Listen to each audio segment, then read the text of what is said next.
Chapter 477, 150 billion years lifespan. Guan heard Zhu Luo Sword Monarch's inner voice behind him, and his lips curled up. A decisive battle with Yang Pingon?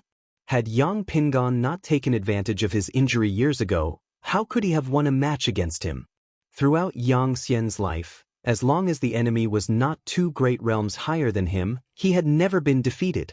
Only after they walked far away did Blood Prison Great Saint finally couldn't help but inquire about the sword god mentioned by Zhu Luo Sword Monarch.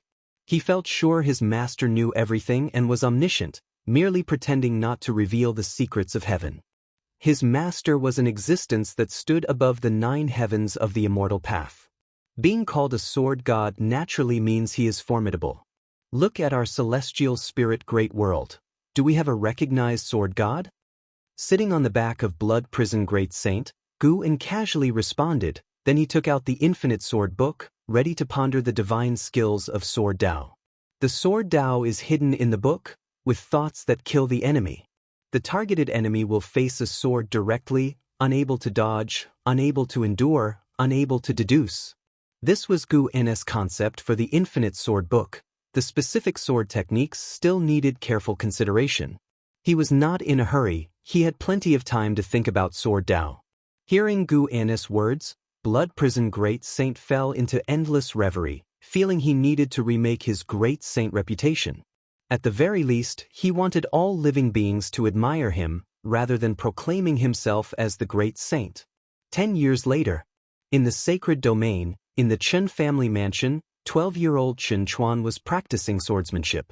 Dressed in white robe and black trousers, his black hair tied high at the back of his head, he already possessed a handsome countenance despite his young age. The patriarch of the Chen family, Chen Xiong, stood on the stone steps, his left hand behind his back, his right hand in front, holding 2 jade stones. He watched Chen Chuan's posture with a face full of relief and indulgence. Chen Chuan had shown extraordinary talent since he was a child. Without anyone teaching him the cultivation technique, he was able to cultivate spiritual power on his own, which had shocked the entire Chen family. Furthermore, with the existence backing the Saint King also supporting Chen Chuan, he had become the Chen family's biggest pride and hope. Yang Jian had 2 great beings behind him. Whether it was the Saint Minister or supporting Dao Sword Venerable, they were beings the Chen family looked up to unattainably high. The kid is growing up fast. Chen Xiong stared at Chen Chuan, feeling emotional inside. The thought of Chen Chuan leaving the Chen family made him somewhat reluctant, especially thinking about the fate of Chen Chuan's parents, which made him even more sympathetic towards the boy. Though he didn't like Su Ling, he didn't want to see his grandson lack parents. Chen Chuan sheathed his sword and turned to face Chen Xiong, saying, "Grandfather." He didn't have the liveliness of his peers, appearing very composed. He quickly walked up to Chen Xiong and looked at him, prompting Chen Xiong to reach out and touch his head. "My dear grandson is really amazing. In the future, you will definitely become the greatest in the world. I don't know which immortal is blessing you, giving you such incredible talent," Chen Xiong said with a chuckle. Chen Chuan smiled faintly and replied, "There's no immortal blessing me. If there were, my mother wouldn't have died." Chen Xiong's smile froze, and he quickly changed the subject, asking, "You've been practicing that sword technique for months now. You've mastered the moves, so why continue practicing?" Chen Chuan responded, "During the process of practicing, I have gained many insights. Although it's the same sword techniques, I can perceive other sword techniques during the practice." Chen Xiong was secretly amazed, wondering about the mysterious depth of the sword technique left by the Saint King. He had also seen the sword technique left by Yang Jian and thought it was just an ordinary beginner's sword technique, but he still listened to Yang Jian's advice and let Chen Chuan practice it. "Really?" Chen Xiong asked, delighted. "Could this be a test left by the Saint King? Does this mean Chen Chuan has already passed the test?" His eyes grew brighter, feeling that Chen Chuan was an unprecedented genius for the Chen family, capable of bringing transformation to the family. "Really, I saw the mountains, saw the flowing waters, saw the boundless oceans, saw the brilliant Milky Way, and I even saw a river." Chen Chuan was recounting what he had seen and heard, and Chen Xiong listened intently, becoming increasingly excited, as if he were beholding a priceless treasure. The summer breeze rustled the leaves in the courtyard, and the sight of the grandfather and grandson standing on the steps was so beautiful. When Chen Chuan had finished speaking, Chen Xiong sincerely exclaimed, "My dear grandson, I can hardly wait to see your name celebrated across the world. You're bound to become the most formidable sword cultivator in the Holy Court, perhaps even destined to end this chaotic era and crush the Immortal dynasty." Chen Chuan's cheeks flushed slightly as he scratched his head and said, "Grandpa, you're exaggerating. How could I be that great?" Chen Xiong burst into hearty laughter and started to recount the legendary tales and mighty figures of the Holy Court, which left Chen Chuan with eyes full of admiration. He was, after all, still a youth. Admiring heroes was in the nature of youths. Unbeknownst to them, someone was perched on the eave of the nearby roof, watching them. It was Guan. At that moment, even the free immortal standing in front of him wouldn't have been able to detect his presence. Watching Chen Chuan's life, Guan thought about the time Xiao Chuan was with his grandson. Xiao Chuan was smiling then, saying how great it would be to be such a good grandfather. "Now you've fulfilled that dream," Guan said with a smile on his face. He also heard Chen Chuan's heartfelt ambition. This youngster was even more ambitious than in his previous life. "In that case, as your senior brother, I will fulfill your wish, since you have also devoted a lifetime to me." Guan raised his right hand and waved his sleeve toward Chen Chuan. In an instant, a stream of Dao intent transformed into a gentle breeze that blew towards Chen Chuan, causing his black hair to flutter and his white robe to billow. Chen Chuan's eyes widened, and he seemed somewhat dazed.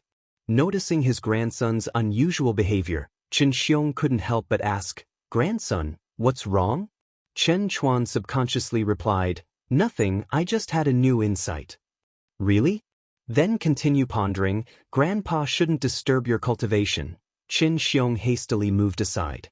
Seeing this, Chen Chuan immediately closed his eyes and immersed himself in his own insights. Chen Xiong stepped back 10 paces watching him, and he too seemed somewhat dazed. In Chen Xiong's eyes, the sunlight on Chen Chuan's body became even brighter, like the legendary immortals, on the brink of ascension at any moment. Guan was still standing on the roof, looking down at Chen Chuan. Suddenly, "Sword Gu Ming harbors hostility towards you, filled with the intent to kill. Would you like to employ lifespan detection?" Guan raised an eyebrow. Usually, he would trigger life expectancy predictions since he met many people, but they were almost all merely displeased. It had been a long time since someone wanted to kill him. Interesting. He immediately chose to employ lifespan detection. Sword Gu Ming, midstage in Zizai Immortal Realm 318,726,309/15 billion/15 billion, 15 billion years lifespan? Xian Tian Free Immortal. Gu Ennis divine sense swept across the universe in an instant, not capturing the Xian Tian Free Immortal. Silent Extinction Domain indeed had free immortals, but they could be counted on one hand, all secluded from the world. Could this person be from outside the universe? Guan pondered briefly, then flash-stepped back to the hidden spirit palace.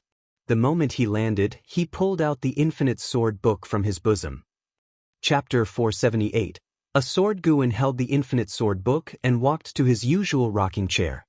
When he appeared, Su Ling, who had been meditating next to the garden, immediately stood up and saluted him. The deep-sea dragon carp, more audacious, had grown familiar with Guan and approached him curiously, asking, "The Infinite Sword book? What is this book?" Guan answered nonchalantly, "It's a forbidden book. Don't look at it.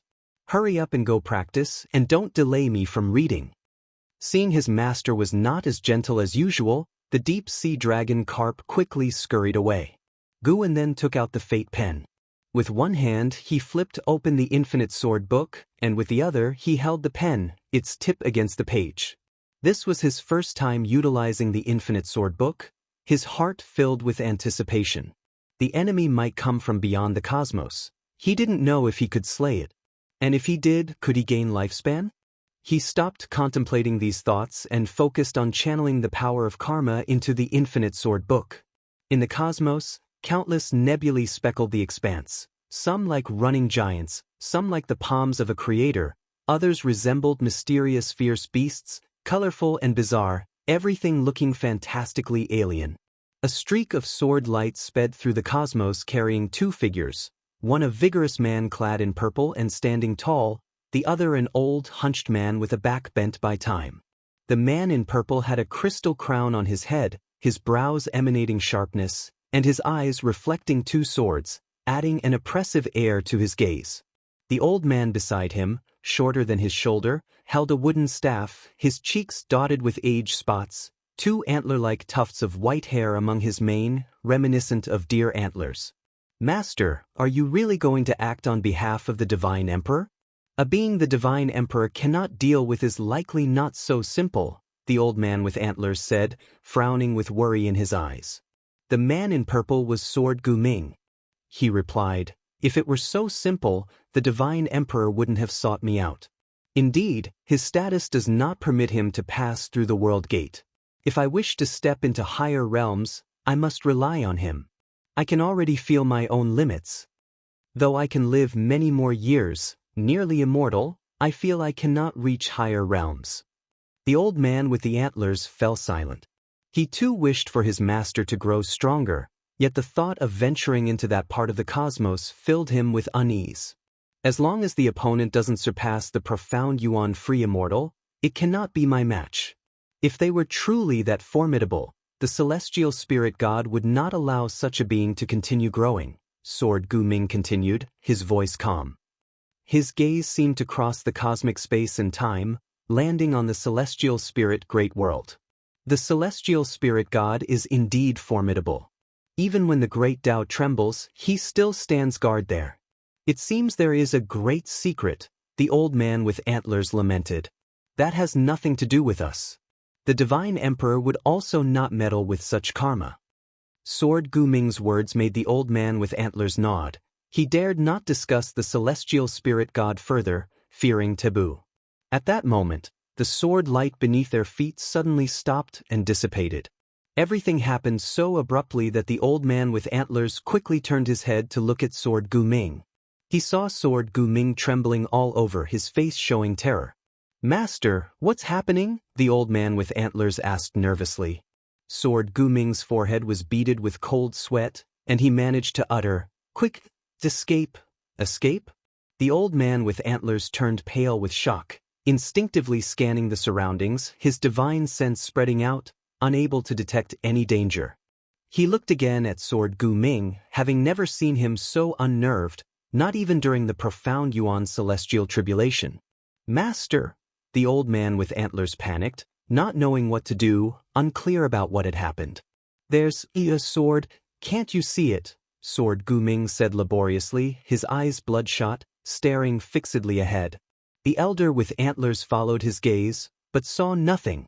"Where is it? How far away from us?" The elder with antlers anxiously asked. "Right in front of us." This response from Sword Guming made the elder's hair stand on end, as if he were in the depths of an abyss. He was a Taoist Zhang immortal in cultivation level, yet saw nothing.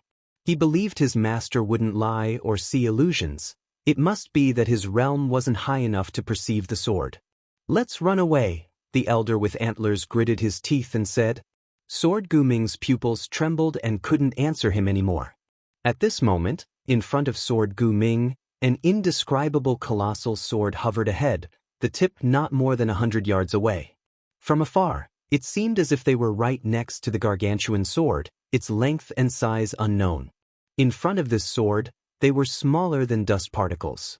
This sword was the image of the Cyan Hong sword, not emitting any dazzling light, but exerting an endless and immense pressure on Sword Guming. Sword Guming felt the breath of death. From this sword, an overwhelmingly terrifying karma force emanated, submerging him like a tide. He was resisting with his own sword intent, but it was utterly useless. The sword tip was still advancing. Sword Guming couldn't escape or fight back. He could only resist with all his might, but the more he resisted, the stronger the pressure felt. By now, he couldn't even speak. In his sensory world, the elder with antlers had disappeared. Seeing that Sword Guming couldn't respond, the elder with antlers' body shook even more intensely, fueling his panic. What kind of power could push his master to such a state? He was caught in an inner struggle, Should he flee or stay with his master? But even if he stayed, he could be of no help whatsoever. This Taoist Zhang Zizai Immortal had never felt so powerless before. Suddenly, Sword Gu Ming's eyes widened as he began to speak, quick. But after uttering just one word, the entire cosmos fell silent in an instant. The elder with antlers widened his eyes. Under his watch, Sword Gu Ming exploded into countless light stars. All these light stars were made of Sword Gu Ming's sword intent, and they were also fading away. The elder with antlers' eyes bugged out, and his mouth unconsciously hung open. A profound yuan-free immortal just died like that? Impossible. You have successfully snatched 1,440,090,872 years of lifespan from Sword Gu Ming, mid-stage of profound yuan-free immortal realm. A prompt jumped out in front of Gu Annis' eyes, startling him and causing his heart to surge with excitement. He had succeeded. He had snatched over 1.4 billion years of lifespan in one go. That was better than the fruits of 100 years of farming. The key point was that Guan had executed the kill with karma divine power, without ever appearing before the enemy. Previously, neither clones nor puppets could help him snatch lifespans, so he was hesitant about the power of karma. Doesn't this mean that he could now hide in the shadows, wildly reaping the lifespans of his enemies? Gu Annis' heartbeat quickened, unable to calm down. In this instant, he envisioned many possibilities, even birthing sinister thoughts. Right then, Guan sensed something, his complexion slightly changed, and he immediately stood up and walked toward the gate of the hidden spirit palace. Chapter 479, Battling Against the Heavens. After entering the hidden spirit palace, Guan flashed to the center of the grand hall and sat down to meditate, beginning to cultivate energy. He felt a strange power trying to harm him. It was somewhat like the way of cause and effect, but more terrifying than that. Guan used his own power of the way of cause and effect to resist, but he couldn't neutralize this eerie force quickly. As time passed, Guan gradually understood this eerie force. It was karma retribution. It seemed that there was some power in the cosmos maintaining balance over those who used the way of cause and effect to prevent the collapse of order. Though the way of cause and effect is one of the 3,000 great Tao, it has the ability to influence all Tao, involving time, reincarnation, life and death, and so on. A small change in cause and effect could overturn the past. Without suppression, the way of cause and effect would be tantamount to the strongest Tao.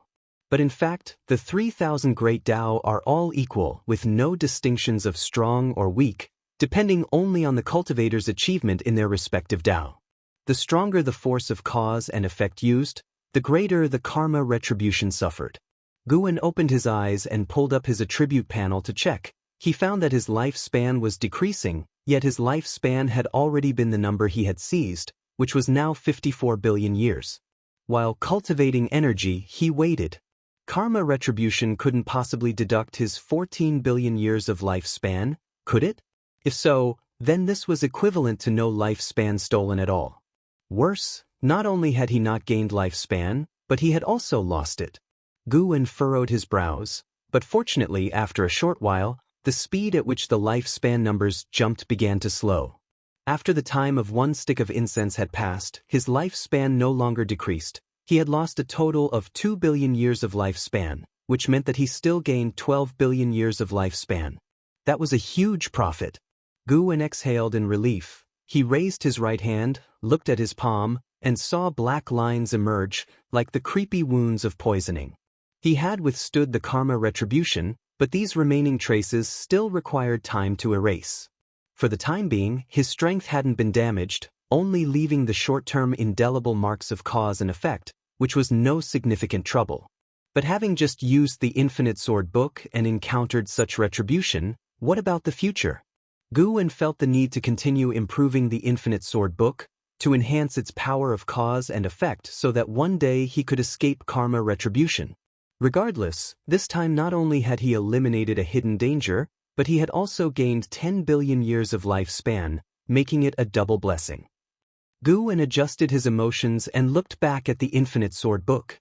In the process of using the Infinite Sword Book, Guan also saw Sword Gu Ming and the Antlered Elder through the Sword of Cause and Effect, But he couldn't deduce their causality through this perspective anymore.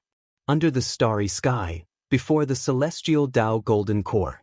And Hao and the young immortal emperor sat side by side in meditation, each cultivating their energy. Suddenly, the young immortal emperor opened his eyes, furrowing his brow, and sharply turned to look at the celestial Tao golden core. The celestial Tao golden core was still burning fiercely, appearing mystical and powerful, with its surface flames resembling the laws of the operation of all things, continuously renewing, displaying various great Tao on it.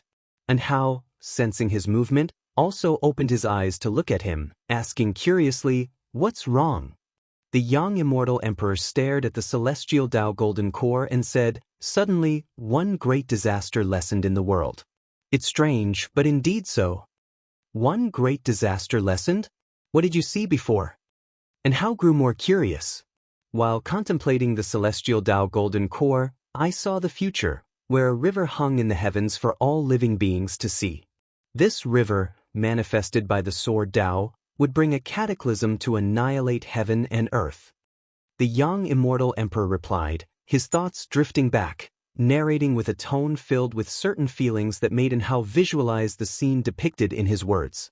And Hao couldn't help but ask, "So, such a calamity suddenly disappeared, could it be that a great power has changed the destiny of great heaven and earth? Does that mean the celestial spirit great world will be peaceful from now on and no longer chaotic?" The young immortal emperor snorted, "Do you really think the tribulations of the world stem from the ambition of some powerful being? It's not so. Whether it's the immortal dynasty or the holy court, destiny is shrinking. Only by devouring the destiny of the other can one preserve the Taoist lineage.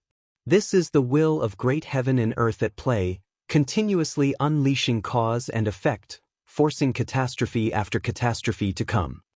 He turned back, took a deep breath, and said, "When this great disaster ends, a new one will begin. There's only one way to put a complete stop to it." "What way?" And Hao asked with a frown. He disliked this kind of predestined fate, as it made him feel that his talent was a gift from heaven, and that the Tao practice he cultivated was also chosen by the will of great heaven and earth. Everything seemed to lose its meaning. The young immortal emperor replied, "That is for the immortal dynasty and holy court to become one, with the victor annihilating 99% of all living beings, reducing the vitality of great heaven and earth to the extreme, reshaping the rules of heaven and earth, whereafter the will of heaven and earth will naturally subside." And Hao's face changed dramatically. 99% of all living beings must die? Such a will of heaven and earth contradicted his fantasy. At that time, such a situation would be against the righteous Tao, and the victor would hardly be at ease. No one wants to slaughter all living beings, so the immortal dynasty and holy court decided to fight to the death, also reducing the number of each other's beings, said the young immortal emperor, his expression indifferent as if devoid of any emotion. And Hao's brow furrowed deeper. He thought of another matter, asking, could the invasion from outer heaven become an unpredictable factor? Don't let the outer heaven power have the last laugh. The young immortal emperor scoffed. They are mere bandits. If their ambition becomes too great, they will only perish along with their Tao. And Hao wished he could say that hundreds of years ago, if not for his master, we would all have died or been taken over by the heavenly demon. But then he thought again, perhaps his master's intervention was a part of the will of great heaven and earth, or if not his master, then some other powerful being would have intervened. His master was so powerful, why would he remain in the celestial spirit great world? Could it be that his master represents the will of great heaven and earth? And Hao reached this conclusion and suddenly felt an epiphany. Wandering the world for so many years, he had a good understanding of history, knowing that an era of peace had lasted countless years and the current upheaval was a rarity in 1,000,000 years. The supporting Tao sword venerable had appeared only a little over 1,000 years ago, after the disappearance of Shengtian. The more he thought about it, the more it seemed to make sense, as if he had seen through the truths of the world. Wait, if his master represented the heavenly Tao, then his master choosing him. And Hao's eyes changed as he entered a mysterious state. The young immortal emperor, sensing this change, could only lament inwardly that the heavenly Tao was unjust. Rather than envy and Hao, he was more curious as to why the calamity had vanished. In his peering, that calamity was more desperate than any past disasters, and he could not forget the figure of Sword Gu Ming. That figure was even more terrifying than the profound desolate demon god or the silent destruction god emperor. What kind of being is contending from behind the scenes? Is this a battle against heaven? Can one really win against heaven? The young immortal emperor mused silently, then looked back at Hao. If Hao was the chosen of the heavenly Tao, would he stand a chance against such beings in the future? He couldn't imagine what Hao would look like in the future. When autumn came, within Profound Valley, Gu sat on a cliff, watching Jianghu and Shengtian engaged in combat in the sky before him. Both had reached the level of Profound Heart Realm. When Shengtian first arrived, he was just a teenager, barely 20 years old, and now he was nearing 1,000. It was estimated that in another 500 years, this master-disciple pair would attempt to break through to the Nirvana realm. Gu had cultivated them within Profound Valley and had not invested much effort. Their reaching the Profound Heart Realm was inseparable from their own hard work. The Blood Prison Great Saint sat behind Gu, remarking, "Shengtian, this kid really is increasingly showing the demeanor of his ancestor." And Shengtian, who bore a strong resemblance to Hao, had a presence that grew even more pronounced after becoming powerful. "He's still a far cry from it," Gu said offhandedly. Hao had already inherited the true immortal inheritance, and his cultivation level was advancing at an incredibly exaggerated pace. And Shengtian could never surpass Hao in this lifetime. The gap would only widen. Not just Shengtian, anyone of his generation could only look up to Hao. Gu suddenly thought of the Celestial Sect legacy in his own possession. The Celestial Sect legacy was also a kind of celestial Tao destiny, which could grant longevity but at the expense of one's freedom, being manipulated by the heavenly Tao. Should he let Shengtian accept the Celestial Sect legacy? Never mind whether he could catch up or not. There was no need to trouble Hao further. No matter how many disciples he had, Hao was still the disciple Gu valued and anticipated the most, and Shengtian could not compare to Hao in his heart. Hao was the first disciple he had truly cultivated with all his heart from a young age. Compared with Shengtian, Gu was more concerned about Jianghu. Since Jianghu had entered Profound Valley, he had been diligent and hardworking. Initially, his eagerness to join Profound Valley at all costs, even possibly causing the death of Lu Jiujia, had left a poor impression on Gu. But over the years, Jianghu had proven his loyalty over a millennium, and Gu had begun to place great importance on him. Unlike the visible strength of Shengtian, Gu felt Jianghu had more potential. This young man deliberately held back against opponents of the same realm, aiming to highlight Shengtian's strength. Gu even sensed a trace of Tao intent emanating from him. Not yet at the Nirvana realm, Jianghu had already begun to comprehend the way of cause and effect. Judging by his talent for enlightenment, this young man was a prodigy of the millennium. Of course, this was also related to the cultivation of Tao intent by Gu ever since he discovered Jianghu had an extraordinary perception talent for the way of cause and effect. Gu had been intentionally and unintentionally exposing him to the power of cause and effect. Indeed, it's a far cry. Speaking of which, it's been a long time since I've heard any news about Hao. Is he in seclusion? The Blood Prison Great Saint asked with curiosity, believing his master must know Hao's whereabouts. Gu did not answer immediately, as someone was flying in. A figure emerged from Profound Valley. It was an Exin. An Exin landed beside Gu, excitedly saying, "Master, there's an immortal god appearing in the human world." Immortal god? The Blood Prison Great Saint turned to look at an Exin, and both Jianghu and Shengtian, who were engaged in combat, also turned their attention. Without turning his head, Gu asked, "What immortal god? Tell me more." An Exan sat down beside him and said, "An immortal has descended, claiming that by collecting 9 true copies of the theory of heaven, one can comprehend the celestial Tao record, inherit the true immortal legacy and one's destiny pattern." The Blood Prison Great Saint couldn't help asking, "What immortal has descended? And so quietly?" In the past, battles between Guan and those powerhouses had been earth-shattering. In the Blood Prison Great Saint's view, if a real immortal came, the commotion wouldn't be small. Chapter 480. Pillar of the Human World, the so-called immortal cultivation true immortal inheritance?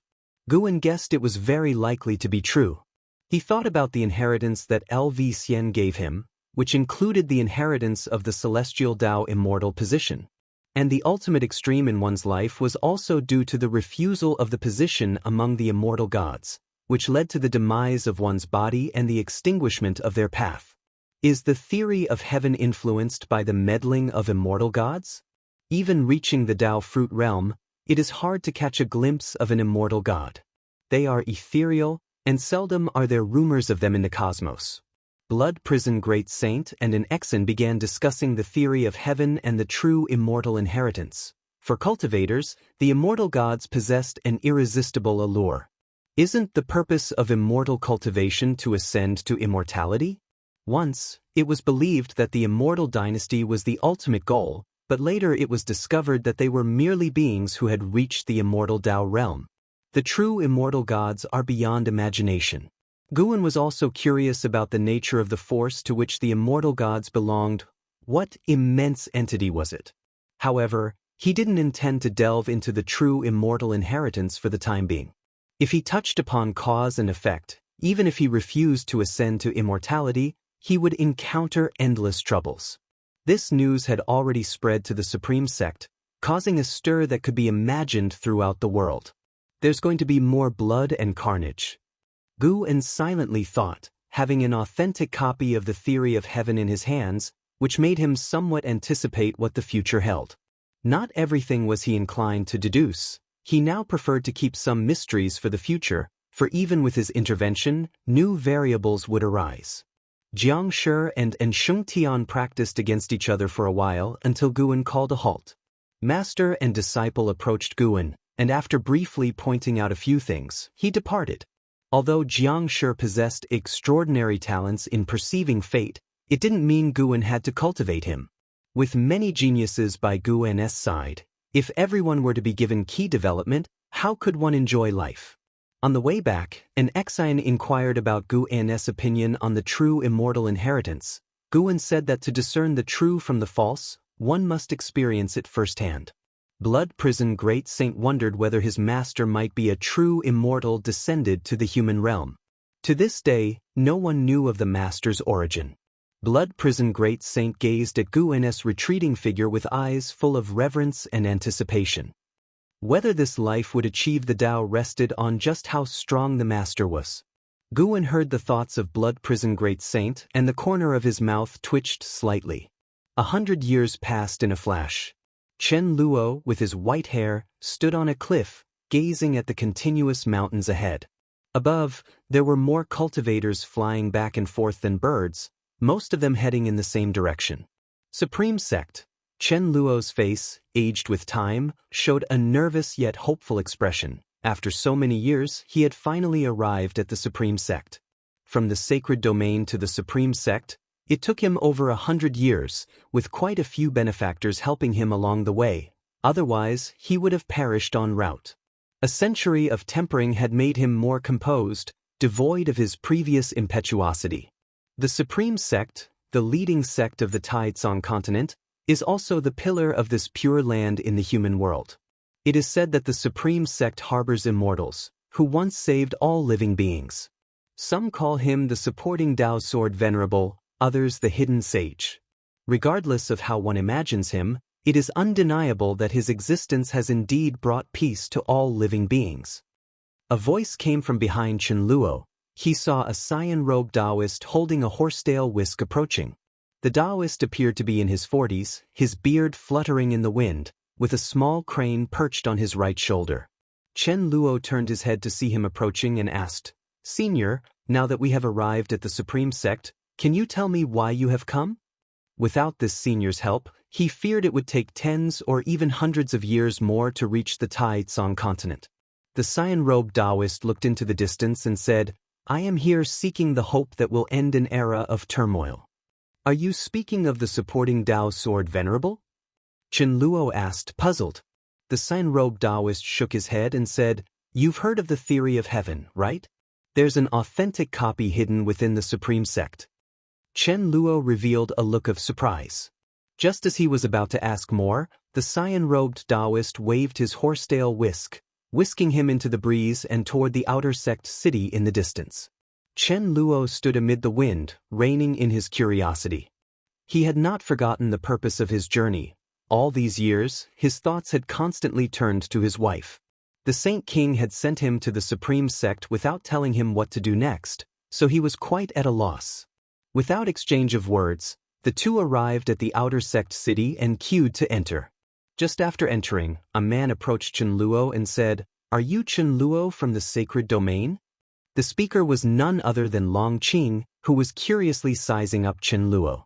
Upon hearing this, Chen Luo became instantly excited and quickly raised his hand, asking, "I am Chen Luo, and I have met you, fellow Taoist. May I ask if fellow Taoist has been arranged by the Saint King?" "Saint King?"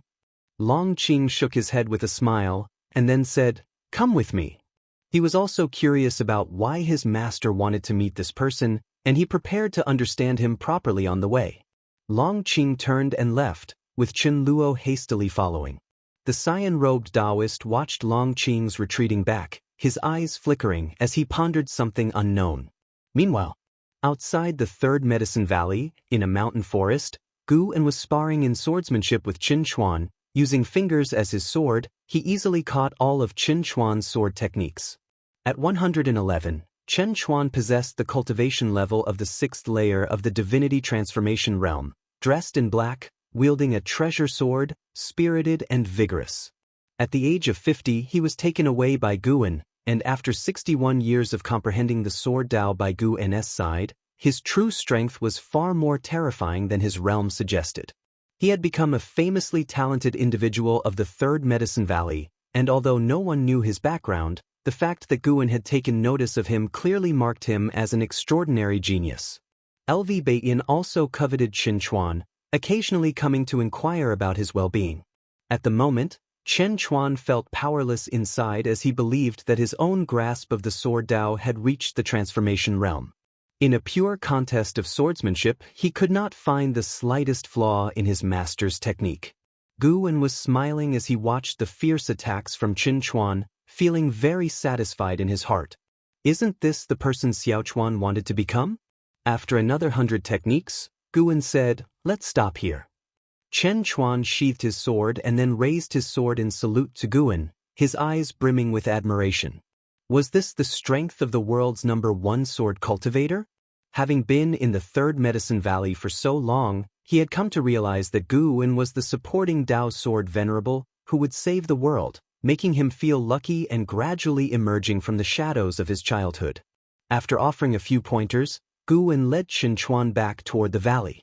Along the way, they saw many disciples practicing, all saluting and greeting Guan upon seeing him while looking at Qin Chuan with envy. With so many talents in Medicine Valley nowadays, few had the opportunity to be personally instructed by the master. Furthermore, Qin Chuan was someone the master had brought back from outside.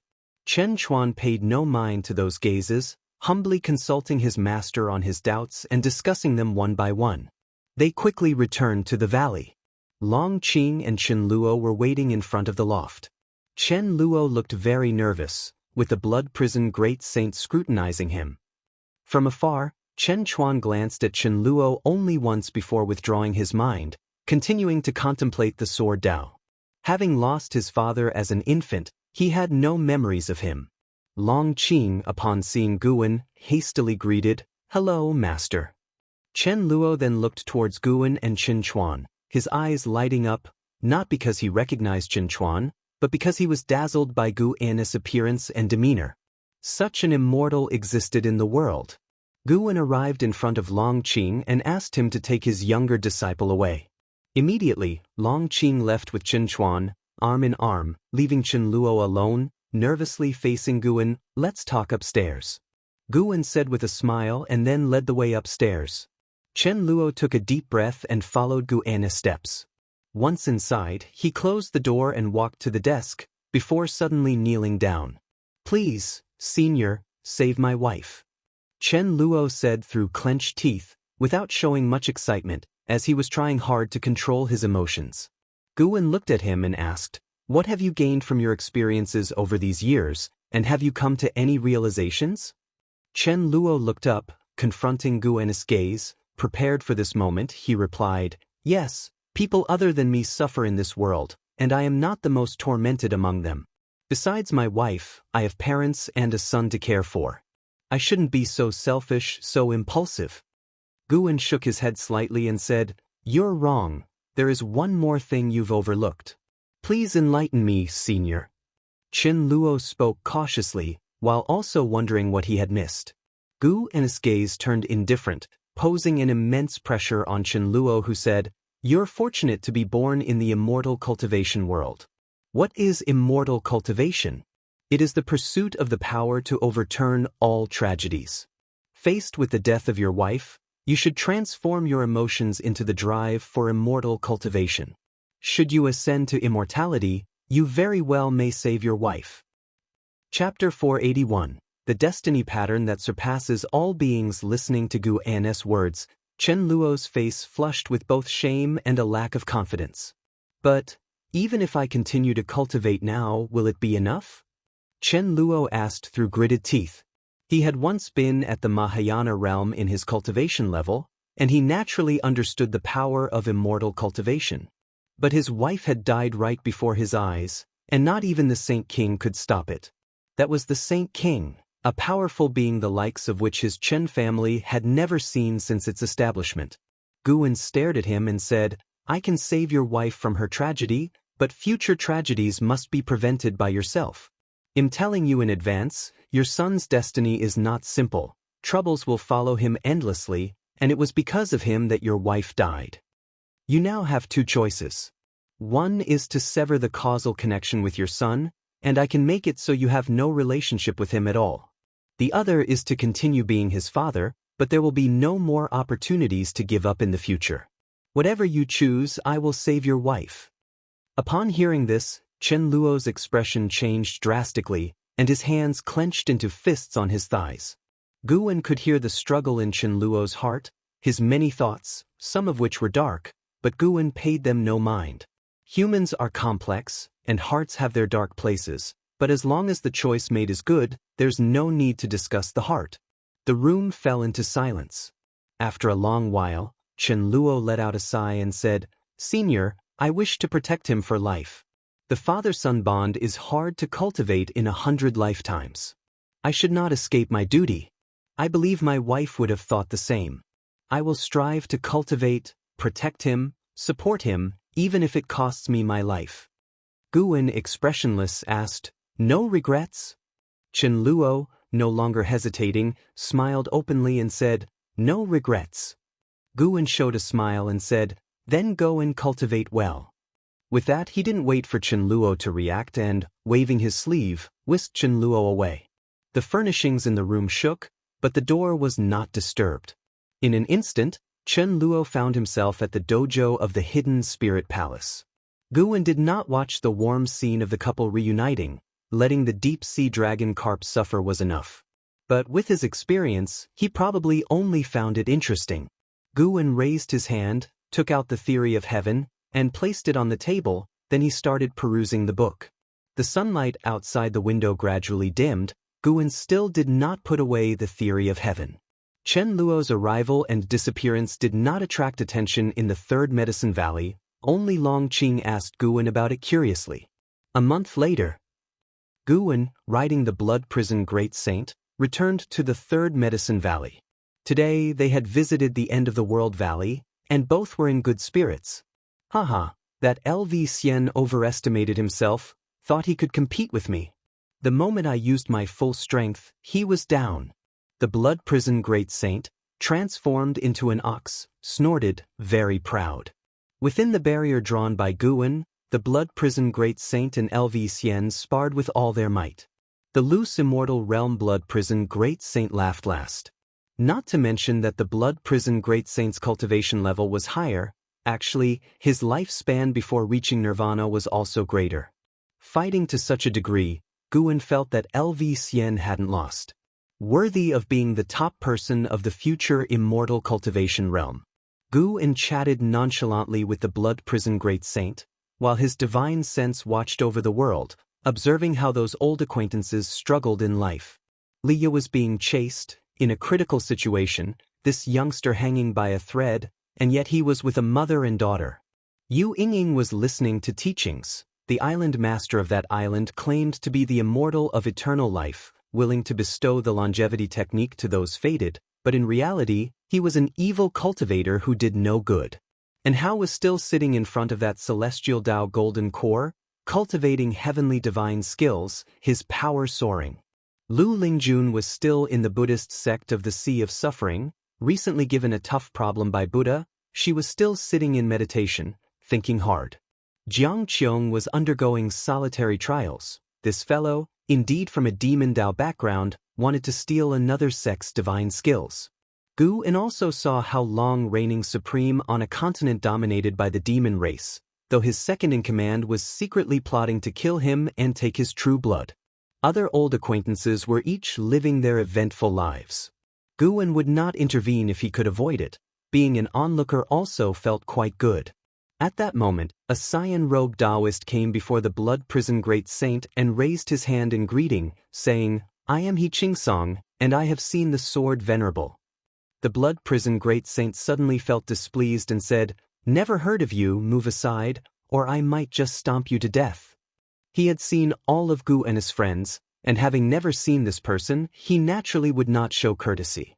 He Qingsong, scolded by the blood prison great saint, did not get angry but instead looked calmly at Guan, which only made the blood prison great saint even angrier.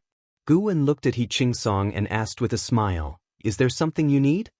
He Qingsong, 8th floor of the Nirvana realm 6420/20,000/20,000, ordinarily at his lifespan limit, he seemed unremarkable, but his body was enveloped with a strong celestial Dao destiny that made Guan very interested. He was entwined with the celestial Dao destiny to the extent that Guan couldn't deduce his cause and effect or his destiny. He Qingsong, neither servile nor overbearing, said, "I wonder what sword venerable thinks of this world. Do you intend to become an immortal god who protects all living beings?" After Guan spoke, blood prison great saint fell silent, casting a suspicious glance towards He Qingsong. Could this person have an extraordinary origin? To him, He Qingsong was just a common cultivator of the Nirvana realm. In the Supreme sect nowadays, being at the Nirvana realm was not uncommon. Years before, a celestial and earthly immortal had become an elder of the Supreme sect, and it had been quite the affair. Guan shook his head and said, "I have no particular thoughts, nor do I wish to become an immortal god. I merely wish to live peacefully here, savoring the passage of time." He Qingsong immediately followed up, "If that is so, why, then, would Sword Venerable keep the theory of heaven?" Theory of heaven? Blood prison great saint was taken aback, unaware that their master had a piece of the theory of heaven. Far away, before the mountain of 10,000 swords where Zhu Luo Sword Monarch was meditating and enlightenment on his sword skills, he opened his eyes and his gaze fell on He Qingsong. This aura, could it be? Zhu Luo Sword Monarch frowned, a bad premonition rising in his heart. Guan asked with a smile, "Do you want the theory of heaven?" He Qingsong replied, "I do not wish for it, merely that its presence in the hands of Sword Venerable means the great fortune seekers of this world cannot obtain the true immortal inheritance. Your Tao practice should not intervene in the operations of the world." Guan looked at him as if trying to see through him, but He Qingsong was not intimidated and met Guan's gaze. Blood prison great saint's eyes flashed coldly upon hearing He Qingsong not addressing Guan with respect. An Xian, Long Qing, and Chen Chuan noticed this scene and approached, with other disciples noticing someone was obstructing their master and something seemed amiss, drawing more of them closer. Long Qing moved the fastest. He arrived in front of He Qingsong, sizing him up and saying, "It's you. I've seen you before. What is your identity that you dare to be so disrespectful to my master?" He Qingsong did not answer, and just quietly stared at Guan, waiting for his response. Guan, evidently interested, asked, "Have you come for the sake of all living beings?" He Qingsong replied, I have come for the operation of the world. This past month, living among the cultivators of the Supreme Sect, I have come to know your character and actions. If you truly have a compassionate and merciful heart, you should release the theory of heaven to allow this realm to welcome its savior sooner. This too is the will of the heavenly Tao. Guan raised his right hand, palm up, and the theory of heaven materialized in it. He looked towards the distance at Zhu Xi and waved her over. Zhu Xi hesitated for a moment but, steeling herself, approached. He Qingsong, following Guan's gaze, had a slight change of expression as his pupils dilated. How could it be her? He Qingsong wrinkled his brow, thinking in astonishment. Zhu Xi came to Blood Prison Great Saint's side and raised her hand in greeting to Guan. Guan smiled and said, "Disciple, this person here wishes your master to hand over the theory of heaven. What do you think I should do?" Zhu Xi had heard the conversation, and although the theory of heaven was hers, she feared causing trouble. "It is entirely up to you, master," Zhu Xi respectfully said. Guan laughed and looked back at He Qingsong, asking with a smile, "Could my disciple possibly be the savior?" He Qingsong's face turned awkward, and he didn't directly answer, seemingly on guard against Zhu Xi. Everyone else could see it too and confusedly scrutinized Zhu Xi. Zhu Xi didn't have much presence at the Third Medicine Valley, and the disciples hadn't expected her to have another identity. Guan continued, "It seems you too cannot see through the will of heaven." He casually threw the theory of heaven to Zhu Xi, who instinctively caught it. Guan patted Blood Prison Great Saint on the shoulder, signaling him to move forward. This time, He Qingsong no longer stopped Blood Prison Great Saint but looked at Zhu Xi with a complex expression, his face cycling through clouds and sunlight. The gazes of others shifted back and forth between Zhu Xi and He Qingsong, their minds filled with curiosity and confusion. Seeing that the situation was unfavorable, Zhu Xi turned to leave. "Your Highness, would you like to restore your destiny that reigns above all beings?" He Qingsong suddenly called out, stopping Zhu Xi. Zhu Luo Sword Monarch, hearing these words, seemed to have a realization, his eyes displaying shock, and he muttered to himself, "So, it's really her."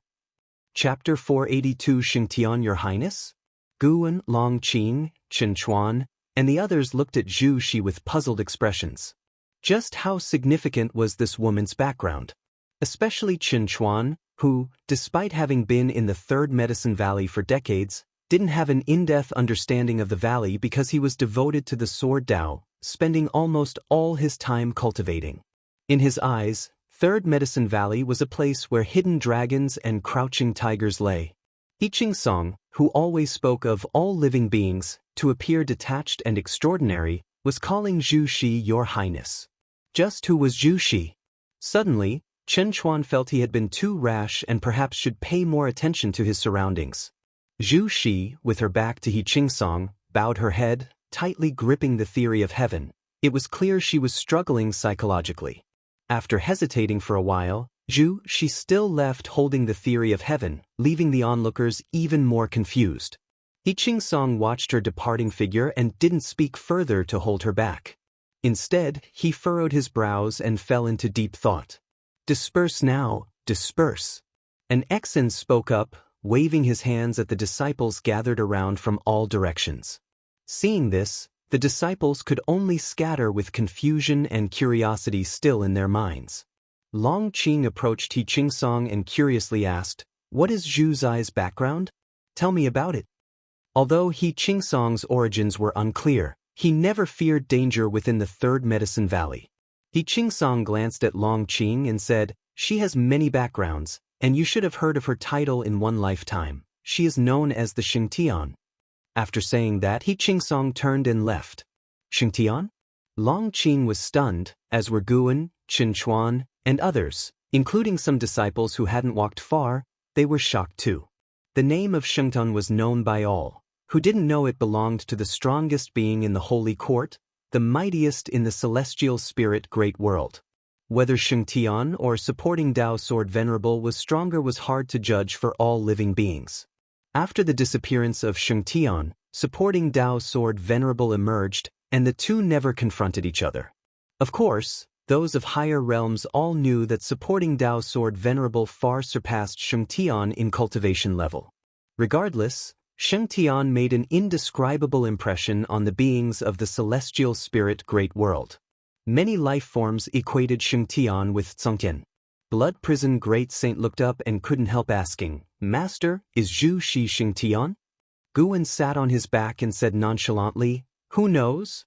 In any case, it's irrelevant to you and me. The one and only primordial swallowing yuan body." No wonder Shengtian was so powerful that she suppressed the entire great heaven and earth, deterring the celestial demon race. Guwen silently thought it was interesting.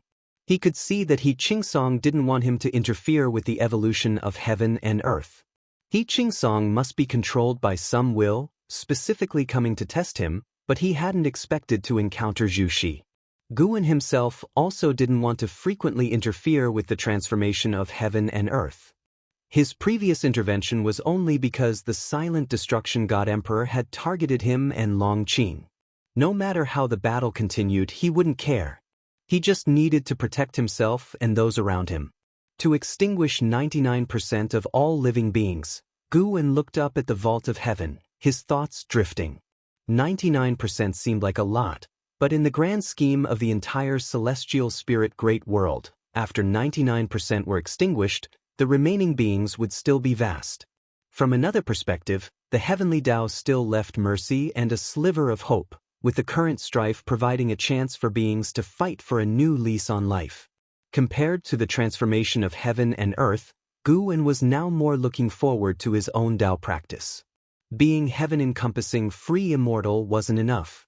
He needed to keep increasing his strength, to surpass the true form of the silent destruction god emperor, surpass the celestial spirit god, surpass the immortal gods and the cosmic order hidden in the mist. The news about Zhu Shi being Shengtian didn't spread. The supreme sect acted swiftly, but Zhu Zai's life changed because of it. Every time she left her house, she encountered many people crowding around her. Even great cultivators from the Holy Court took residence in the Third Medicine Valley. Guwen stood in front of the window, looking out at the bustling Medicine Valley and remarked, "There are more and more people." Shen Zhen, who was preparing to paint, turned his head to look at him and asked, "Is the crowd good or bad for you?" "I used to think it was good, but recently not so much." Guwen replied, his gaze deep, pondering something unknown. Upon hearing this, Shen Zhen appeared contemplative. The brush she had been hesitating to lay down finally made its mark. After observing the scenery of Medicine Valley for a while, Guwen turned around and walked to the desk to look at Shen Zhen's painting. It was a landscape painting depicting mountains with waterfalls, buildings next to the waterfall, and a medicine garden below, where someone was sowing seeds. Not far away, a cow and a fat rat were chasing each other. "Are you painting me?" Guwen asked curiously. Shen Zhen replied, I don't know why, but such a scene suddenly appeared in my mind, becoming increasingly clear. This could be where you'll live in the future." Guwen didn't respond, his gaze rested on the cliff above the waterfall. He saw a figure in white, seemingly a woman, looking down at the medicine garden from atop the cliff. He couldn't help but wonder, who was this woman? He didn't ask, nor did he try to calculate it. When Shen Zhen finished the painting, she suddenly exclaimed, "Oh, how come I've painted a woman? Who is this?" Guwen rolled his eyes and said, "You painted it and you're asking me?" Shen Zhen picked up the painting, remarking, "I always feel like this painting is from the far, far future." Guwen teased, "What? You can predict the future now?" "Don't say that, it's actually possible. Many of the images are things I haven't experienced, and they don't match the present or the past. Maybe I have begun to achieve enlightenment after you taught me, but what I've achieved is not the way of cause and effect," Shen Zhen said seriously. Guwen smiled but did not argue. Shen Zhen indeed had already begun to step into the initial understanding of the Great Tao. What she contemplated was not the way of cause and effect, but the way of fate. Having stepped into enlightenment, Shen Zhen had surpassed all living beings. Many experts of the immortal Tao spent their entire lives unable to achieve enlightenment, including the divine thought true immortal. Shen Zhen continued to share her dreams, revealing her insights into the way of fate. Guwen listened intently, understanding that even though his cultivation level was higher, he might still find inspiration in her insights. Outside the supreme sect, on a mountaintop, a man in a black robe stood with his sword in his arms, his white hair fluttering in the wind. Beside him stood a dozen cultivators, each exuding an extraordinary aura and holding various magical treasures. "My lord, the supreme sect is just ahead. Is the supporting Dao Sword Venerable really not going to intervene in this opportunity?"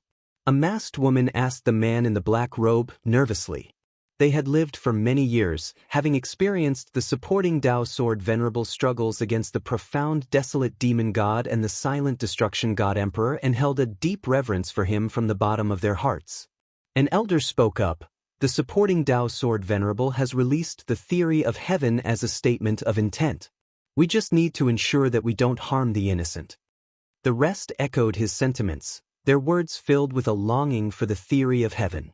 The man in the black robe's face was indifferent. He spoke calmly, "Once we arrive at the supreme sect, we must first visit someone. He should be aware of the supporting Dao Sword Venerable stance." As the words fell, a rainbow light swept across the celestial vault above him, quickly disappearing into the horizon. The masked woman frowned and asked, "Was that the 9 Extremes Saint God?" The man in the black robe replied, "Indeed it was. I didn't expect such an arrogant man to also pursue the theory of heaven. It seems he now knows his celestial mandate." He leapt up, turning into a wisp of black mist, soaring towards the horizon, with the others quickly following suit. Meanwhile, in the third Medicine Valley within a forest, she stood face to face with Zhu Luo Sword Monarch, who looked with interest at the theory of heaven in her hand. "Shen'en, do you really wish to yield this opportunity to me? The Sword Venerable has entrusted it to you, perhaps he sees potential in you." She shook her head. "I am not the Shengtian you speak of. All I know is that I can't keep it safe now. Since the Sword Venerable does not wish to deal with the repercussions, I shall give it to you. You are strong enough, perhaps you can claim the true immortal inheritance." Hearing this, Zhu Luo Sword Monarch sneered derisively, and with a wave of his right hand, the theory of heaven was drawn into his possession through the air. "Shen'en, why are you so cowardly in this life? Is it because you haven't awakened your memory? But that shouldn't be the reason. No matter how many times one reincarnates, one's nature doesn't change," Zhu Luo Sword Monarch taunted. She didn't answer, but instead, she exhaled deeply. Seeing her so meek, Zhu Luo Sword Monarch found it dull. He followed with a leap, turning into a beam of sword light and vanishing. "I am Zhu Luo Sword Monarch, holding the theory of heaven. Those who seek immortal fate shall challenge me." Zhu Luo Sword Monarch's domineering voice echoed between heaven and earth.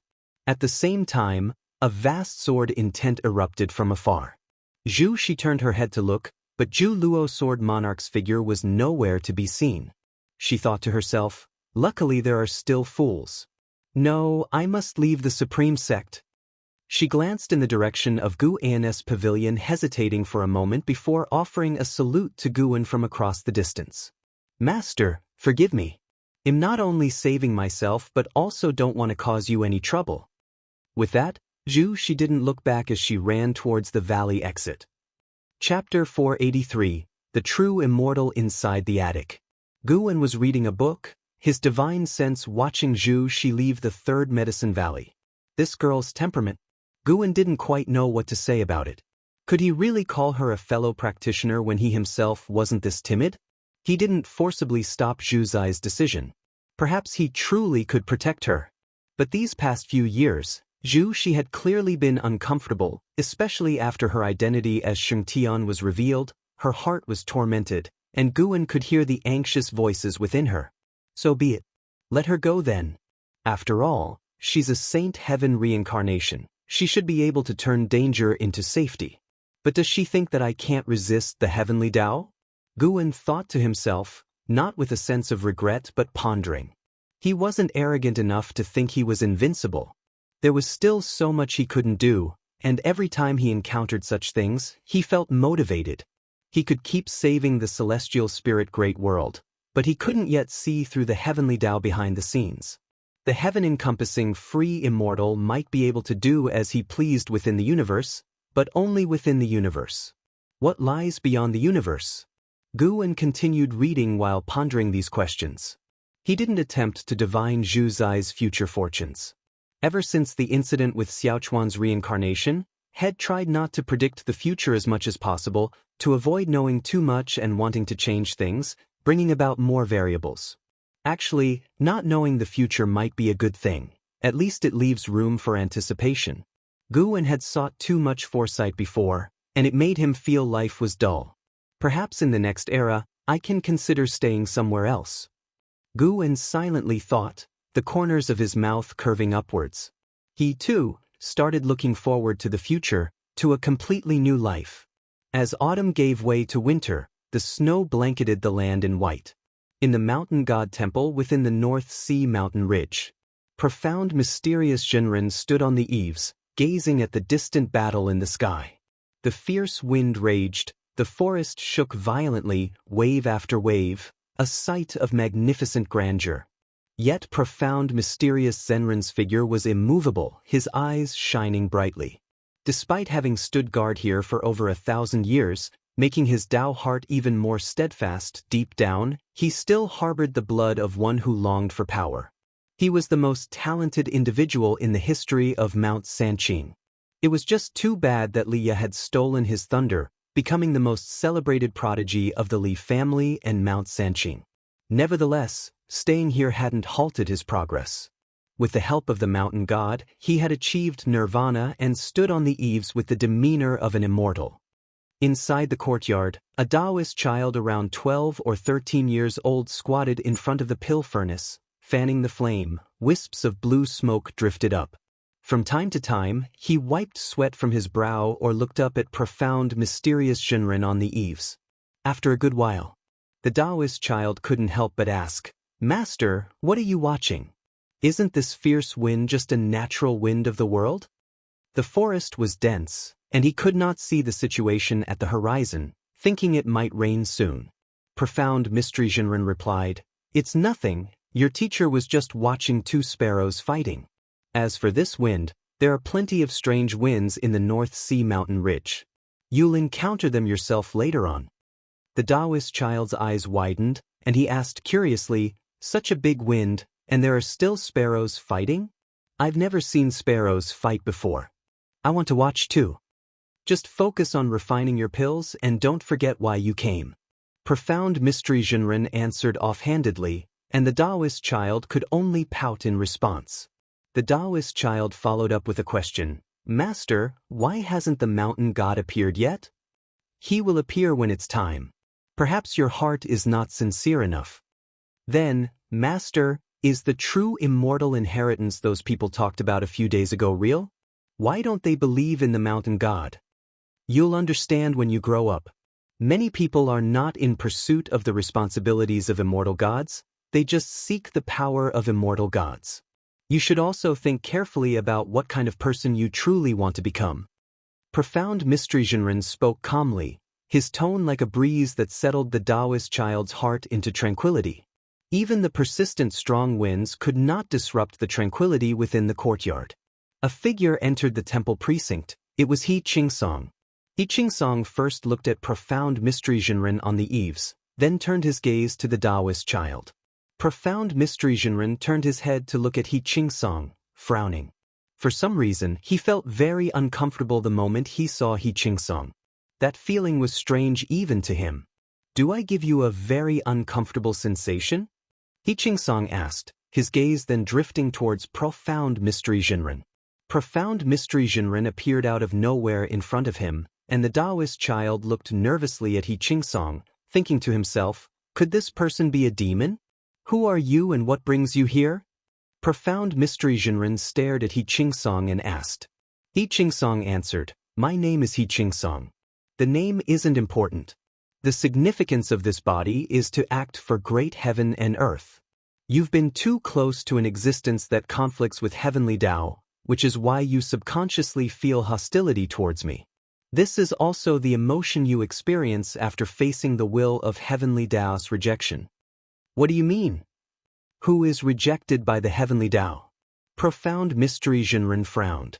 He Qingsong, unchanging in expression, said, "You know very well who he is. I can only tell you that there truly are immortals in the world, but he is not one. Immortals, being high above, cannot be glimpsed by mortal spirits. You've already entered the nirvana realm and are on the path to pursue immortality. You should revere immortals." Profound Mystery Jinren coldly said, "Aren't immortals supposed to be the protectors of all beings? Why must they clearly delineate themselves from sentient beings? That's just the thinking of mortals. Who said immortals have to protect sentient beings? Immortals create living beings, create heaven and earth, create everything. In the eyes of immortals, all things are equal. Your current resentment is misguided. The current suffering of sentient beings is due to their excessive pressure on heaven and earth, which is the self-protective consciousness of heaven and earth. The unending calamities are just because heaven and earth want to unload the burden. Sentient beings are that burden. And immortals recognize and support heaven and earth in shedding that burden." The words of He Qingsong made Profound Mystery Zenren's face turn ugly, and they rocked his Tao heart. Are immortals really like that? He Qingsong lifted his right hand, and a broken piece of white jade appeared in it. He spoke with sincere gravity, "You have a heart of great compassion, rare in this world. You are indeed destined for an immortal fate. This jade is called Celestial Tao Jade. It can avert all tragedies, but it also requires a price to be paid. I gift this jade to you. Whether to use it and how to use it is up to you." As his words fell, the Celestial Tao Jade flew into the hands of Profound Mystery Jinren. Seeing He Qingsong turn to leave, Profound Mystery Jinren asked, "Did you choose me because of him?" Without stopping, He Qingsong said without looking back, "Your heart yearns for the immortal, and actually, the immortal can also feel it. To use your own words to your disciple just now, you can't feel the immortal, simply because the time has not yet come. If you want to become an immortal, you must understand everything, must go through tribulations of the mortal world. Only when you are not swayed by emotions do you qualify to become an immortal." After stepping out the door, he disappeared into thin air as if he had never been there.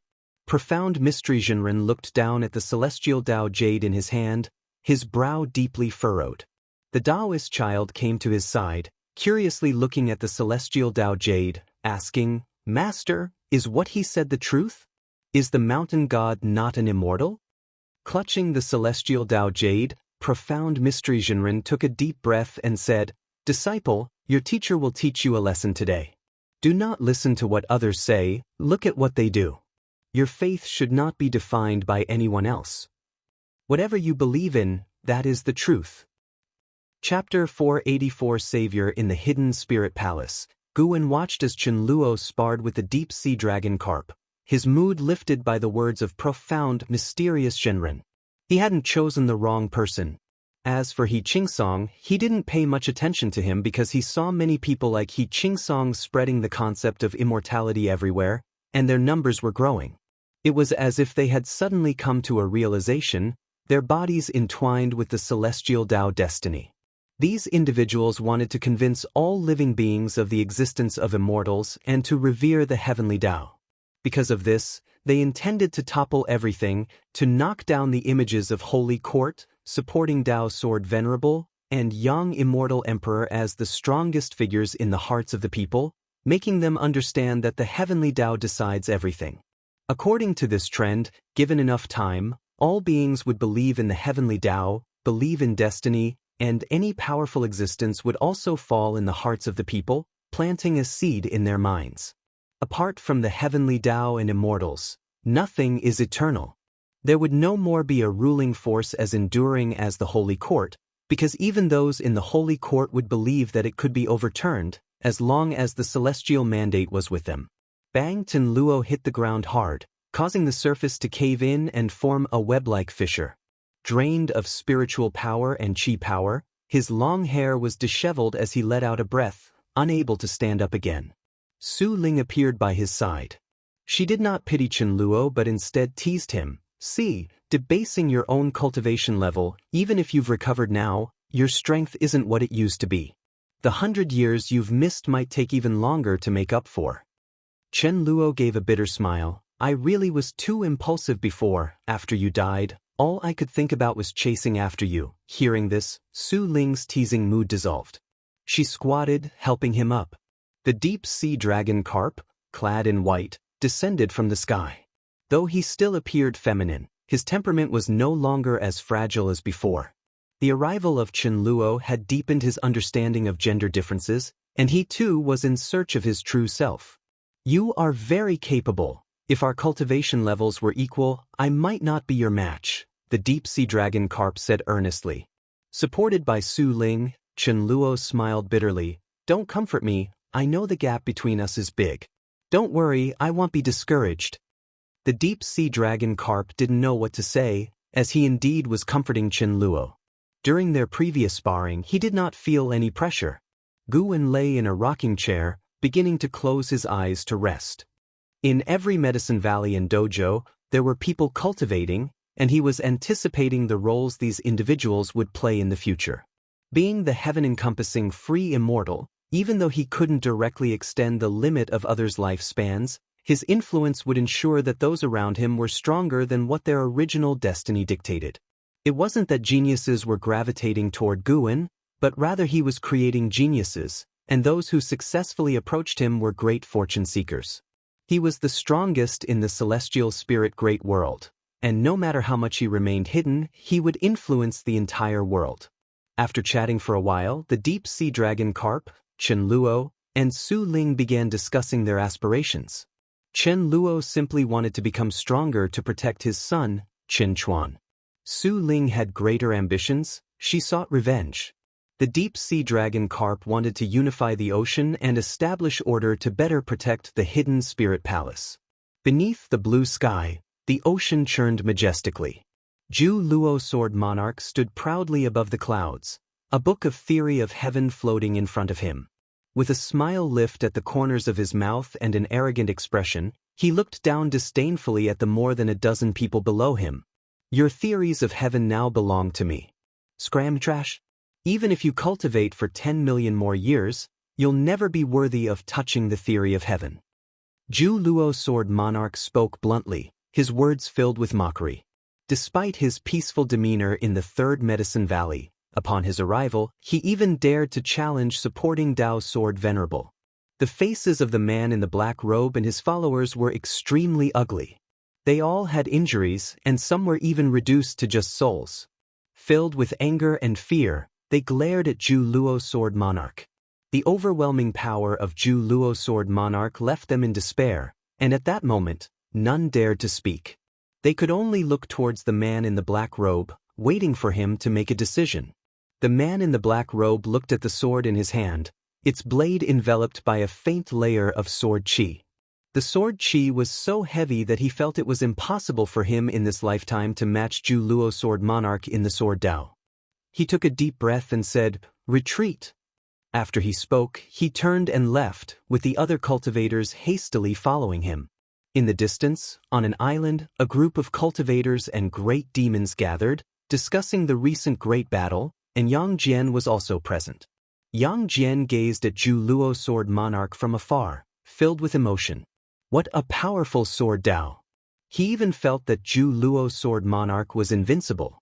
However, the thought that Zhu Luo Sword Monarch had once stayed in the Third Medicine Valley for hundreds of years made him speculate just how high his master's Dao practice might be. It was said that the Saint Heaven reincarnation also appeared in the Third Medicine Valley and apprenticed under his master.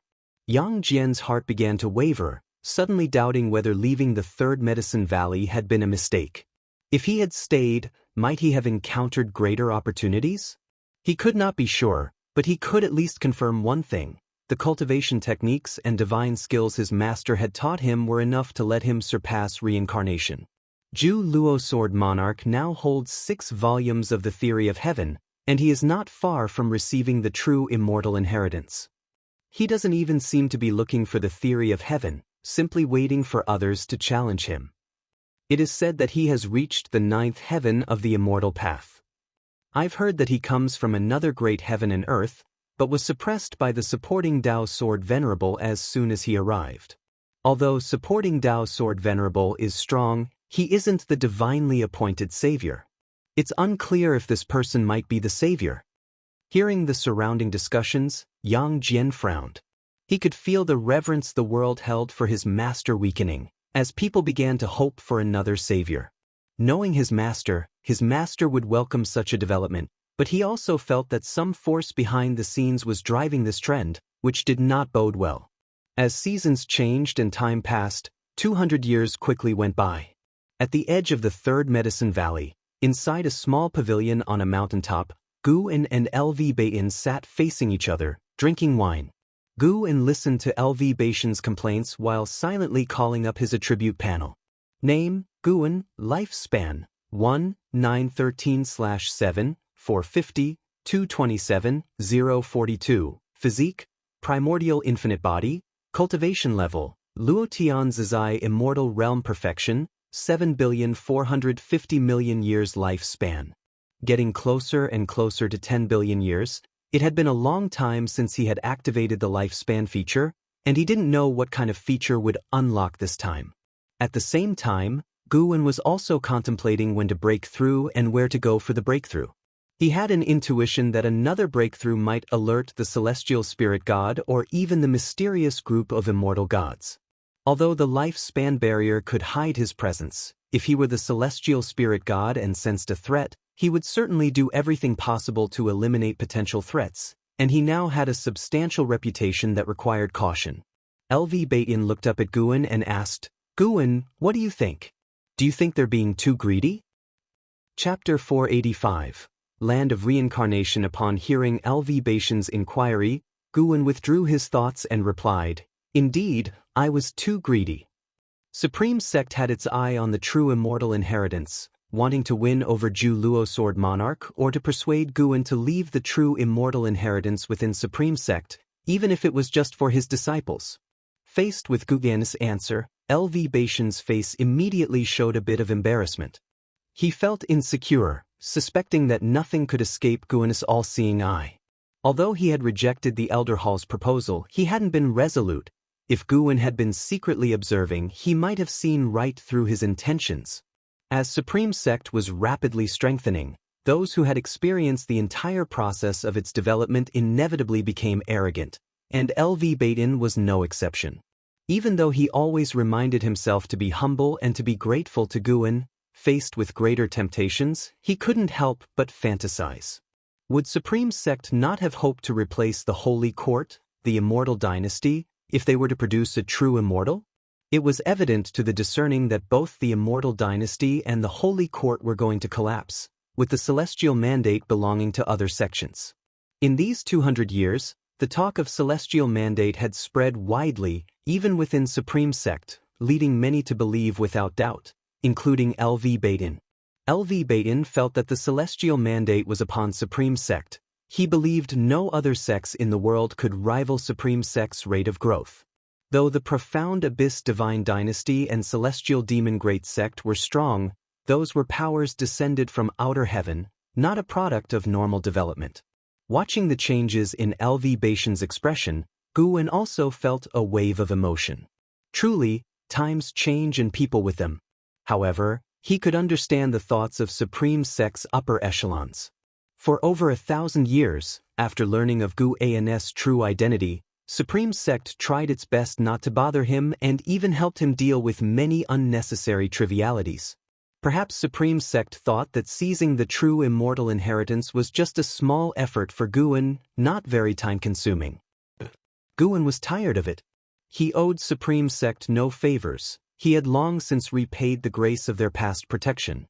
Guan spoke up, "Life is like the tide, and people chase the waves, pursuing the destination of the Celestial Mandate. You wish for it too, and I don't mind, but wanting the Celestial Mandate depends on yourselves. I am powerless to help." Upon hearing this, LV Baiyin involuntarily opened his mouth, wanting to say something, but found himself unable to speak. Guan raised his right hand, revealing startling black lines in his palm. "What is this?" LV Baishan's eyes widened as he asked nervously. Guan was not just the faith of Supreme Sect, but also his backbone. If something happened to Guan, How could he remain calm? Guan said, "This is the consequence of intervening too much. If my cultivation dissipates and I become a cripple in the future, I wonder if Supreme Sect will still have a piece of Medicine Valley for me to live out my days?" LV Baishan's face paled dramatically. He had not expected Guan to have such a hidden ailment. But on second thought, considering the powerful enemies Guan had faced for Supreme Sect, for all living beings, it was not unthinkable that he would be injured. LV Baiyan panicked, more than he had ever been in his life. He hadn't panicked when ousted by the vice sect leader or when forced into feigned death. He hadn't panicked when misunderstood by his son, or even when his son spoke of killing him.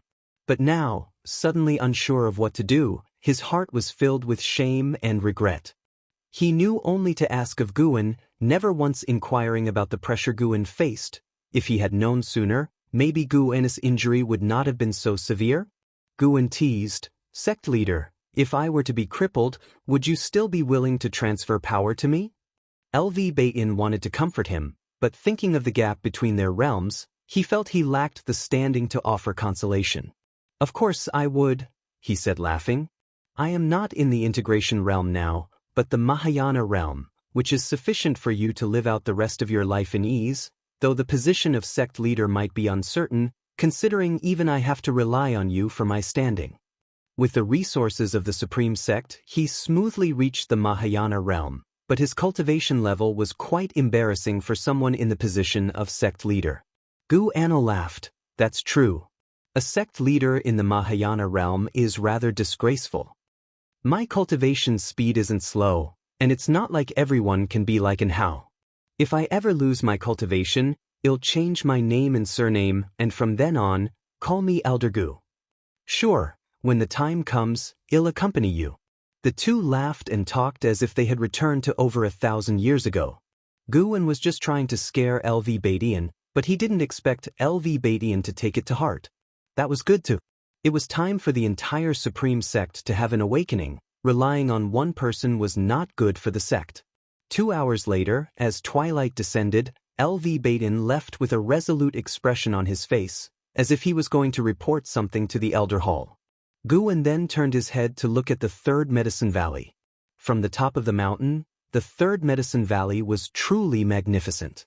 Wherever he went in the future, he would have to take the third Medicine Valley with him. After all, it was the fruit of his labor for 1,800 years. After sitting alone in the pavilion for a while, Guan stood up and walked down the mountain.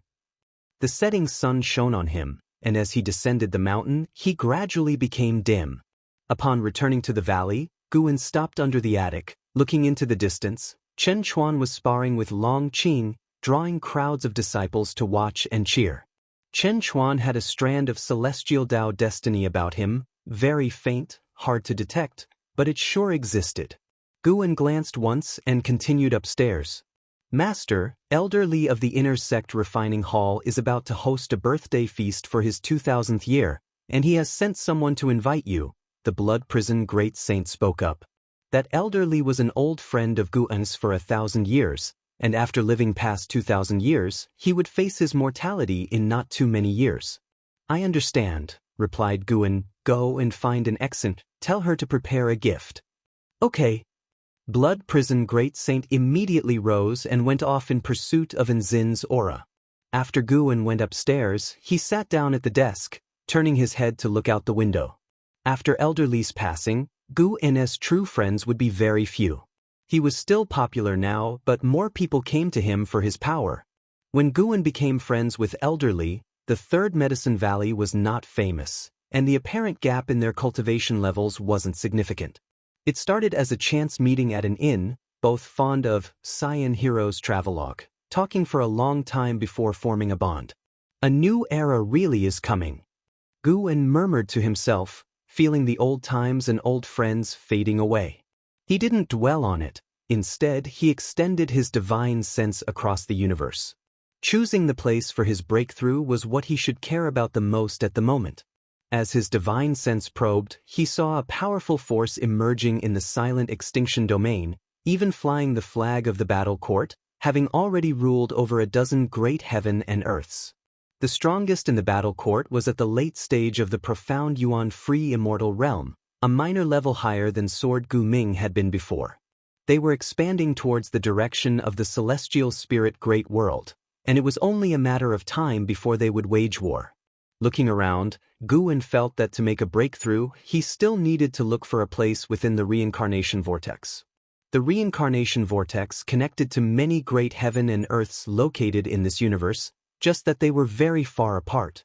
However, the reincarnation vortex also led to the land of reincarnation, the destination of souls, unreachable even for free immortals. Nevertheless, the heaven-encompassing free immortal could capture traces of the reincarnation. Otherwise, for the next breakthrough, go to the land of reincarnation? As this thought took hold, Guan's eyes brightened even more. Chapter 486, Behave domineeringly, Yi Tianji within the dim void, dense fog swirled, with nebulae faintly visible here and there. Within the source of the light hung a grand hall, with 9 suns suspended above it, arrayed in a fan shape. Beneath the 9 suns, a black throne stood upon a high platform, upon which an imposing figure sat. He was clad in armor, with a broad physique, wearing a divine crown reminiscent of a Qilin's head, from which emerged his cold and authoritative countenance. White hair fluttered at the sides of his face, as he supported his head with one hand in a languid pose, continually exhaling turbid breath like a true dragon taking a brief rest. A bolt of lightning struck from the depths of darkness, hitting the grand hall and transforming into a winged man. He was dressed in dark cyan Taoist robes, with a grim expression and long hair cascading freely, resembling a fierce ghost. In front of the seated figure, the winged man seemed so diminutive, like facing a towering mountain. My lord, it appears that the power of the immortal gods is intervening in this universe. The winged man spoke with a grave tone, clearly wary of the immortal gods. The seated figure slowly opened his eyes, his pupils gold in color, which made him look even more majestic and overwhelming. Immortal gods? Ridiculous. In this great thousand world there is but one immortal god. He would not interfere in internal strife. Besides, this great thousand world betrayed the immortal god in the past. The dissatisfaction of the immortal god with this world is not so easily dissipated. His gaze shifted to the depths of the universe, the scenery of the celestial spirit great world reflecting in his pupils. Hearing this, the winged man frowned and asked, "Do you mean someone is masquerading in the name of the immortal gods?" The seated figure replied, "Both the heavenly Tao and the immortal gods wield their power despotically. They would not engage in so many roundabout tactics. However, it is just as well, let them test the depth of the celestial spirit great world. Our task is to capture the remnants of the Long clan." The winged man pressed on, "But within the celestial spirit great world lies the celestial Tao golden core. Why not take it for ourselves?" The seated figure did not respond again, and simply closed his eyes. The grand hall fell into silence, the 9 suns still blazing fiercely, bringing endless light to the void. Suddenly, the winged man seemed to sense something, swiftly turning around to look, only to see in the deep darkness of the void a pair of vast eyes staring back at them. Those eyes were like the eyes of the universe, making the nebulae in their presence pale in comparison. The descendant of the Long clan is indeed in the celestial spirit great world, and he will vie for the celestial mandate. A voice, ancient and strong, resounded. This voice was unmistakably He Qingsong's, but it was stronger, as though a supreme deity proclaiming the laws of the world to all living beings. The seated figure opened his eyes and looked, mocking, "So it's you. I hadn't expected you to still not have given up the chase." The vast eyes in the void continued, "Yi Tianji, we could join forces. Perhaps the people of the Long clan are hiding under the employ of the supporting Tao sword venerable. If so, you cannot avoid dealing with him, an entity even the silent destruction god emperor suffered a setback from.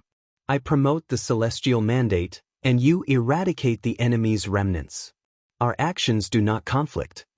The figure referred to as Yi Tianji remained unflustered, merely staring calmly at those eyes, his thoughts inscrutable. The void returned to silence once more. "Unless you tell me exactly who the descendant of the Long clan is, I shall not readily believe you, Yi Tianji finally spoke. The vast eyes in the void narrowed slightly, hearing Yi Tianji continue, but you have another option. You could concede the celestial Tao golden core to me. I might then consider assisting you. The celestial Tao golden core. The expression in the eyes of the void suddenly turned cold, while Yi Tianji closed his eyes again. The winged man on the grand hall could not help but smile, looking mockingly at the vast eyes in the void, waiting for a decision.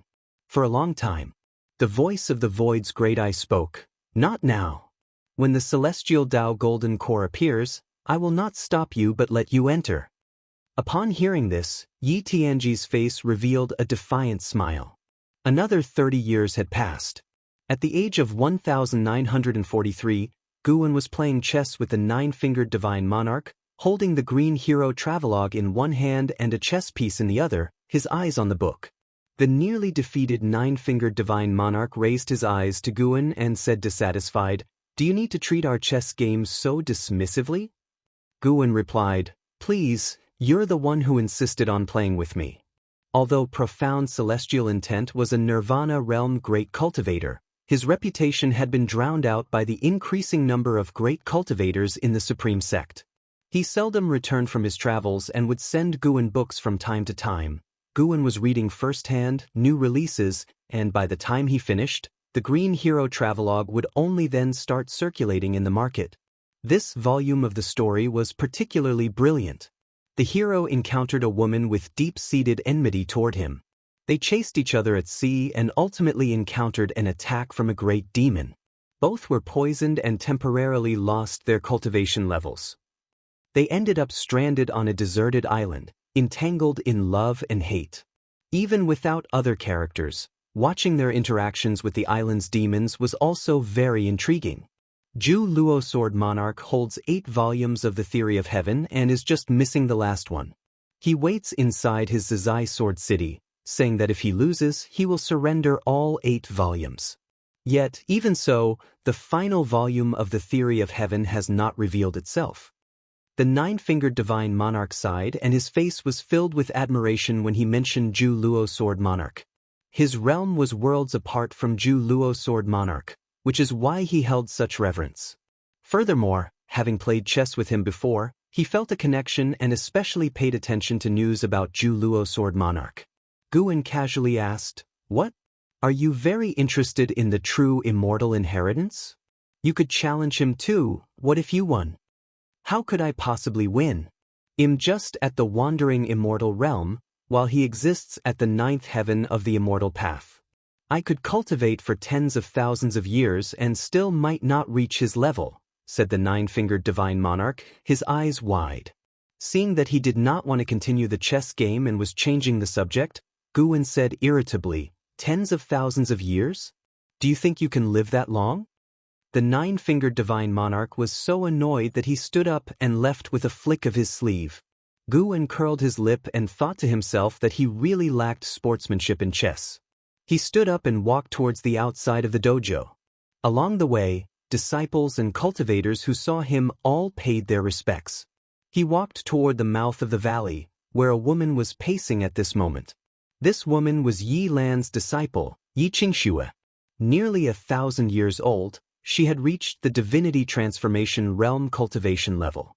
2,000 years ago, she could have roamed freely across the continent, but in today's supreme sect, a cultivation level of divinity transformation realm was not as prestigious as some exceptionally talented new disciples. Dressed in a yellow robe, Yi Qingxue saw Gu N's figure from afar, and she was immediately filled with joy. Just as she was about to step forward, she hesitated again. As a child, she had been disrespectful and hostile towards Guwen. She felt that her master, being so powerful, shouldn't have to curry favor with Guwen. But ever since she realized that Guwen was the supporting Dao Sword Venerable, she understood how ridiculous she had been. Because of this, she dared not see Guwen anymore. Since her master's death, she had kept this relationship secret and did not speak of it. Apart from the Elder Hall, no one knew of her relation to Guwen. Seeing Guwen walking towards her, Yi Qingxue felt nervous and apprehensive. Could it be that her uncle master had foreseen her coming and had specifically come to meet her? She thought it highly likely, given that her uncle master was the supporting Dao sword venerable. But she also feared that she might be overthinking it.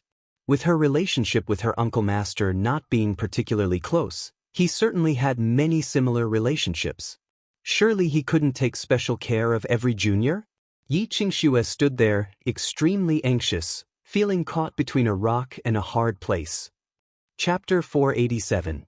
Changes in the world. As Guan approached, Yi Qingxue still didn't dare to greet him, but the nearby disciples came over to pay their respects and greet him. Third Medicine Valley was now home to many disciples, all of them cultivators who required space for practicing their spells. Even Qi absorption cultivation needed space, hence, around Third Medicine Valley, one could always see people, especially near the entrance that represented the main gate of Medicine Valley. The closer Guan got, the more nervous Yi Qingxue became, hearing nothing but her own breathing and heartbeat. She held power within her subsect as well, and she was considered a talent. Years of experience had rendered her calm in handling matters, so why was she so nervous at this moment? She didn't understand. She could only secretly chide and blame herself. Now that you are here, why not come in? Must your master uncle come out to fetch you personally? You're making quite the entrance, even grander than the sect leader. Gu An's light laughter reached her ears, startling her into looking up and meeting his gaze. She quickly raised her hand in salute, her voice trembling as she spoke. Greetings, Master Uncle. Let's go. I happen to be free today, Guan said with a smile. Before Yi Lan passed away, the only thing she was worried about was Yi Qingxue, as she was the disciple Yi Lan had personally raised, which was evident from their shared surname. Go? Where to? Yi Qingxue asked nervously, her heart surprisingly lifted, not expecting her master uncle to still remember her and treating her with the same gentle attitude as before. She had thought that after her master's death, his brother would no longer show her kindness. To resolve your troubles. Guan answered and began walking out of Medicine Valley. Yi Qingxue was stunned for a moment, then quickly followed his pace. She caught up to Guan's side and asked, But I haven't mentioned my troubles. How do you know? Guan glanced at her and laughed. You are also a cultivator. Do you think the immortals you look up to can't predict the future? Yi Qingxue was shocked. Guan then took her flying toward the sect's main city. Their flight wasn't too fast, and along the way, he inquired about how she had been these past years, quickly easing the tension in her heart. After dropping her guard, Yi Qingxue began to discuss the difficulties she had encountered. Her disciple was exceptionally talented and caught the eye of a great cultivator who attempted to recruit her. Failing to persuade her, he kidnapped her.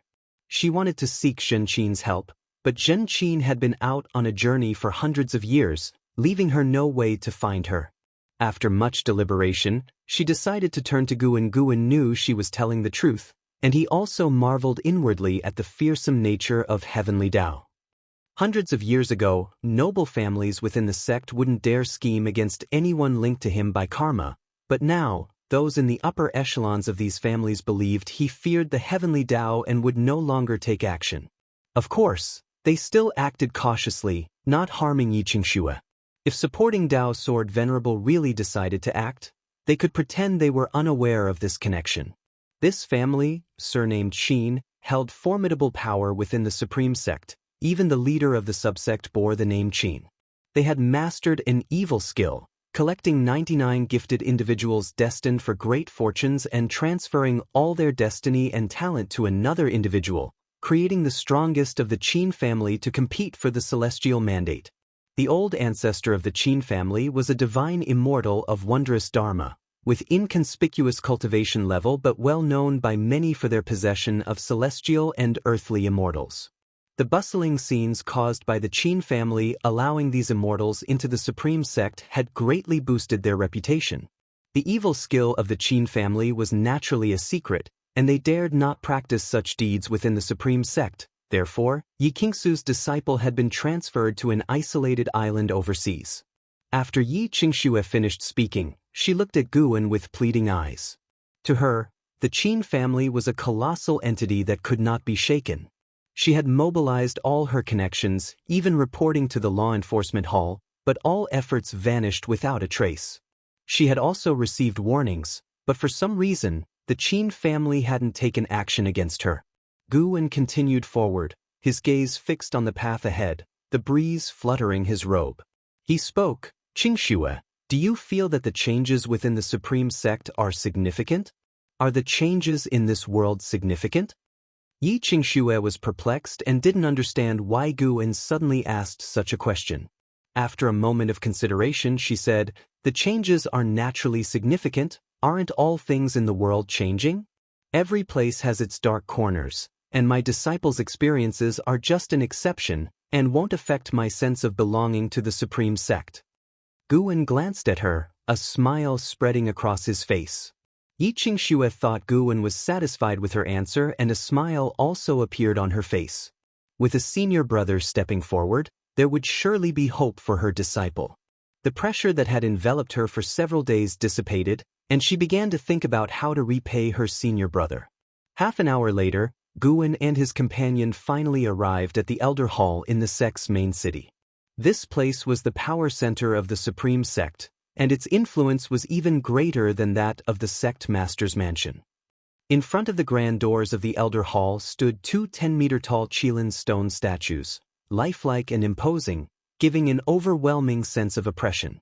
Looking at the three characters on the plaque, Yi Qingxue became nervous again. She had been here hundreds of years ago, accompanying Yi Lan on some errand, and the important figures in the hall had left a deep impression on her with their commanding aura. The disciple guarding the door, seeing Gu Wen walking straight towards it, subconsciously meant to ask questions. He had just taken a step when a voice reached his ears, causing his face to change dramatically, and with a thud he knelt down. It wasn't just him, the other gate-guarding disciples also knelt down, looking toward Gu Wen excitedly.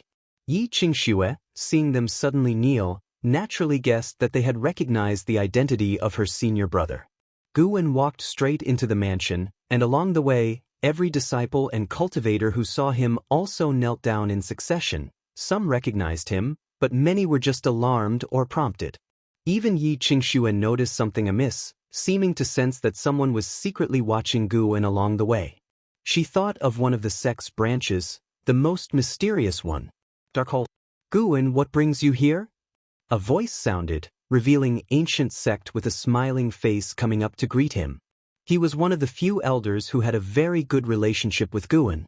They had known each other for 1,900 years, back when Gu Wen's identity as the supporting Dao Sword Venerable had not yet been revealed. Gu Wen spoke with a smile, "Arrange it, I need to see all the elders." Ancient sect's heart skipped a beat. Gu Wen had never made such a request before, and his first thought was that something serious had happened. And it was something major. He didn't dare to ask further and immediately went to make arrangements.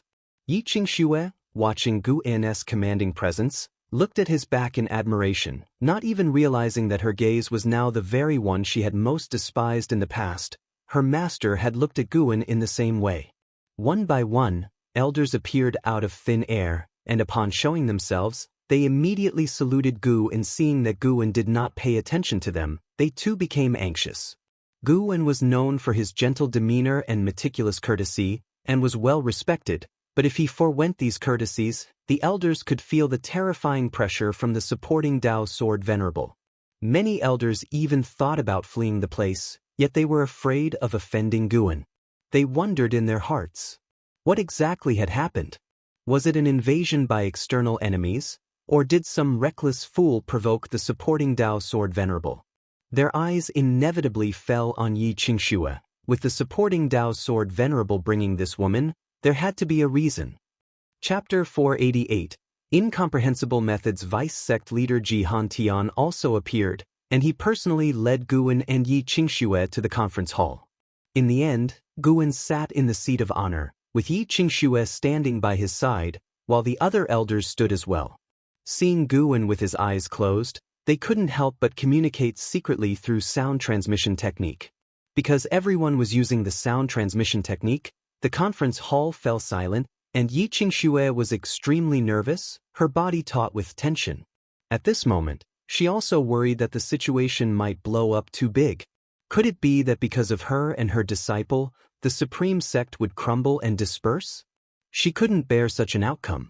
The Qin family was merely interested in her disciple's talent and didn't intend to harm her disciple. If she didn't approach Guan, her disciple would just lose his freedom. But if the Supreme Sect lost Guan, it would affect everyone in the Supreme Sect.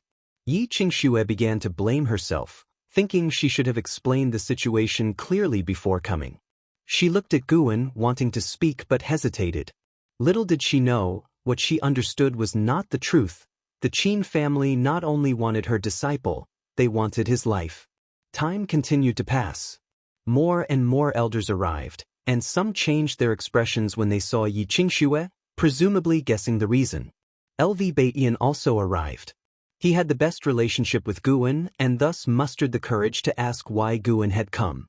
It's nothing much, just want to say a personal farewell to everyone. Guan said with closed eyes, and as soon as these words came out, everyone panicked and began to discourage him. Sword Venerable, is there something we have failed to do? Yes, Sword Venerable, the Supreme Sect can do without anyone but you. Who has offended you? Just say the word, and the Supreme Sect will definitely give you an explanation. Sword Venerable, don't scare us. Sword Venerable, where are you planning to go? The elders, no matter from which powerful family they came, even those from the Qin family, were thrown into disarray. To this day, most of the Elder Hall's members were newcomers. They had joined the Supreme Sect because of supporting Dao Sword Venerable. Without supporting Dao Sword Venerable, what was the Supreme Sect? Guan opened his eyes and looked at the faces in the hall. Most were unfamiliar, just like the current state of the Supreme Sect, which made him feel increasingly alienated. It wasn't just that old acquaintances were passing away. The sect's spirit was changing and seemed no different from other sects. The law of the jungle, where the strong are revered. Chivalry was not often mentioned by most people. Pursuing the celestial mandate had become everyone's goal. This atmosphere had even spread to the Third Medicine Valley. Although this was the machination of those pursuing the heavenly Tao, the fact that it was so easily shaken still made Guan somewhat weary. With his current divine skills, he could go anywhere and take his Medicine Valley with him. Guan was indeed planning to change locations, go into seclusion to cross the tribulation, and reach for a higher realm. The strife in this world was still long, with never-ending tribulations and continual unexpected twists. Being in the spotlight would only bring incessant troubles to those around him. LV Baiyan fell silent. He was not as panicked as the others, thinking Guan wanted to recover from injuries. If Guan was truly weary, he would not stop him.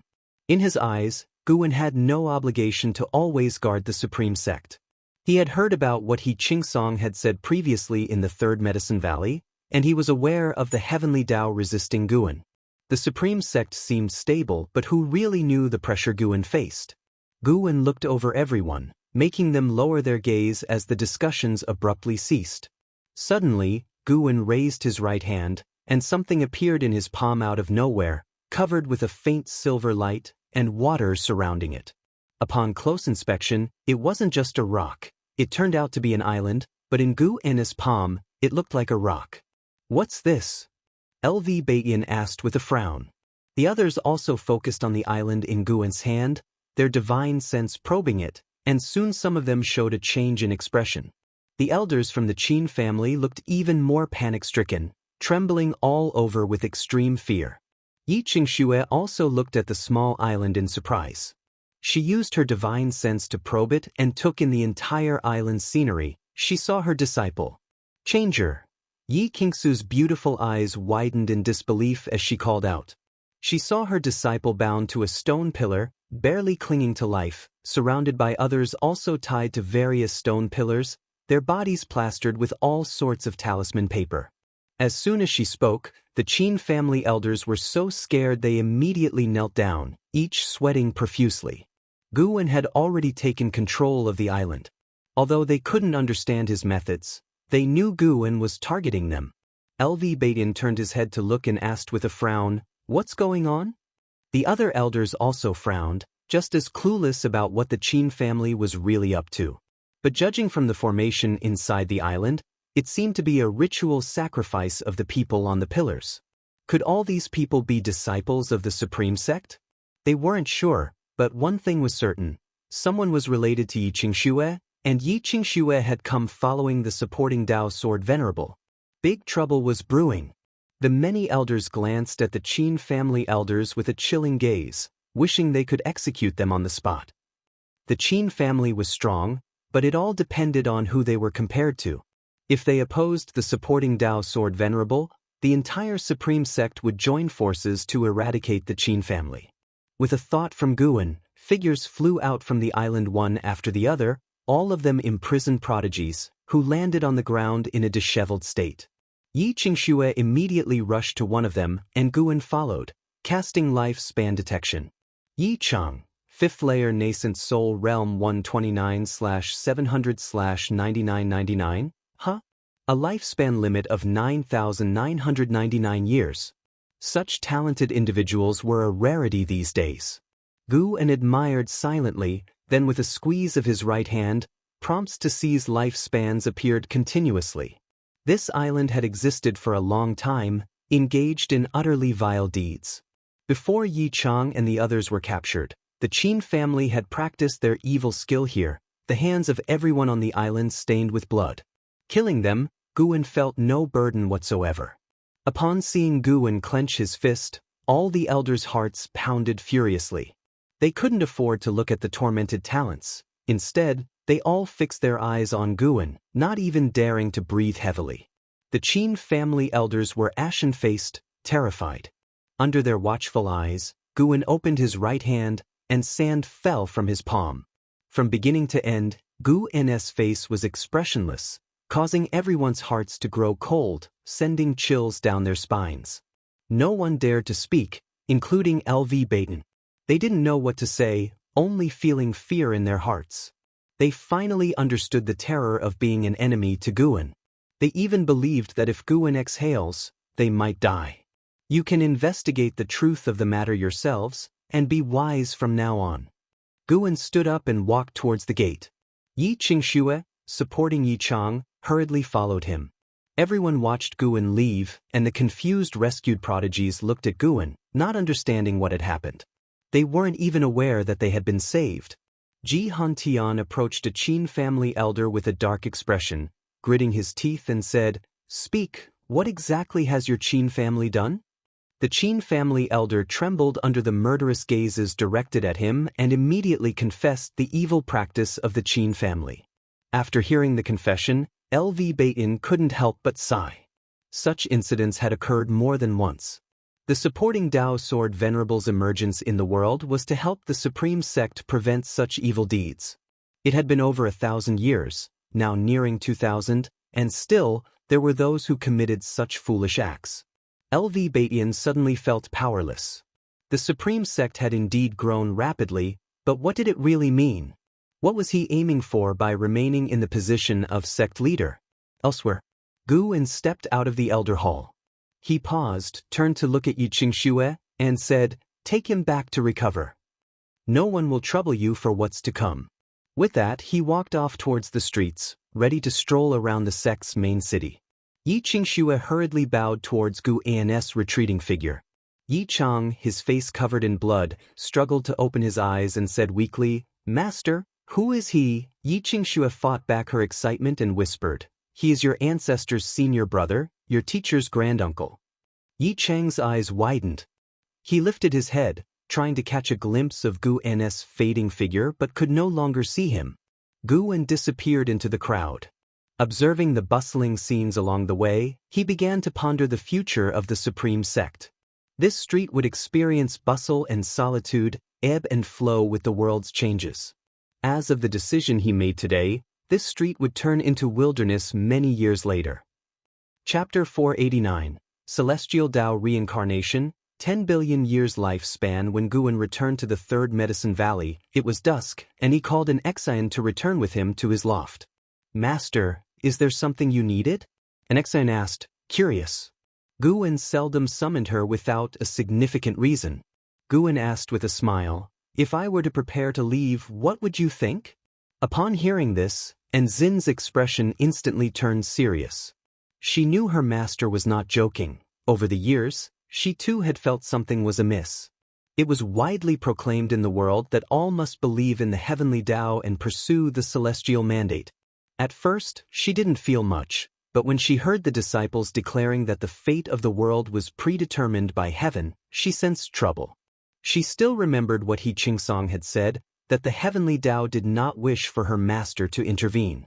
Although she wasn't sure if He Qingsong could represent the heavenly Tao, she couldn't help but think more about it. If master wishes to leave, then we will leave. Where to and when? An Exian asked, seemingly without any hesitation and even somewhat eagerly. Guan shook his head with a wry smile and asked, "Don't you have people or things you would hate to leave behind?" An Exian replied, "Although I am the major disciple of Medicine Valley and have close relationships with many disciples, I know where everything I have comes from. I only care about master and my senior fellow disciple."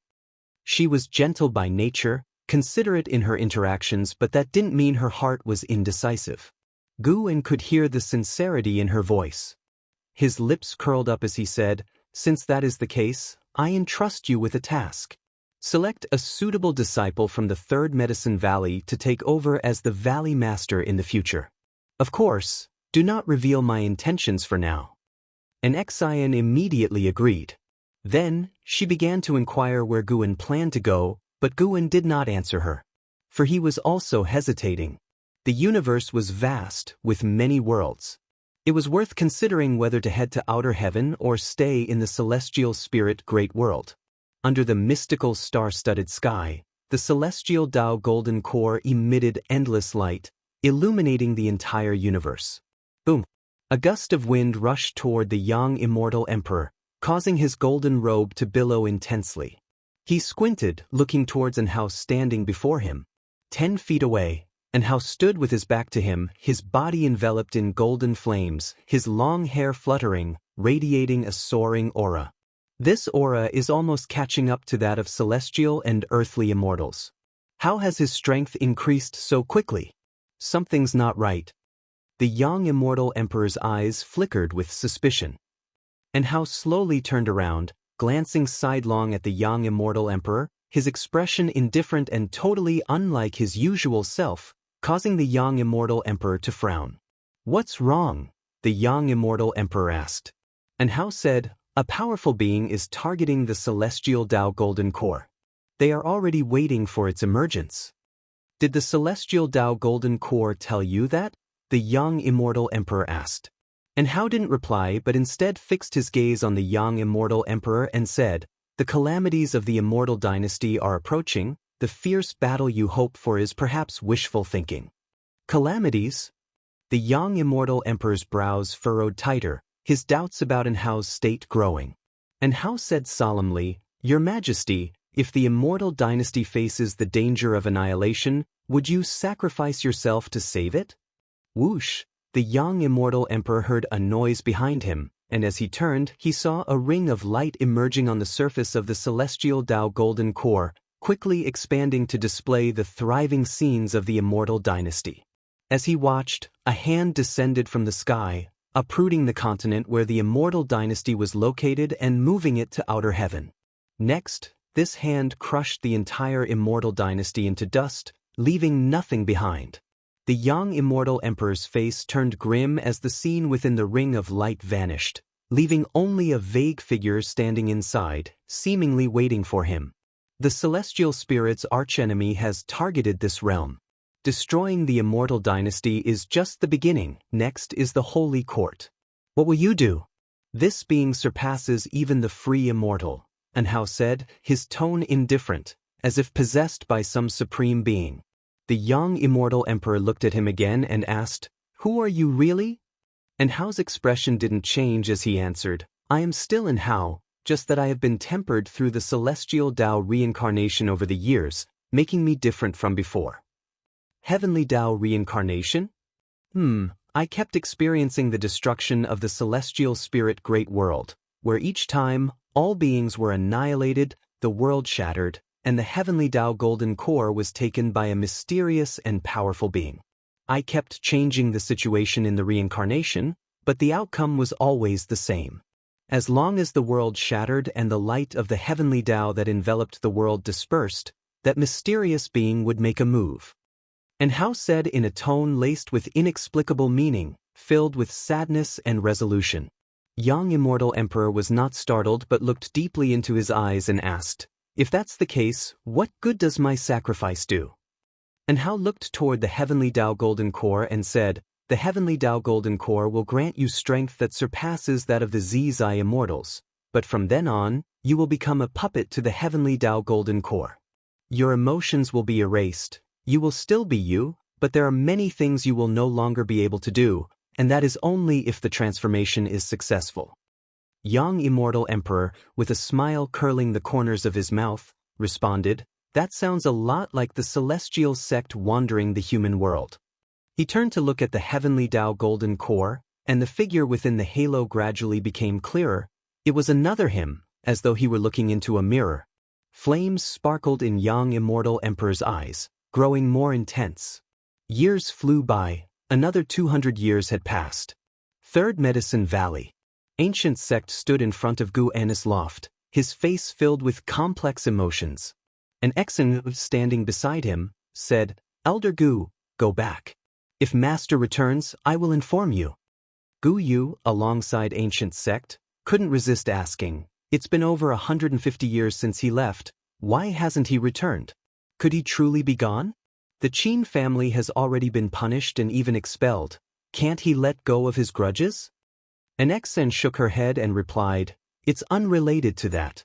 Master left because of something else. You're overthinking it." Ancient Sect stopped Gu Yu from saying more.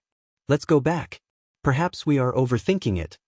Elder Gu sighed, then turned and left. Gu Yu could only follow in his footsteps. Under a nearby tree, where the blood prison great saint was meditating, he opened his eyes and watched them leave, his face showing a mocking smile. An Exen turned and left without lingering under the loft. At the same time, inside the loft, Guin had not left. He was lying on a chair reading a book. He had merely concealed his own aura and fate, thus misleading others into thinking he wasn't there. Even if someone were to enter now, they wouldn't see him. After finishing the last page, Guin pulled up his attribute panel. Name, Guin, lifespan, 2-143/9-999-605-001. Physique, primordial infinite body. Cultivation level, Luotian Zizai immortal realm perfection, 99 billion years of life. So close to 100 billion. Guin was eagerly anticipating his new life abilities, hoping they wouldn't disappoint. The reason he feigned departure early was to prepare for his breakthrough. The next breakthrough would surely shake heaven and earth, and he also wasn't sure if his journey to the land of reincarnation would alarm the celestial spirit great world, so he chose to hide himself in advance. Now, other than the celestial spirit god, no one should be aware that he was still there. He shifted and began to gaze into the distance. He sensed a formidable power approaching the celestial spirit great world. Taoist Zhang Zizai Immortal. This being wasn't seeking to destroy the celestial spirit great world, but was targeting a corner of it. That direction was the Immortal dynasty. Guin started to look forward to the so-called Heavenly Tao Golden Core and whether it could truly help Young Immortal Emperor defeat an enemy greater than a Zizai Immortal. Because of an Hao, Guin often kept an eye on the Heavenly Tao Golden Core. Located in a special space, Guin was able to perceive it partly because he had secretly left a Tao Destruction Destiny seal on an Hao. He could feel the changes in an Hao, his celestial Tao destiny far more intense than that of puppets like He Qingsong. Chapter 490. The Great Tao is boundless deep within the universe. Amidst the darkness, a purple rainbow sped along at an inconceivable speed, its target being the celestial spirit great world. Many great cultivators and demons roamed the void, and when they saw the purple rainbow, they were all frightened, hurriedly dodging out of the way, fearful of being struck. What is that? Such a terrifying aura. Could it be the existence of the 8th or 9th level of the Immortal Tao? The universe is indeed becoming more dangerous. It's not only the celestial spirit great world, but other great worlds are also continuously facing calamities, and there are even some that have been swallowed by mysterious forces. I heard that too. It said that this power is called the Battle Court. We better find our disciples and avoid the tribulation, survive to the next era, and then we can turn our fortunes around. As cultivators and demons discussed, the purple rainbow drew closer and closer to the celestial spirit great world. Inside the celestial spirit great world, countless beings saw a purple meteor appear from the horizon, descending from the heavens towards the distance. Many mortal spirits even thought it was a lucky star descending, and they began to pray and make wishes. Before long, a thunderous roar reverberated through the world. On a hillside, Long Qing and Chen Chuan, who were practicing their skills, stopped and turned their heads simultaneously, seeing a purple glow on the horizon, desolate yet magnificent. Feeling the strong aura from afar, Chen Chuan frowned and asked, "Senior brother, what's happening?" Long Qing felt a palpitation that he hadn't felt in many years, inexplicably feeling as if a great disaster was about to strike. "I'm not sure, it could be another battle between great powers, we'll get used to it. There are always some areas in the world that are restless, but it won't affect us," Long Qing said, trying to reassure him. Chen Chuan hesitantly asked, "But our master has been gone for many years. Could it be?" Long Qing glared at him, saying irritably, "Sister and the blood prison great saint are still here, how could master leave? He will come back." Chen Chuan fell silent. His understanding of Guan was not deep. Facing Guan, he was always very constrained, so he was also worried that Guan might leave. Guan was the sky for the Third Medicine Valley, and even the Supreme Sect. Without him, the Tai Tsong continent would surely be caught up in chaos. Chen Chuan wasn't afraid of being involved in the conflict, but he was afraid of losing track of his master. He still wanted to practice the sword Dao under his master. Even though he was known as a genius, faced with his master's sword Dao, he felt an endless urge to learn. He needed time to become stronger. He was not yet ready to stand against the heroes of the world. The two brothers gazed into the distance, each harboring their own thoughts, no longer speaking. Not just them, in various places within the Third Medicine Valley, disciples were all looking in the same direction, worrying about the future of the Tai Tsong continent. Guan had not left for over a century. His prolonged absence had inevitably led to rumors within the Supreme Sect, many people worrying that the supporting Dao Sword Venerable had abandoned the Supreme Sect. The news even spread overseas, causing many spies from different sects to infiltrate the Tai Tsong continent and the Supreme Sect. The Supreme Sect seemed still stable, yet it felt as if it was a building about to collapse. Inside the tower, Guan watched the battle, observing the Immortal dynasty resisting that Taoist Zhang Zizai Immortal from outer heaven. In just an instant, the Immortal dynasty's destiny was dispersed by that person, who crashed into the Immortal dynasty's land, shattering the ground and engulfing the mountains and lands with fierce fire, turning the continent of the Immortal dynasty into a hell in a blink. Guan could sense that this person was holding back, seemingly not wishing to destroy the celestial spirit great world itself, just wanting to crush the Immortal dynasty. The Immortal dynasty responded swiftly, quickly forming a great formation, the ancient Immortal Emperor taking the lead to combat the Taoist Zhang Zizai Immortal, with other divine thought true immortals joining the battle. Taoist Zhang Zizai Immortal was quite arrogant, continually provoking the immortal realm's immortals' Tao hearts, looking to grant them the greatest opportunity. Yet, Guan knew he was waiting for the celestial Tao Golden Core. The celestial Tao Golden Core was hidden in a mysterious space, isolated by celestial Tao destiny, making it impossible for Taoist Zhang Zizai Immortal to locate it directly. Guan also saw that Yang Immortal Emperor had surpassed the Free Immortal. He was inside the celestial Tao Golden Core, and surprisingly, he did not need to cross the tribulation. His chi blood was merging with the celestial Tao Golden Core in a bizarre manner. What a spectacle this will be! Guan's lips curved upward. With a thought, an avatar appeared at the table and then vanished from the spot. The impending attack of Taoist Zhang Zizai Immortal would undoubtedly bring a new round of calamities to the celestial spirit great world. Guan saw through his origin. This individual was connected to Battle Court, which meant Battle Court would eventually make a large-scale descent into the celestial spirit great world. He needed to choose his breakthrough site in advance in order to face Battle Court with greater confidence. Currently, The battle court's strongest cultivation level in the universe was the profound Yuan-free immortal realm. Although it was still beyond the reach of heaven-encompassing free immortal Guwen, he wanted to conceal his stronger cultivation level to avoid unexpected incidents. In a single step, Guwen's avatar entered the reincarnation vortex above, zooming into the reincarnation area at a rapid pace. The rules of reincarnation were special, invisible, and colorless, but when a living being approached, they would be swept away and brought into the land of reincarnation. Guwen had previously explored the land of reincarnation. It was so vast that it was even larger than the universe, so he had not directly determined the breakthrough site. Indeed, the land of reincarnation was extremely mysterious and dark as night.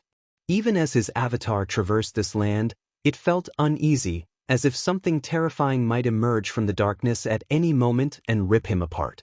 The mystery and vastness of the land of reincarnation made Guwen realize that the great Tao was unimaginably vast, not confined by the universe, and there were many other mysterious places with different rules from the universe. Guwen split his focus, keeping an eye on the great battle in the Immortal dynasty while monitoring his avatar. About half an hour later, an overwhelming aura burst forth, covering everything in heaven and earth so that all living beings could feel it. Whether human, demon, or sea creatures, all looked toward the direction of the Immortal dynasty. A gigantic sun appeared in the sky in that direction, spectacular in its brilliance. Its scorching heat reached every corner of the world. This heat did not cause discomfort but instead gave a warm feeling, and even the most anxious hearts inexplicably relaxed. In Guwen's eyes, the figure of young immortal emperor was reflected. The suddenly appearing massive sun was transformed by him. This sun, emitting dense celestial Tao destiny, quickly healed the injuries of the immortal spirits of Immortal dynasty and also helped recover their spiritual power. How utterly domineering! Guwen began to look forward to young immortal emperor's performance. Celestial Tao golden core, such a magnificent creation, how dare you waste it? A chilling voice rang out, bursting with killing intent, making all living beings feel fearful. As the voice fell, heaven and earth shook violently, and two Taoist Zhangzizai immortals began a great battle. This meant that all life in heaven and earth would be affected, no matter the distance. Even though both Taoist Zhangzizai immortals did not wish to damage the celestial spirit great world, the power that surpassed the free immortals was more than enough to cause a destructive impact on all things. Sects around the world immediately formed formations, protecting continents, islands, and seas. Sects across the Taizong continent also sensed trouble and hurriedly formed their own formations. Meanwhile, on top of a high mountain, she stood at the edge of a cliff, facing the wind. Her hair was blown about, her face expressing solemnity, her eyes flickering. Feeling this overwhelming pressure, images she had never seen before began to emerge in her mind. She saw a huge golden core burning with blazing flames. Inside the golden core stood a person, seemingly speaking to her. She strained to hear clearly but could not make out the words. What exactly is it? She frowned, muttering to herself. After leaving the Taizong continent, she had traveled extensively, encountering many opportunities. As her cultivation level grew stronger, her memories of her previous life began to resurface, and she gradually learned of her past live's identity, though she was still not fully adjusted to it. Chapter 491 Profound Star Immortal Monarch Taoist Zhangzizai Immortal's Great War left all living beings within great heaven and earth enveloped in panic. Even though the two Zhangzizai immortals headed to outer heaven to battle, the shockwaves from their initial clash continued to wreak havoc upon the world. Great waves surged across the vast ocean, while the boundless plains were swept by raging winds, and atop the high mountains and snow-capped ridges, blizzards whirled. The common folk were fleeing, the celestial vault was roaring, and thunder echoed in waves. Inside the house, Guwen predicted that the Taizong continent would also be affected. However, it would not be a catastrophic strike, so he did not plan to intervene, deeming it a good opportunity for the inhabitants of the continent to be vigilant. To let them understand that the so-called heavenly Tao would not protect them, and if they wished to survive these turbulent years, they would have to rely on themselves. Guwen closed his eyes, no longer observing the scenes of turmoil throughout the lands. As for the battle between Yang Immortal Emperor and that Zhang Zizai Immortal, Guwen had already foreseen the outcome. The battle court's desire to obtain the celestial Dao Golden Core was not so simple to achieve. Elsewhere, within the imperial palace of the Taizong dynasty, Li Xiandao, dressed in his dragon robe, sat upon the dragon throne, his gaze fixed on the sky outside the palace, filled with flames. His sword-like eyebrows were deeply furrowed, and his expression looked troubled. He had already reached the nirvana realm in his cultivation level, though his publicly known cultivation level was at the void-crossing realm. No one was aware of his true depth. Your Majesty, even existences from outer heavens seek to vie for the celestial mandate. Do you truly remain unmoved? Asked a Taoist clad in a gray robe, standing in the hall, holding a horsetail whisk, and wearing a slight smile, seemingly confident he had seen through Li Zuando's heart. Li Zuando's gaze fell upon him and said, "Can you truly bestow upon me the celestial mandate?" The gray-robed Taoist shook his head. In this world, the only key that can grant your Majesty the celestial mandate is the theory of heaven. However, the Zhu Luo Sword Monarch is far too powerful. No one can wrest the celestial mandate from his hands. Nevertheless, I can guide your Majesty onto the heavenly Dao, allowing the Taizong imperial dynasty to become an existence blessed by the heavenly Dao. Li Xiandao narrowed his eyes and asked, "Oh? How will you assist me, and what must I sacrifice in return?" The gray-robed Taoist smiled and said, "I can help your Majesty establish destiny, harmonize the fate of the imperial dynasty, and all you need to do is make the people believe in the heavenly Dao." Believe in the heavenly Dao? How so? Your Majesty only needs to have the people erect monuments and statues, and pay homage to the profound star immortal monarch. Profound star immortal monarch? Li Xiandao raised an eyebrow, his expression turning playful as he asked with interest, "Is this immortal monarch one of the celestial Dao immortal gods?" The gray-robed Taoist smiled and said, "Exactly, by believing in him, they will be under his divine protection and may even receive his power." Li Xiandao sneered, "Is that so? To convince me of his existence and to wager the fate of an entire nation, don't you think you should offer something more compelling?" The gray-robed Taoist did not panic. He stared at Li Xiandao and asked, "Your Majesty, do you wish for an immortal path ultimate treasure?" Upon hearing this, Li Zuando's expression shifted slightly. An immortal path ultimate treasure was naturally very appealing to him. His son Liya had relied on a pseudo-immortal Dao ultimate treasure to massively conquer enemies, and he too had envied it. The gray-robed Taoist raised his right hand, and a treasure sword intertwined with a golden dragon flew out from his palm, rapidly enlarging. This is the profound Star Emperor sword, even mightier than an immortal path ultimate treasure. With this sword, your Majesty would possess the power to prevail across the world. However, you must venerate the profound star immortal monarch, for the Emperor sword will sense your heart. After saying this, the gray-robed Taoist lifted his hand, sending the profound star Emperor sword flying towards Li Xiandao. Li Xiandao grasped the profound star Emperor sword, and in that instant, his complexion changed as he felt an incomparable power coursing through him. This power made him feel capable of accomplishing many things. He looked at the Taoist in the gray robe and asked, "There are so many imperial dynasties in the world, why choose me?" The gray-robed Taoist laughed and said, "It's very simple, because of the supporting Dao sword venerable. He doesn't belong to the heavenly Dao nor to the celestial spirit great world.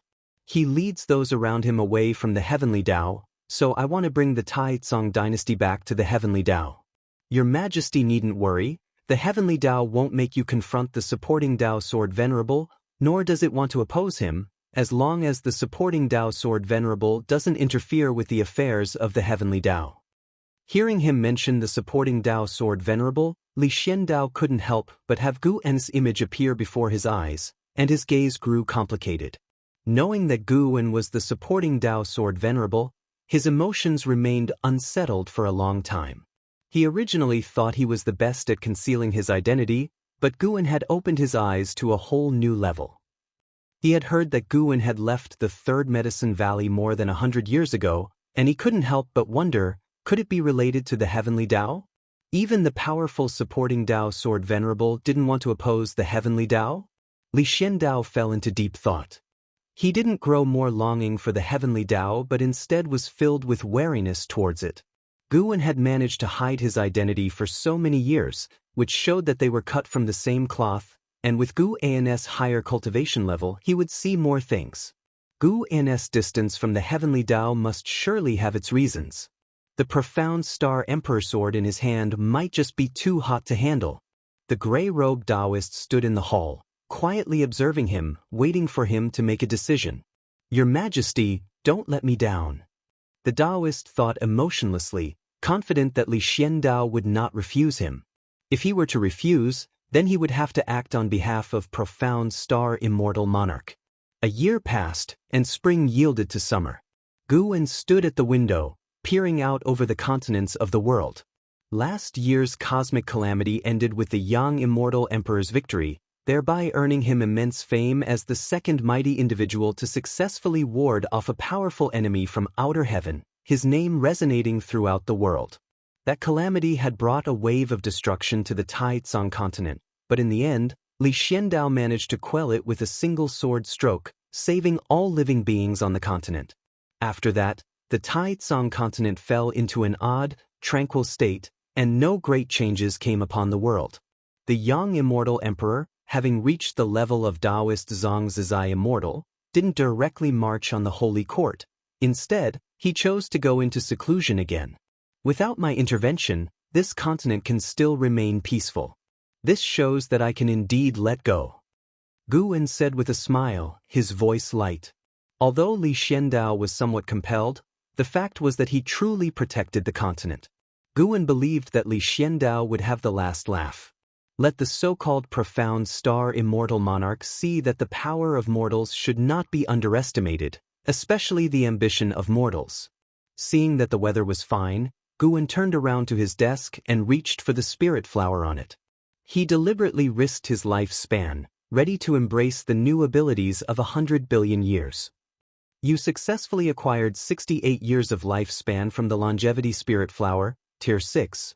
Your lifespan has broken through 100 billion years for the first time, unlocking the Lifespan Dojo feature.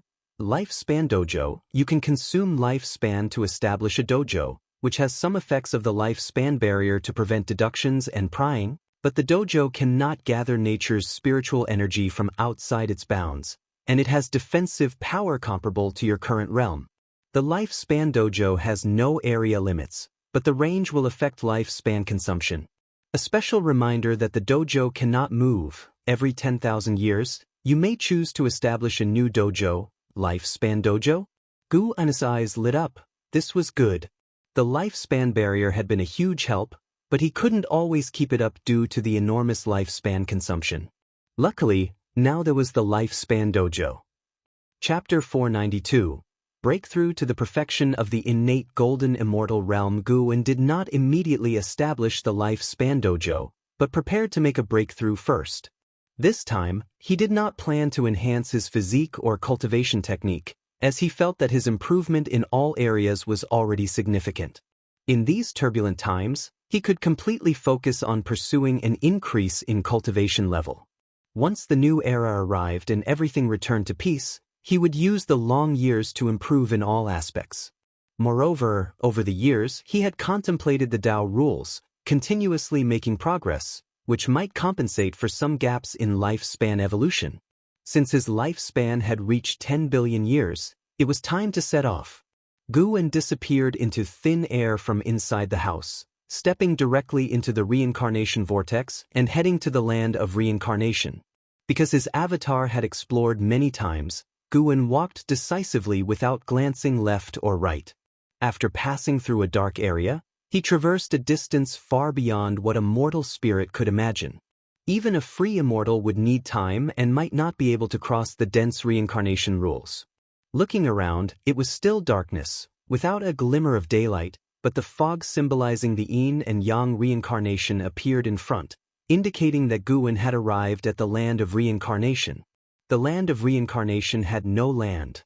Looking down was an abyss, and looking up, there was no ceiling. There were no directions here, no vitality. Anyone here would feel only endless solitude. Even though Gu An's avatar had been here many times, he had never seen any other living beings. Fortunately, there was a special type of spiritual energy that could help him break through.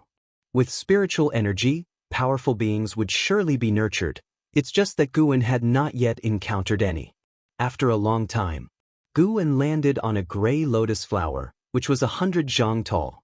Looking around, these gray lotus flowers of varying sizes occupied the dark space, emanating a faint glow. These lotus flowers were not living things. Rather, they were condensed from the reincarnation rules, and their coverage was extremely wide, even comparable to the silent extinction domain beyond the celestial spirit great world. Because the lotus sea was vast and boundless and had an even denser reincarnation spiritual chi, Guan chose this place for his breakthrough. The moment he landed, he activated the lifespan barrier. Although he didn't feel any mighty presence, he remained vigilant, acting as if there was a powerful being lurking in the shadows. He couldn't expose himself. Guan sat cross-legged, pulling up his attribute panel and looking at his entire 10 billion years of lifespan. His mood became pleasant. The last time the breakthrough took 20 million years per crossing the tribulation. This time, even if it reached 50 million years per crossing the tribulation, he could break through 200 times. He hoped it wouldn't be that exaggerated. Guan adjusted his mentality and immediately invested 10 billion years of lifespan into his cultivation level. He was even more generous than before. You have practiced Qi absorption cultivation for 50 million years. You forcefully strike at the golden immortal Tao fruit realm with the great achievement of the great Tao great freedom as you wish Bible, and begin crossing the tribulation. You did not endure the reincarnation top Tao ultimate tribulation. Crossing the tribulation failed. You have practiced Qi absorption cultivation for 100 million years. You forcefully strike at the golden immortal Tao fruit realm with the great Tao great freedom as you wish Bible, and begin crossing the tribulation. You did not endure the reincarnation top Tao ultimate tribulation. Crossing the tribulation failed. It really is 50 million years per crossing the tribulation. Although Guan had mentally prepared himself, seeing such a great consumption made his heart sink. One prompt after another fell. The 10 billion years of lifespan rapidly depleted. All failed. Guan continued to invest lifespan. Since he had not achieved success in his breakthrough, the lifespan numbers consumed by the lifespan barrier grew very slowly. Outside the barrier, the void remained silent. The gray lotus flowers were so mysterious and eerie, like countless souls floating there.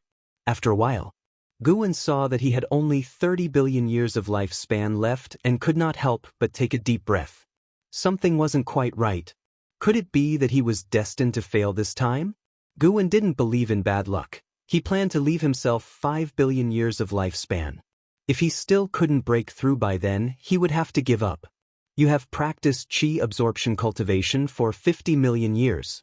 You forcefully strike at the golden immortal Tao fruit realm with the great achievement of the great Tao great freedom as you wish Bible, and begin crossing the tribulation. You endured the reincarnation top Tao ultimate tribulation. Crossing the tribulation succeeded. Your Tao fruit transformed into the golden immortal Tao fruit. Your cultivation level broke through to the early stage of the innate golden immortal realm. You have practiced Qi absorption cultivation for 100 million years. Your cultivation level grows. You have practiced Qi absorption cultivation for 500 million years. Your cultivation level breaks through to the middle stage of the innate golden immortal realm. You have practiced Qi absorption cultivation for 1 billion years. Your cultivation level breaks through to the late stage of the innate golden immortal realm. Innate golden immortal realm. Guan's face revealed joy, as he had finally broken through successfully.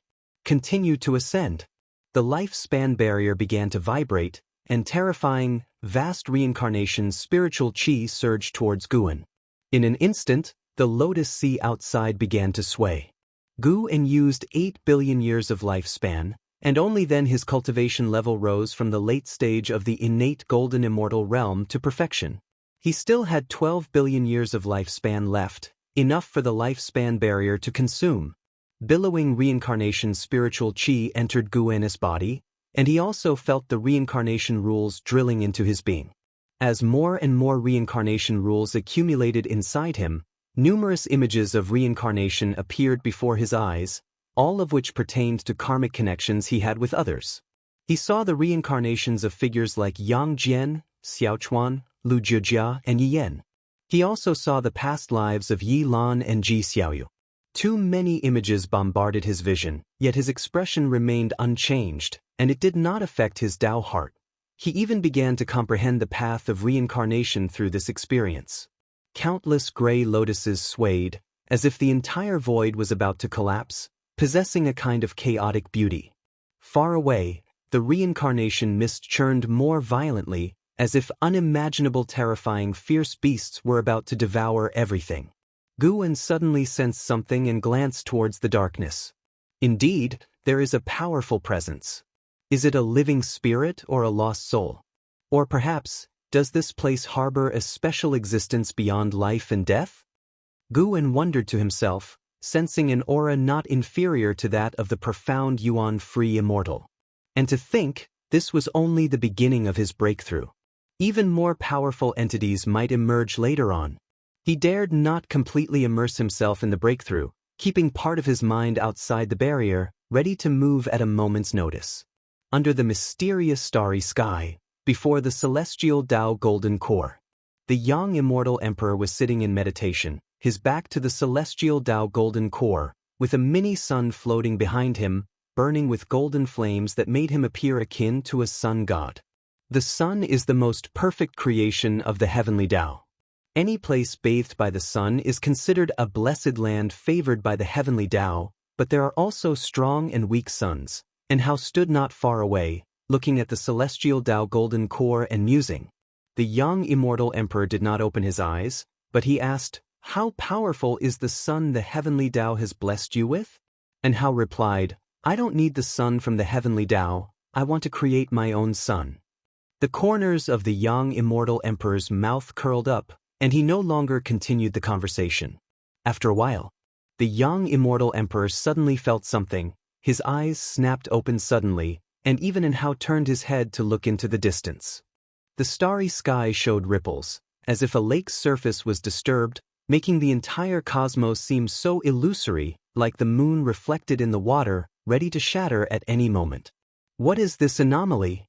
And Hao asked with a frown. Although he had experienced the celestial Tao reincarnation, he had never seen such a phenomenon in this space before. This space consisted of the power of the heavenly Tao, independent of the celestial spirit great world. The young immortal emperor's brows also furrowed. Ever since he first entered this secret realm, 5 million years had passed, and he had never seen such an anomaly. In his eyes, this secret realm was even the safest place in the world. Now seeing the distortion in the starry sky, he felt an inexplicable panic. Could it be that an even more terrifying existence was about to arrive? He began to calculate with his fingers, but even he, having reached the level of the Taoist Zhangzizai Immortal, could not discern anything. Not only in this secret realm, but distortions also began to appear in the celestial vault in various places throughout the celestial spirit great world. The silent extinction domain in outer heaven was even more turbulent with spirit mist, oppressively dense. More and more locations began to experience spatial anomalies, thereby affecting the entire universe. Deep within the silent extinction domain, seated on a throne, Yi Tianji opened his eyes. He looked up and saw visible spatial distortions in the dark void. Is this disturbance in the path of reincarnation? Yi Tianji murmured to himself and looked in another direction. That way lay the world gate. He saw beneath the world gate a towering figure appearing, a powerful form gleaming with white light, as if representing supreme authority. The Celestial Spirit God. Chapter 493, Tao Fruit Blossoms, Reincarnation Chaos. He has even been alerted. Yi Tianji withdrew his gaze, his eyes flickering, suddenly feeling that the waters of celestial spirit great world were very deep. Whether it was to search for the celestial Tao golden core or to pursue the descendants of the Long clan, both had become difficult. Could it be that the descendants of the Long clan escaping to this realm was not by chance? Was the mysterious supporting Dao sword venerable merely a sign? What dark forces were hidden behind all this? Yi Tianji looked again at the twisted void, feeling that a mysterious and powerful being was manipulating everything behind the scenes. If he could feel this, not to mention all living beings within the various realms of existence. In a forest within Celestial Spirit Great World, she stood on a tree branch, looking at the twisted celestial vault, her brow furrowed. Reincarnation in chaos, could it be the hidden danger from that entrance? The Yuanshu ancestor of the Immortal dynasty opened the reincarnation vortex, allowing the Celestial Spirit Great World direct access to reincarnation, and many cultivators used the reincarnation vortex for reincarnation trials, or to flee to other realms. In Zhu Zai's view, this was an act that disrupted the order of reincarnation. Indeed, chaotic anomalies had now appeared. She suddenly thought about escaping from Celestial Spirit Great World, but her cultivation level simply could not break free from the heavenly Daos limitations. It seems I can only go to that place to fight for a chance of survival. She thought this way and then leapt down from the tree branch, walking towards the depths of the forest. On the other side of the world, on a throne inlaid with treasure swords, Zhu Luo Sword Monarch also gazed at the celestial vault. Around him was a large hall without a ceiling, with great swords standing along the edges, their tips pointing skyward, their edges sharp and exposed. Looking at the ceaselessly twisting celestial vault, Zhu Luo Sword Monarch also sensed that the reincarnation rules were in flux, which made his gaze fall on the reincarnation vortex. What exactly is happening there? Zhu Luo Sword Monarch felt puzzled. He then lowered his head, looking at the 8 existing treatises on heavenly Tao floating before him. He was just one treatise away from obtaining the true immortal inheritance. Originally, he was not in a hurry and wanted to enjoy the process, but now with anomalies appearing in reincarnation, he worried that his cultivation level would not withstand future situations, especially since he had heard that the supporting Dao Sword Venerable had left the Supreme Sect over 100 years ago. If supporting Dao Sword Venerable had indeed fled Celestial Spirit Great World, he could not afford to be careless. Zhu Luo Sword Monarch pondered for a moment and immediately stood up. With a wave of his right hand, he gathered the 8 treatises on heavenly Tao into his sleeve, then vanished from the spot. While all living beings were anxious about the anomalies in the celestial vault, this was just the beginning. When the nature's spiritual energy began to descend, the beings were about to face true panic. In the land of reincarnation, the gray lotus sea, Gu-en was seated on a lotus, surrounded by gray mist, with golden light spilling out from within. His eyes closed, he was in the midst of the creation of innate golden immortal.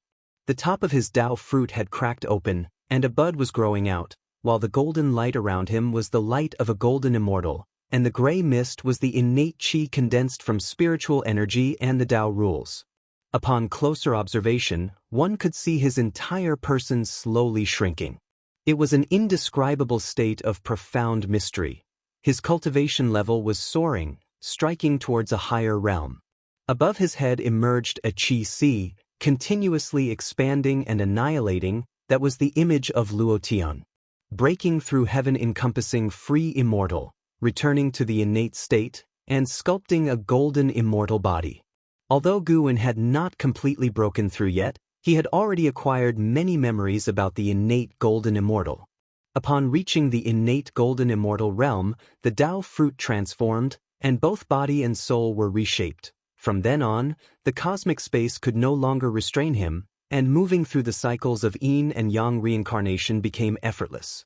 As an immortal, golden immortals were stronger than free immortals, and after the Tao fruit of the golden immortal blossomed, it could even create a new world, establishing its own world rules, birthing all living beings, and continuously undergoing reincarnation, thereby allowing the Tao fruit itself to grow continuously.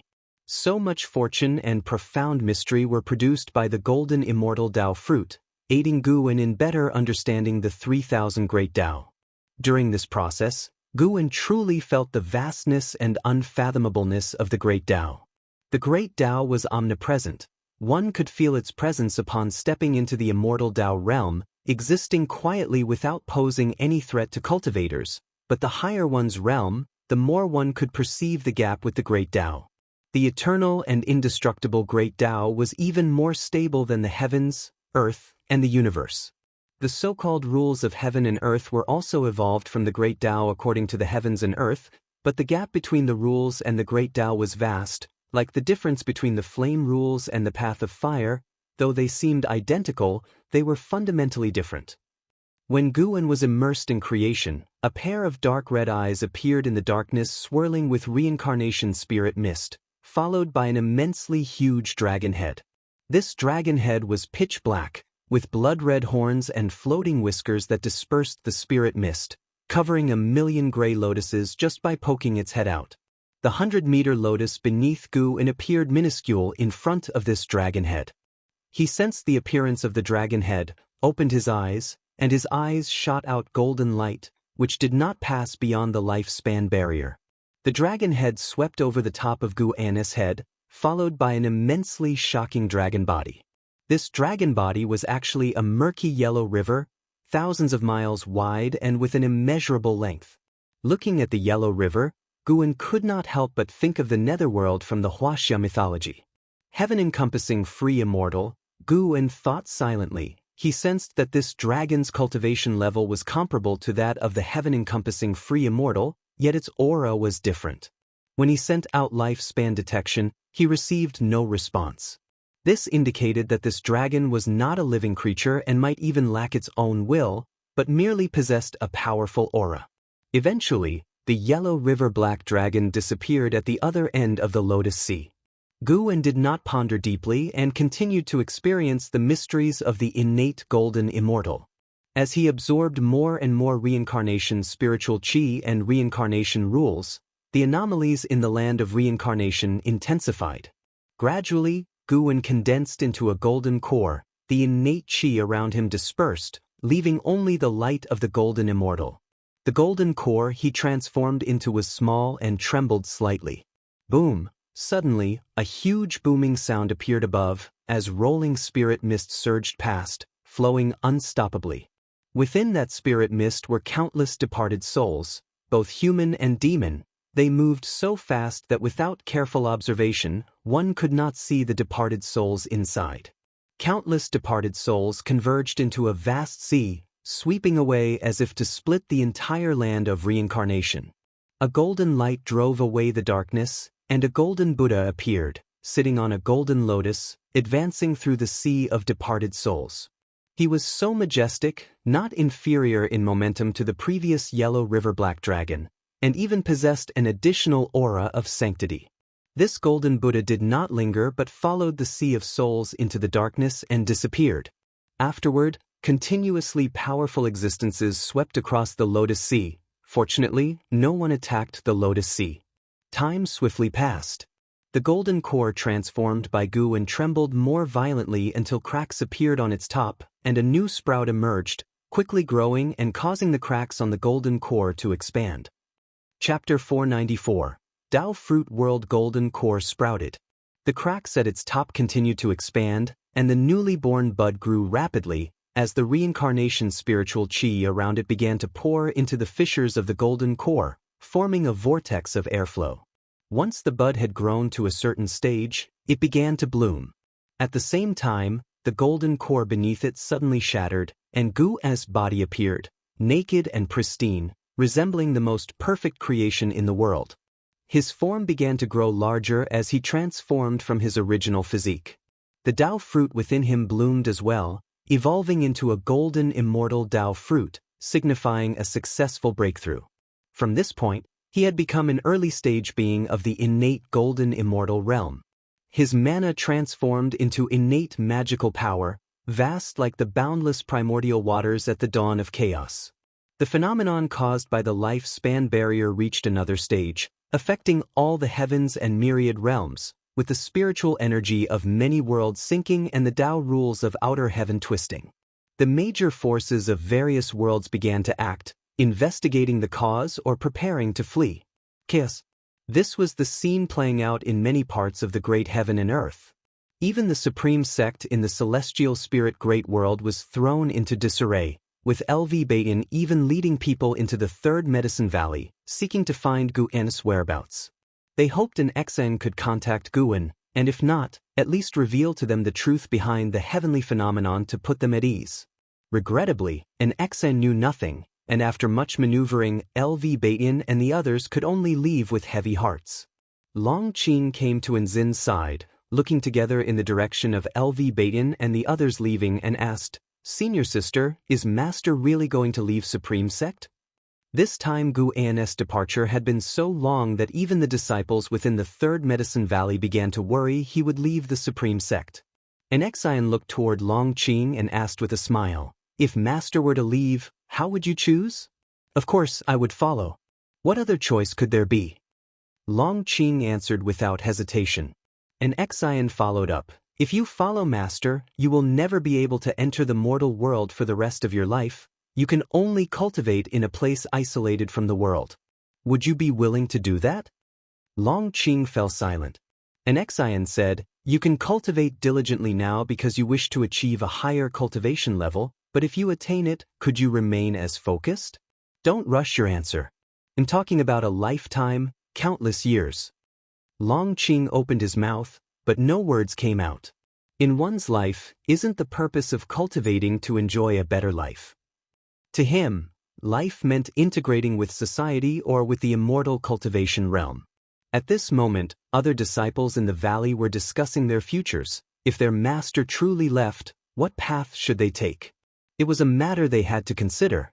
The celestial vault above was still distorting, occasionally showing unusual rainbows, and the earth's spiritual chi continued to sink, causing the ground to tremble slightly. The tense atmosphere between heaven and earth was still intensifying. It was unknown how much time had passed. Naked, Gu'an slowly opened his eyes and instinctively pulled up the consumption page of the lifespan barrier, only to find that he had expended 500 million years of lifespan. His cultivation level had reached the middle stage of the innate golden immortal realm. He still had nearly 700 million years of lifespan left. The next breakthrough, wouldn't the consumption of the lifespan barrier amount to several billion years of lifespan? Gu'an felt a sense of awe in his heart, but he did not feel any regret, as he had already reached a very high realm. How many beings spend their entire lives unable to reach the Zizai immortal realm, let alone cross the Dao fruit realm? Gu'an continued to wait for his cultivation level to increase. He had gained a certain understanding of innate golden immortal. As the Dao fruit blossomed, the great divine power nurtured in it, the longevity true words, underwent a transformation, and according to his plan, it engendered even more mysteries. As for the world cultivated by the Dao fruit of the golden immortal, it must be studied further. And whether his own world planted with medicinal herbs could seize lifespan was unknown to him. The world nurtured by the Dao fruit was intrinsically a part of him. There was no seizing lifespan from oneself for oneself. Moreover, this world could not directly bring external objects into it and required a lengthy evolution, not an instant formation. The world of a golden immortal could be illusory or real. If it could not increase his lifespan, he would not allow the golden immortal world to become reality but keep it for cultivation of the great Tao. Gu'an looked up and saw, in the depths of the darkness, another colossal entity, its aura on par with a perfected profound yuan-free immortal. Indeed, the land of reincarnation was more terrifying than the universe. During his breakthrough, he had already encountered many auras of profound yuan-free immortals, and even those of heaven-encompassing free immortals. He hoped not to encounter an innate golden immortal. Having just broken through to this great realm, Gu'an did not wish to immediately encounter a being of the same realm. He found he still could not perform lifespan detection on the formidable beings that appeared. It seemed the land of reincarnation had no living creatures. No, not just non-living. Wait. Gu'an suddenly realized something and felt a chill run down his spine. Could it be that the land of reincarnation he entered was the Dao fruit world of some powerful being? Hence, everything he saw was close to a real existence in an illusory world? He had previously detected beings without lifespan, at least managing to ascertain their realm, but now he could not even detect the realm of those passing by. Gu'an's wariness of the land of reincarnation surged. but he was within a lifespan barrier and not afraid. If there really was some kind of will behind this illusory world that he had alarmed, it would have acted already, not leaving him to speculate until now. The universe has celestial spirit gods, and the land of reincarnation harbors even more mysterious entities. All things considered, the celestial spirit great world is safer. Guan thought to himself, deciding that he would still establish his lifespan dojo in the celestial spirit great world, just not in the supreme sect. He planned to hide again in the secular world, waiting for an era to pass. Given the current cosmic situation, a battle court invasion was inevitable, which might even alarm the celestial spirit gods. Guan didn't want to expose himself or be seen as a thorn in the side of these powerful beings. Moreover, with his non-interference, the evolution of the cosmic situation wouldn't progress so swiftly, giving him more time to grow stronger. Perfect, they've long wanted to venture out into the world. Guan's lips curved into a smile, and his mood brightened at the thought of the 3 celestial demon children. He closed his eyes and continued to wait for his cultivation level to increase. About an hour later, his cultivation level had reached the perfection of the innate golden immortal realm, with just over 100 million years of lifespan remaining. He rose to his feet, and his robes materialized on his body, followed by a belt, immortal king crown, and other items. After dressing himself, while the reincarnation phenomenon was still present, he stepped forward and directly entered the reincarnation vortex. With another step, he landed within the mountains and rivers of the celestial spirit great world. Standing on a cliff, he faced the wind, then raised his arms, basking in the earth's spiritual chi breeze.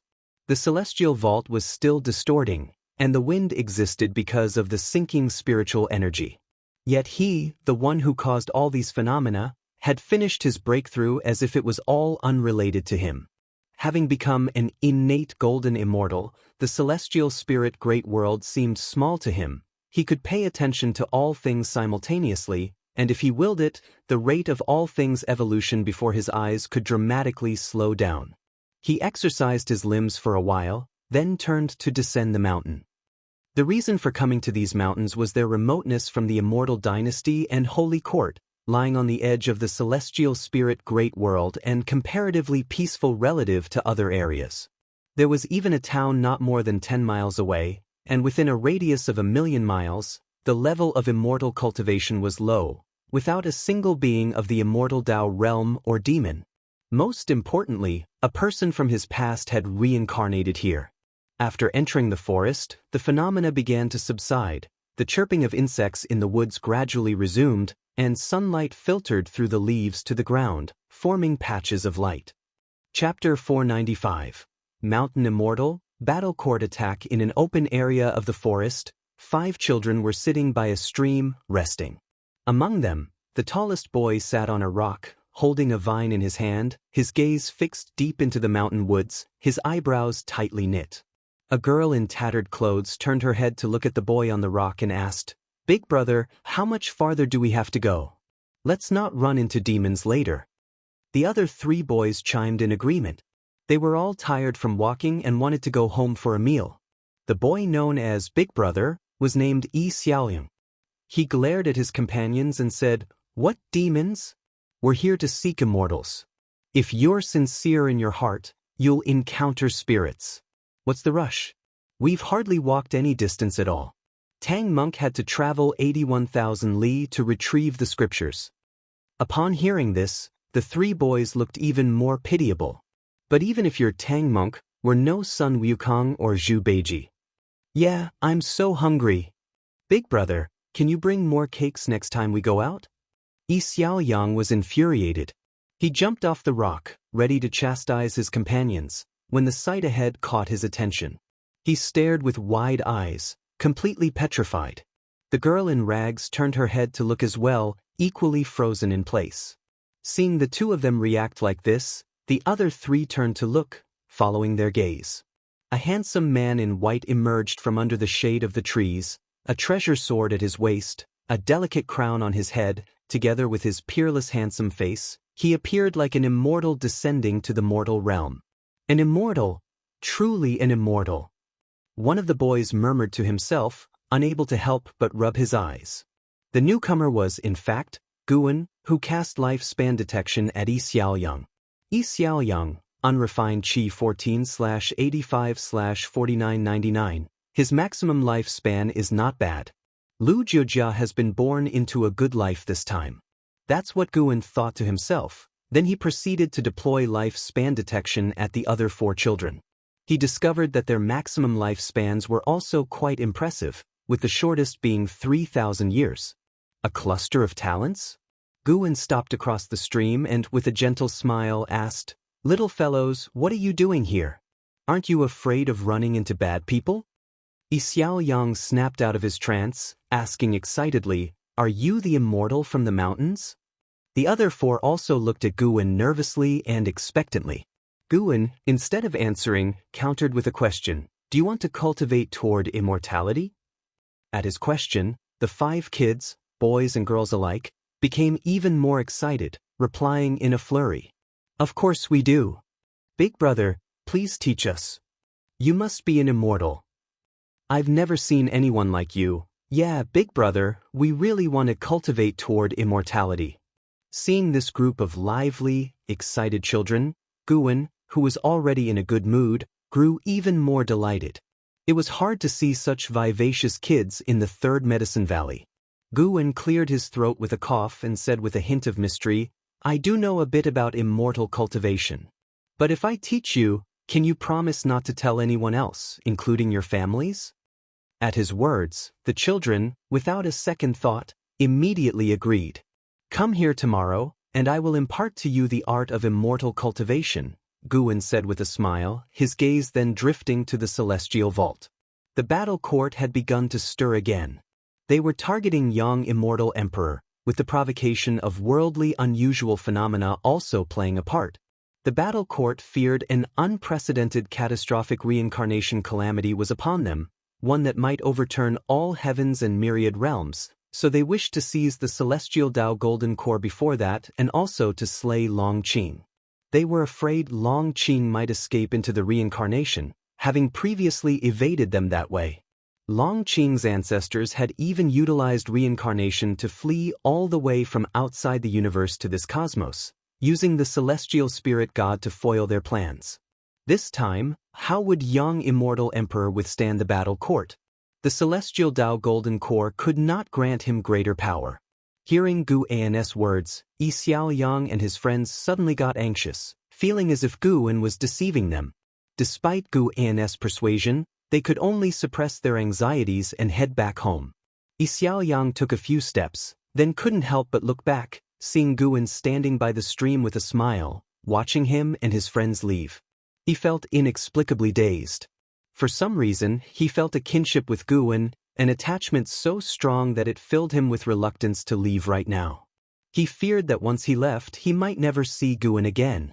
Yi Xiaoyang opened his mouth, wanting to say something.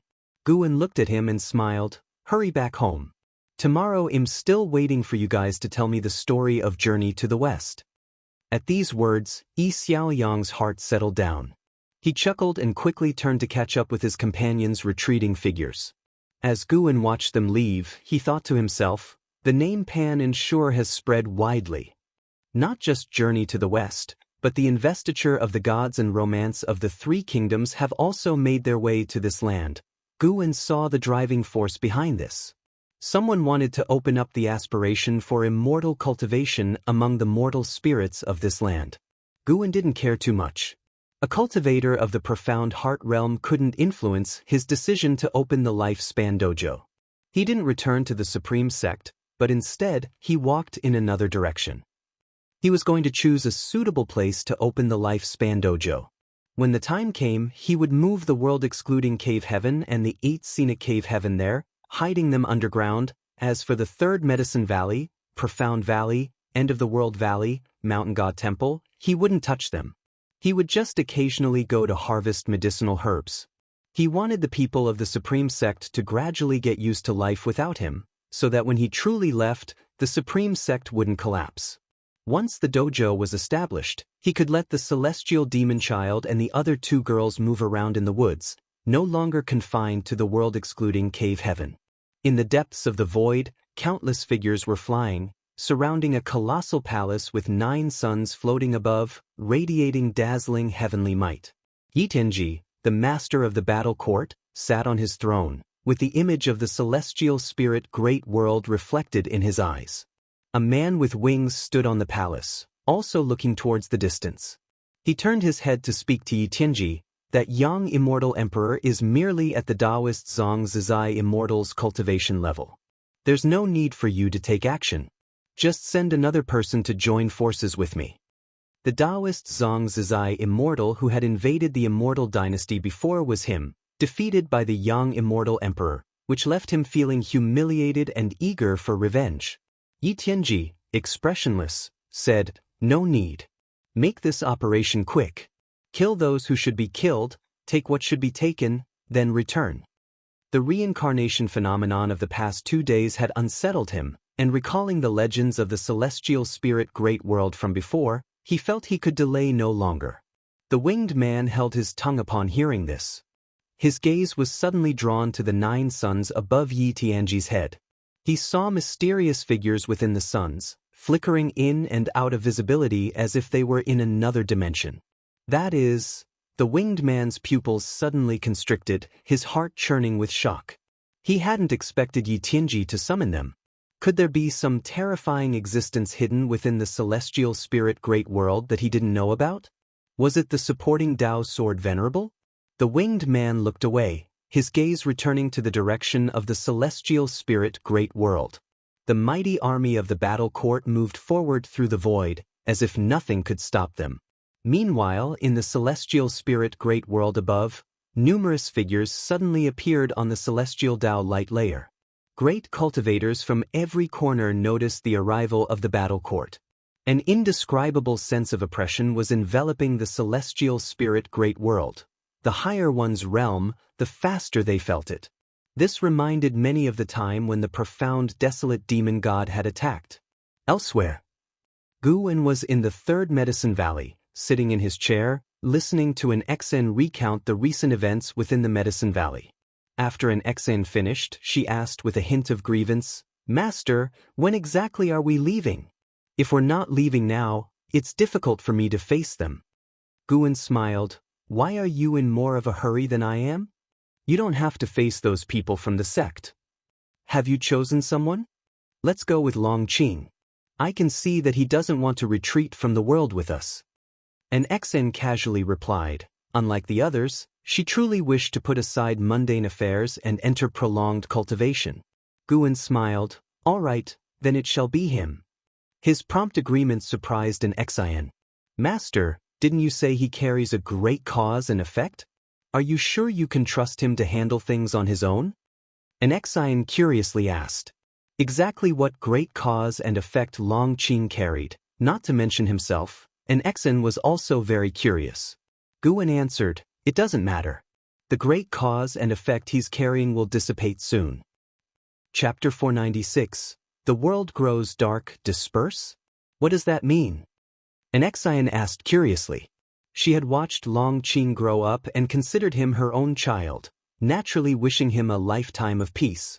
The so-called great cause and effect sounded like a deep-seated vendetta, so how could she not worry? Guwen gave her a look and said, "Why so many questions? When your cultivation level is higher, you will naturally understand everything." An Xen pouted and said, "Isn't that why I'm waiting for you to take me away?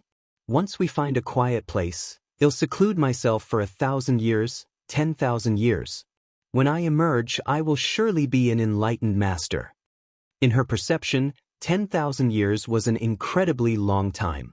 She believed that if she cultivated for 10,000 years in the human world, she would definitely be considered a powerful being. Guwen didn't discourage her, but instead said, "Let Long Qing prepare." An Xen nodded, raised her hand in a salute, and then turned to leave. Although she was very close to Guwen and often bickered with him, she never forgot the proper courtesies when needed. An Xen left the house, closed the door behind her, and then walked down the stairs. A female disciple passing by asked curiously, "Big sister, the master isn't here, what are you doing going up there?" An Exine replied, "Even though Master isn't here, I still have to manage things. We can't let the Master return to find the house full of dust." The female disciple felt that made sense. She stepped forward, linked arms with an Exine, and began to sigh, wondering when the Master would return. An Exine casually comforted her, and the two walked off into the distance.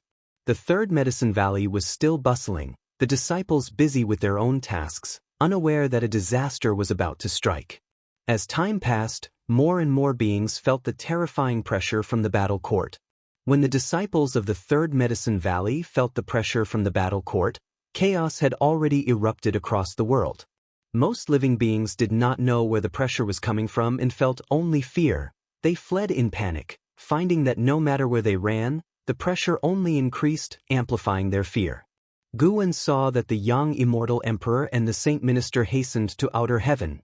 They were preparing to negotiate with the battle court. The oppression from the battle court this time was even stronger than the profound, desolate demon god before, wearing down even the confident young Immortal Emperor and the ambitious Saint Minister. Especially the young Immortal Emperor, he felt that no matter how much he gave, he would always face an insurmountable enemy. For the Saint Minister, he could no longer care about his ambitions, focusing only on how to lead the Holy Court through the difficult times ahead. Shengtian had already abandoned them. What was the Holy Court's next move? That night, all beings found it hard to sleep. The next morning, Guwen arrived early at the forest, waiting for Yi Xiaoyang and his 4 companions. He sat on a rock by a small stream, looking up at outer heaven, where the young Immortal Emperor and the Saint Minister faced the profound Yuan-free Immortal in a grand hall. The negotiation appeared to be going poorly. Guwen was not interested in the profound Yuan-free Immortal seated above. He was curious about the 9 suns. The 9 suns hid 9 profound Yuan-free Immortals, the suns acting like some sort of gateway, the spaces connected originating from other universes. From the aura of the great Tao emanating from within, Guwen could tell they did not come from this universe, and each originated from a different universe. What puzzled Guwen more was why the celestial spirit god wasn't taking action. The celestial spirit god was meditating in front of the world gate, previously absent, clearly drawn by the disturbance caused by Guwen's breakthrough. Could it be that the battle court had reached some sort of agreement with the celestial spirit god?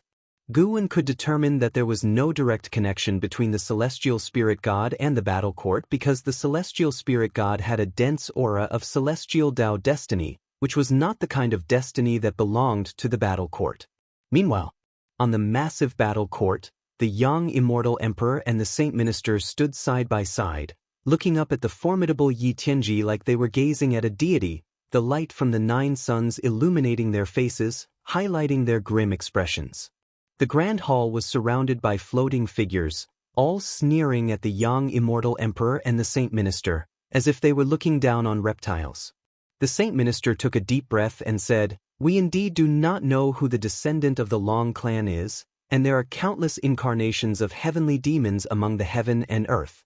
As for the celestial Tao Golden Core," he glanced at the young Immortal Emperor, then turned to Yi Tianji and said, "If the celestial Tao Golden Core were to leave the celestial spirit great world, the celestial spirit great world would shatter. How is that different from killing us directly?" Yi Tianji was expressionless and said, "The difference is you can live. At this point, do you still want to save others?" The Saint Minister furrowed his brow. If he really only cared about his own life, he could have escaped from the celestial spirit great world long ago. At this moment, he could only place his hopes on the supporting Tao sword Venerable. He was just trying his best to stall for time, waiting for the supporting Tao sword Venerable to make his move. The young Immortal Emperor spoke up, "Aren't you afraid of the heavenly Tao's backlash?" Yi Tianji snorted, "Heavenly Tao's backlash? It seems you don't know what heavenly Tao really is. Indeed, a mere mortal trying to reach for the celestial Tao immortal position has deceived you all in the great heaven and earth. It's truly sad, but it's also the fault of that being." Upon hearing this, the young Immortal Emperor wanted to ask more, but Yi Tianji continued, "Enough, no more stalling. It seems the supporting Tao sword Venerable you are hoping for has already left." While the Saint Minister was delaying, Yi Tianji was also waiting. Before coming here, He knew about the supporting Dao Sword Venerable's feat in annihilating a split body of the silent destruction god Emperor. He was sure that the supporting Dao Sword Venerable must be the profound Yuan-free Immortal. For this, he even specially invited 9 fellows of the same realm to help. Although he didn't say it out loud, he was actually very wary of the supporting Dao Sword Venerable, so he didn't make a move immediately, wanting to see what the supporting Dao Sword Venerable had to say. However, the night had passed, and the supporting Dao Sword Venerable had made no move. Yi Tianji guessed that the supporting Dao Sword Venerable might have been scared away by the reincarnation phenomenon. It was normal, given that the phenomenon capable of causing such fear was unimaginable and certainly not something the profound Yuan-free Immortal could match. As for whether it was the supporting Dao Sword Venerable, he never even considered that possibility. He learned from the 9 fellows above him that other universes also had such phenomena, with an unimaginably vast scope. The faces of the young immortal emperor and the saint minister changed drastically. They hadn't expected Yi Tianji to know what they were waiting for. Yi Tianji raised his right hand, and seeing this, the young immortal emperor immediately began cultivating energy. The powerful aura of the Taoist Zhang Zizai Immortal suddenly burst forth, and the saint minister of the Zizai Immortal realm, standing next to the young immortal emperor, lacking the strength, was immediately pressured to retreat in a flash. The creatures surrounding the grand hall in the battle court all turned and faced the young immortal emperor, their auras likewise bursting forth. Even the young immortal emperor, a Taoist Zhang Zizai Immortal, changed color at their intensity. He had long felt that the surrounding creatures were powerful, but he hadn't expected that many would have a cultivation level higher than his own. How were they supposed to fight now? The young immortal emperor looked towards Yi Tianji, his face intensely uneasy, his eyes filled with a chilling look as he tried hard not to show any signs of fear. Yi Tianji's smile was wild and contemptuous as he directed the palm of his right hand towards the celestial spirit Great World. In an instant, the entire celestial spirit Great World shifted abruptly from daytime into nighttime, with neither the bright moon nor the stars visible.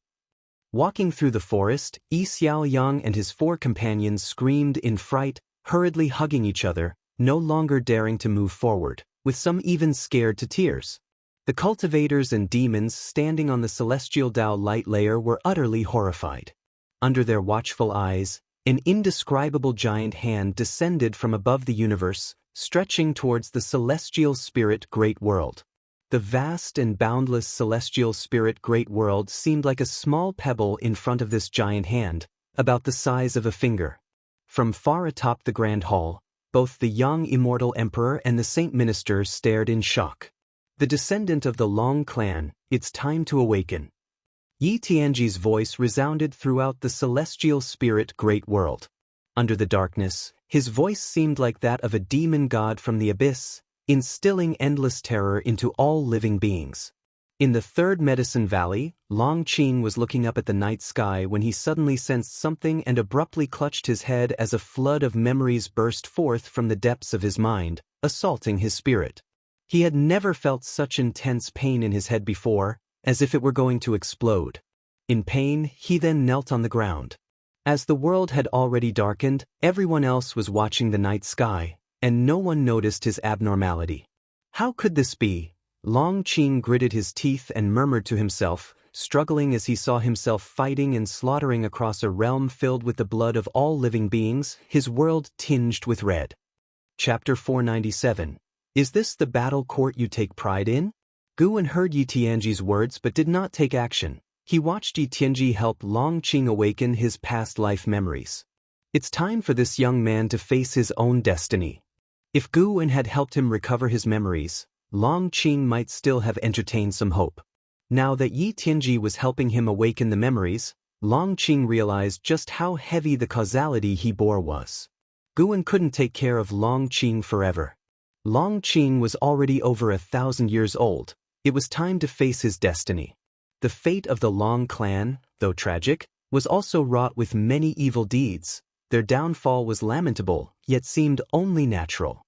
Of course, there were good people in the Long clan, but because of Long Zhan, the clan was prone to producing violent individuals. Just like Long Qing, Guan could see that in his past life, Long Qing had also committed evils. Gu En defended Long Qing from the battle court as a favor for Long Zhan.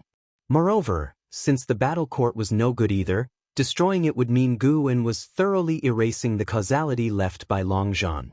The battle court was created by Long Zhan, and Long Qing was his only descendant. Gu En felt it necessary to reverse this bad karma. Besides, if he did not intervene, the celestial spirit Great World would probably not withstand the battle court's assault, which was not something he wanted to see.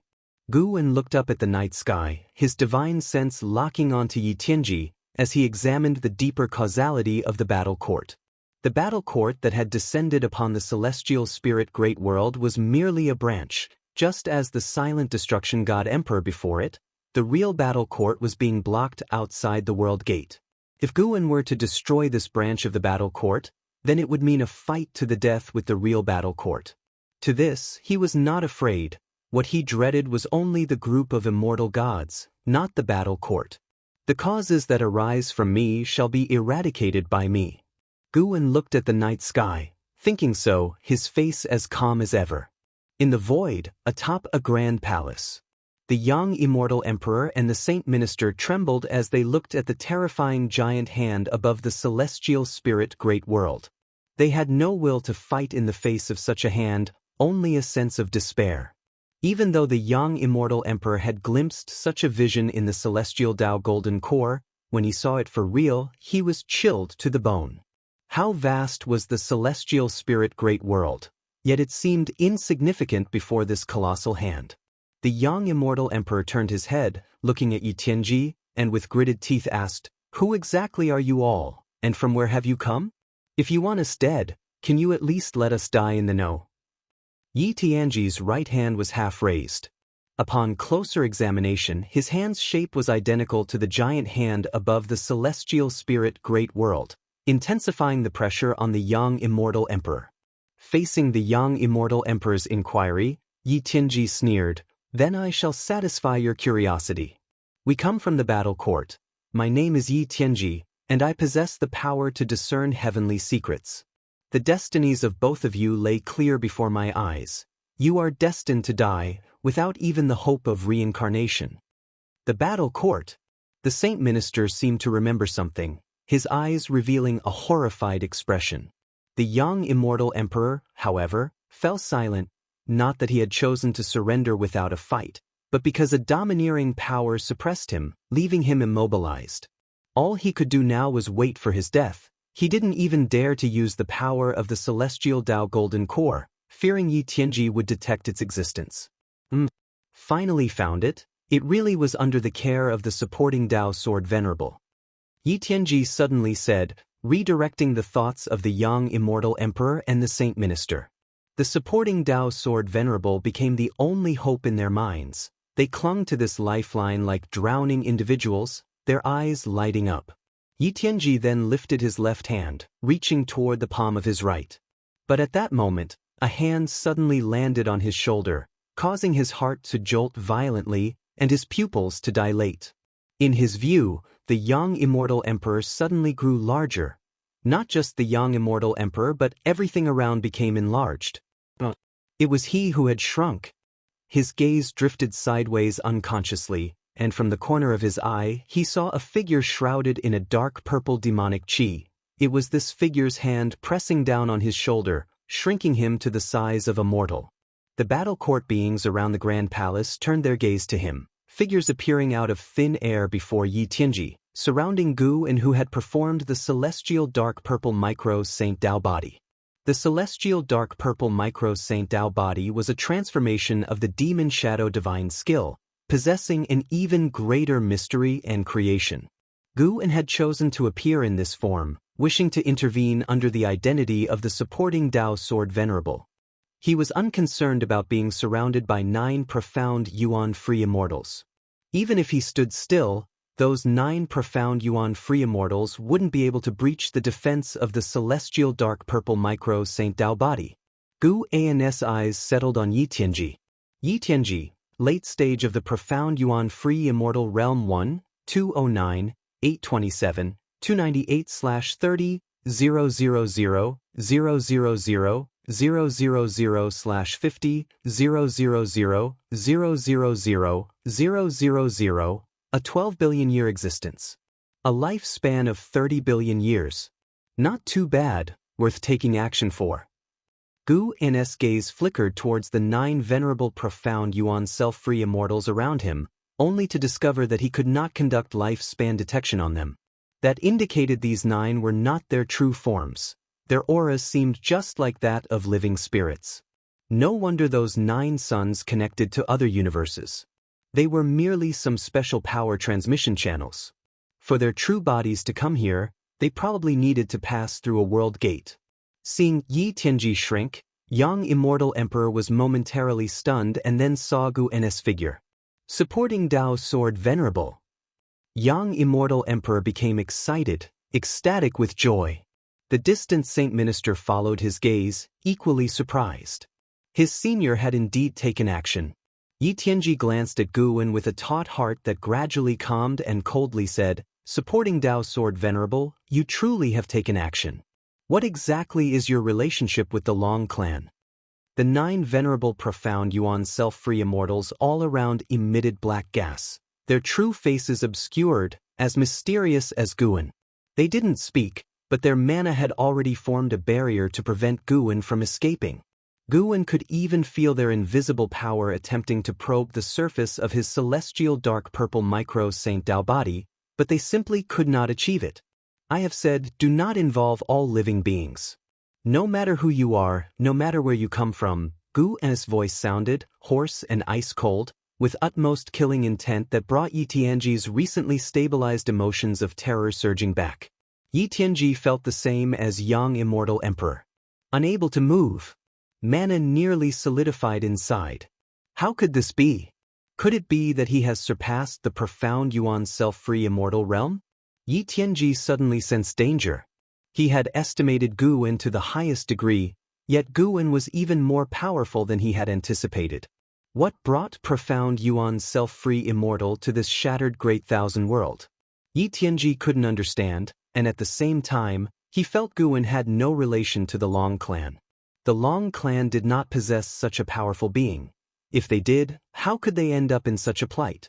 In an instant he thought of many possibilities, even considering Gu En as an enemy of the battle court. Fellow Taoist, do you truly wish to oppose the battle court? With such cultivation level hidden in the shattered great thousand world, for what reason? The descendants of the Long clan aren't worth your concealment here. Could it be that you came for the celestial Dao Golden Core? Laughable, for the sake of all living beings? If all living beings aren't here, why the pretense? The surrounding 9 venerable profound Yuan self-free immortals spoke in succession, their tones full of hostility. In their view, Gu En did not come to protect all living beings but purely aimed to interfere with the actions of the battle court. Gu En slowly raised his head, looking down upon them. Boom! A golden light burst forth from within him, in an instant scattering the 9 venerable profound Yuan self-free immortals. Dao protecting divine essence. And he had unleashed it with the full force of the perfected profound Yuan self-free immortal realm, enough to disperse these not true form beings. The black gas exploded, drifting in front of Yi Tianji, whose pupils suddenly shrank, his face revealing disbelief. The battle court powerhouses around the Grand Hall were also scared, retreating en masse, distancing themselves from the Grand Hall, including the man with double wings who had previously battled with Yang Immortal Emperor, not daring to get close. Gu En looked down, gazing at Yi Tianji, and said, "Is this what you're proud of, your battle court?" Yi Tianji, enveloped by fear that penetrated his Dao heart, opened his mouth to speak when a terrifying karmic force came from all around, instantly annihilating him. Physical form annihilated, soul and spirit scattered, even his karma wiped clean. The entire void fell silent at once. Yang Immortal Emperor, looking up at Gu En standing high, was dumbstruck, his body trembling non-stop. The Saint Minister was equally shaken. When Yi Tianji's oppressive force suddenly vanished, he collapsed to the ground, his gaze fixed upon Gu En, as if a mortal spirit looked up to a god. Chapter 498, Sword Against Sword, the time-transcending struggle of Sword Dao, You have successfully seized 2,809,837,622 years of lifespan from Yi Tianji, profound yuan-free immortal, late stage. Looking at the prompt before him, Gu Anna's mood improved, and he looked up. The warriors from the battle court maintained their distance, staring incredulously at the grand temple. Yi Tianji had vanished directly under Gu An's hand, making it feel surreal for them. In their minds, Yi Tianji was so powerful, how could he have died so easily? It wasn't until the giant hand above the celestial spirit great world suddenly dissipated that the warriors of the battle court snapped back to reality. Our Lord has fallen. How is that possible? Who is he exactly? And those divine envoys too, bad news? It can't be, absolutely impossible. The battle court exploded into chaos, with many warriors promptly fleeing. Gu An's right foot shifted slightly, and in an instant, several warriors from the battle court burst apart, turning into mist of blood that spread across the void. Since he was taking action, how could he not earn some more lifespan? However, he wouldn't kill all these creatures from the battle court. Doing so would seem like a vendetta. He wanted to continue maintaining the image of someone acting on behalf of all beings of the celestial spirit great world. Randomly selecting a few creatures from the battle court to eliminate was an unfortunate fate that befell them. One prompt after another appeared before Guan, making his mood even more delightful. Protecting all living beings while profiting himself, how could he not be pleased? Young Immortal Emperor and Saint Minister still stood in place, despondent as the warriors of their battle court were so easily defeated in front of supporting Dao's sword Venerable. They felt both excitement and despair. They thought about their own ambitions and previous schemes, and suddenly felt how ridiculous their past selves were. At the same time, they admired supporting Dao's sword Venerable even more. Possessing such strength yet still interacting gently with them demonstrated a powerful attitude of kindness towards the weaker. Soon, the void fell into silence again. Guan felt many powerful divine senses sweep across but quickly withdraw. This battle eventually did alarm some beings of great power in the depths of the universe, yet no one dared provoke Guan. They even regretted their curiosity, fearing being targeted by Guan. Without interacting with young Immortal Emperor and the other, Guan soared up, collecting 9 suns into the palm of his hand, and then headed towards the depths of the universe. The creatures of the celestial spirit great world returned to daylight, and as the oppressive terror enveloping the world vanished, they began to communicate, discussing what exactly had happened. Even without clear understanding of the events, they felt like they had narrowly escaped a disaster. Long Qing was still kneeling on the ground, holding his head with both hands, gasping heavily in extreme agony. Eventually, people noticed his condition and gathered around. Even an Exen was drawn over. Watching supporting Dao's sword Venerable disappear into the depths of the universe, Saint Minister approached young Immortal Emperor, frowning. Has he left? Young Immortal Emperor glanced at him, asking, "Why do you say that?" Supreme Sect is widely spreading that supporting Dao's sword Venerable is leaving them. It's been over 100 years since he last returned. This time, Saint Minister hesitated. He had spies within Supreme Sect and thoroughly knew their every affair. On hearing this, young Immortal Emperor frowned. Standing in Gu An's place, he too felt that Guan might grow weary. From his understanding, Guan was indeed a great cultivator who lived in seclusion and coveted nothing. Just the thought of such a great power leaving the celestial spirit great world made him feel uneasy inevitably. Could the reincarnation phenomenon from a few days ago portend an even more terrible calamity? Both young Immortal Emperor and Saint Minister fell into silence while the grand temple of the battle court completely submerged into darkness, losing all light. In the darkness, Saint Minister mournfully said, "Regardless of whether he leaves or not, his deeds today must be known to all. That so-called heavenly Tao has never helped us, only he has shouldered everything." Even though young Immortal Emperor, endowed with the celestial Tao golden core power, harbored no fondness for the so-called heavenly Tao, he replied, "I think so too. Even if he does not return, even if we eventually face the end, at least while we are alive, we should be grateful to him." In the dark void, Guan stepped forward, toying with 9 golden pearls in his hand. These were the previous 9 suns, encapsulated with an abundance of power of the great Tao. He was washing away the causality within them. His journey deep into the universe was not to deliberately mislead the too young immortal emperor, but for other reasons. He halted his stride and said, "You've been watching for a long time, isn't it time to show yourself?" As his words fell, a silver-blue sword chi appeared through the thick heavenly Tao mist ahead, swiftly transforming into a human figure. This was a man dressed in a blue Taoist robe, with hair white as frost, a crown atop his head resembling a sword scabbard, his back against the darkness, emitting an ancient and vicissitudinous aura. His gaze was exceedingly sharp, standing there like an eternal divine sword, immortal through the ages. Sword God, early stage of heaven encompassing free immortal realm 0/0/0. Age, current lifespan, and maximum lifespan all 0. Either it's a flesh and blood avatar or not a living being, similar in nature to divine exotic ghost king, bereft of lifespan and freedom, bound to some formidable power in exchange for eternal life. Guwen stared at the sword god, feeling somewhat sentimental.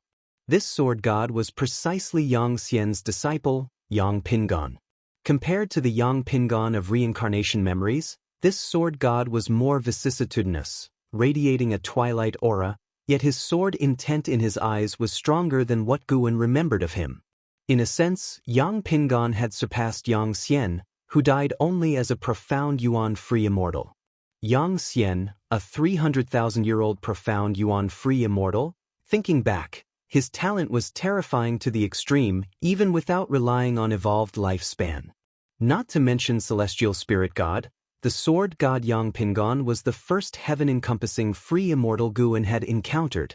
Guwen had earlier sensed Yang Pingon's sword chi, albeit fleetingly.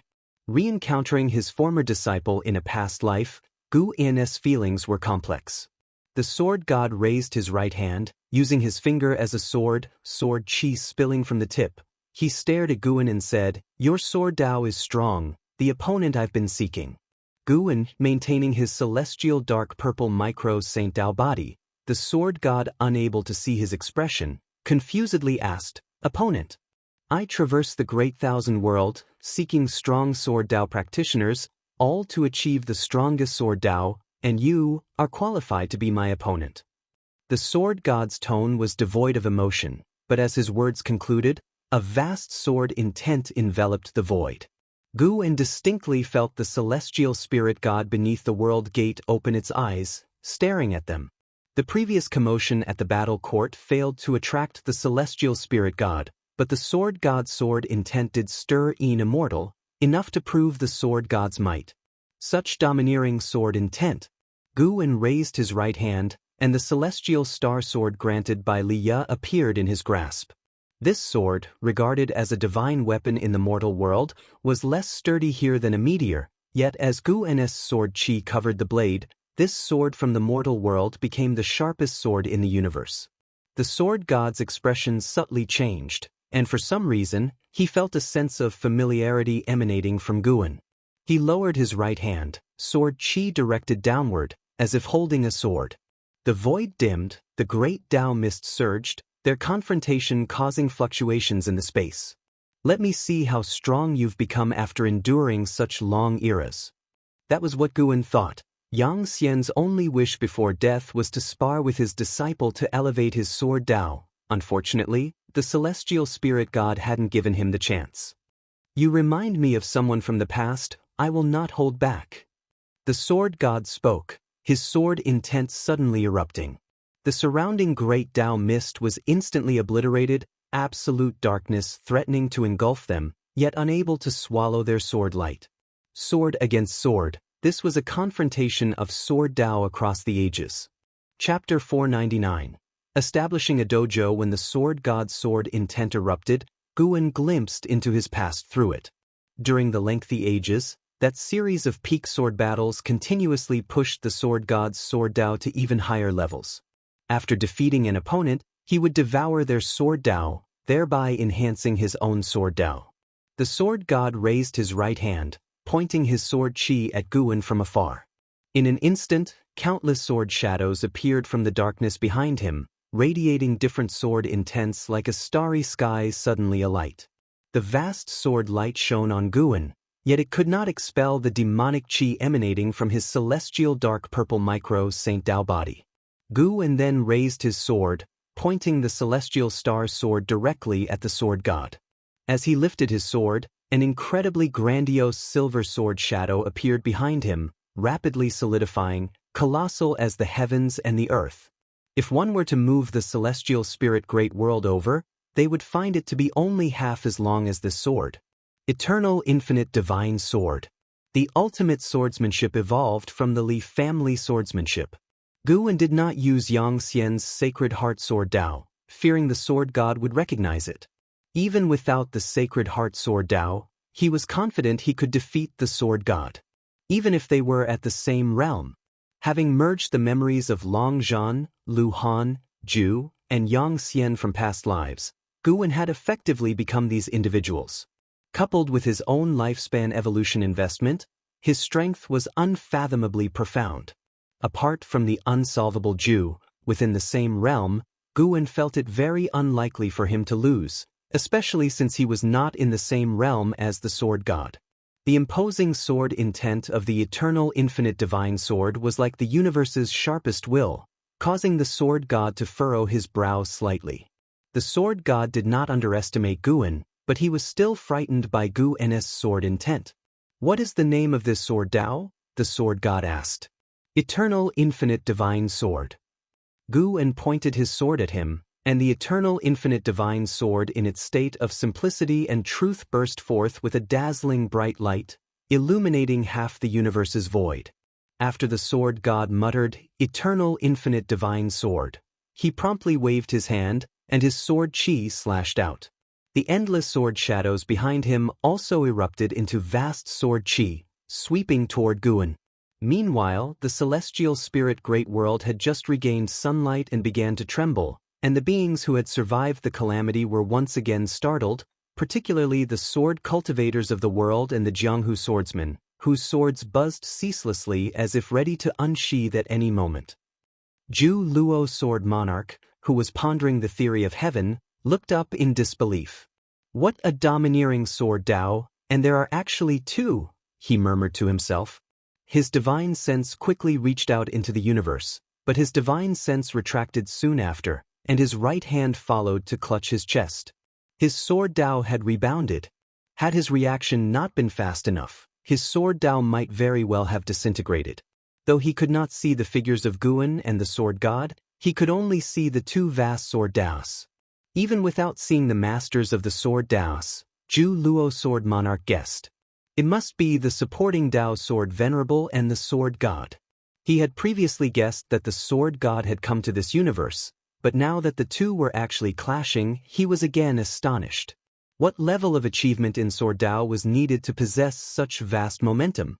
The celestial phenomenon lasted for less than 10 breaths, and the heavens and earth quickly returned to calm. However, the beings did not dare take it lightly and remained tense, fearing a greater catastrophe might descend. Elsewhere, in the woods, Guwen sat on a rock by the stream, pulling up his attribute panel. Name, Guwen, lifespan, 2-144/7-907-228-501, physique, primordial infinite body, cultivation level, innate golden immortal realm perfection, 79 billion years of lifespan. Before today, his lifespan had only been 1 billion years, and now it had soared by 78 billion years in one breath. Thanks to the battle court. Guwen felt grateful in his heart. It was still through killing enemies that lifespan came quickly. Before, he had accumulated a lifespan of 100 billion years, which had taken him so many years. However, he was just thinking about it and would not go on a killing spree as a result. The lessons from lifespan reincarnation were already abundant. The reason he could grow steadily to this day was that he had concealed his ability to seize lifespan. He even suspected that Silent Destruction God Emperor was so obsessed with the Long clan precisely because Long Zhan grew stronger through slaughter. Perhaps the Silent Destruction God Emperor thought that members of the Long clan could rapidly become stronger through killing, which was why he continuously possessed the descendants of the Long clan. Guan then thought of the sword god he had just clashed with. To prevent his identity from being exposed, Guan had severely injured the sword god. After the sword god escaped, he would probably need many years to recover, but at least he would not die. Whether it was the identity of Long Zhan or Yang Xian, Guan did not want to expose any of them. Lifespan reincarnation was much more advanced than any reincarnations he had come into contact with so far. Lifespan reincarnation could project into the past, the future, and even alter destiny, which was terrifying. Should this matter be exposed, Guan would undoubtedly attract the wariness of more powerful beings. He saw the sword god enter the river of Sword Dao and disappear. The river of Sword Dao, the river of destiny, the river of time, and others were all existences independent of the universe, accessible only through the great Dao. They were dangerous and mysterious, and whether they could lead to other universes was still hard to say. Perhaps the sword god had come through the river of Sword Dao. But Guan felt that the world gates were not for show. To cross universes, one always had to get past the celestial spirit god. Time passed quickly in Guan's thoughts. An hour later, all the beings of heaven and earth finally relaxed. Although they did not know what had happened, the return of tranquility to the world was a good thing. After a little less than half an hour, Yi Xiaoyang and his 4 companions finally arrived at the agreed-upon location. When they saw Guan, they were all pleasantly surprised and immediately rushed over.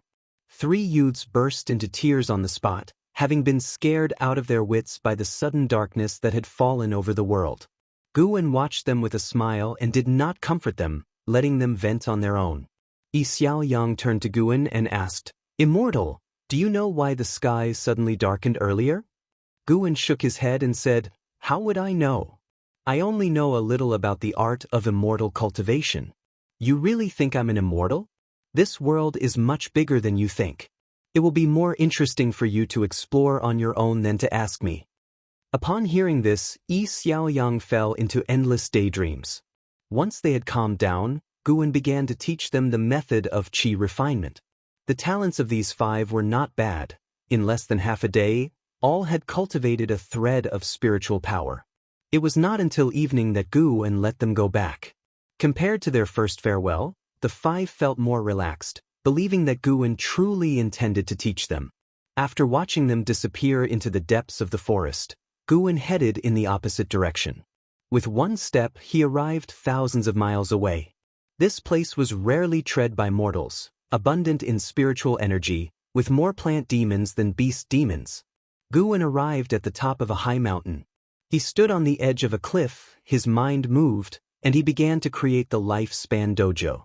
"Please choose the range of your dojo," a prompt appeared, and Guan instantly made a decision. He marked off an area with a radius of 5,000 miles in one go. "You will need to consume 500 million years of lifespan. Would you like to continue?" 500 million years of lifespan, not too bad, acceptable. Guan was actually afraid that this thing would consume a huge amount of lifespan, even an endless amount. If that were the case, he could only give up on the lifespan dojo. As his thoughts concluded, he distinctly felt the space fluctuating. At the same time, a vast amount of memories flooded into his mind. He could control everything in the dojo as easily as he could his own hands. Moreover, he needed to store lifespans in the dojo to fend off powerful enemies. The maximum defensive strength of the dojo equaled his cultivation level, and with each assault it encountered, a corresponding amount of lifespan would be deducted. Guan hesitated for a moment before storing 10 billion years of lifespan in the dojo. In the celestial spirit great world, there would be no one capable of attacking his dojo. The reason he stored 10 billion years of lifespan was just in case. Chapter 500. The Person Who Should Not Exist, Celestial Court. After establishing the dojo, Guan immediately teleported the world-excluding cave heaven into place, setting it underground. The dojo was a spherical space, buried in the soil, reaching up to the sky. Guan deliberately placed most of the space beneath the ground, so the underground area was larger than that above. After moving the world-excluding cave heaven, he didn't proceed to relocate the 8 scenic cave heavens but instead called out the 3 celestial demon child sisters. The 3 sisters passed through the ground, and as soon as they emerged, they were captivated by the surrounding mountainous scenery. Their eyes widened as they looked around. Standing at the edge of the cliff, overlooking them, Guwen said, "From now on, the land within 1,000 miles is my dojo. You will all live with me here in the dojo from this day forward." Upon hearing this, the three sisters were overjoyed, as they could finally live with Guwen every day. "In a few days, others will come. You won't be alone. If you wish to go out for a walk, I won't stop you, just don't go too far." Guwen's next words piqued their curiosity even more.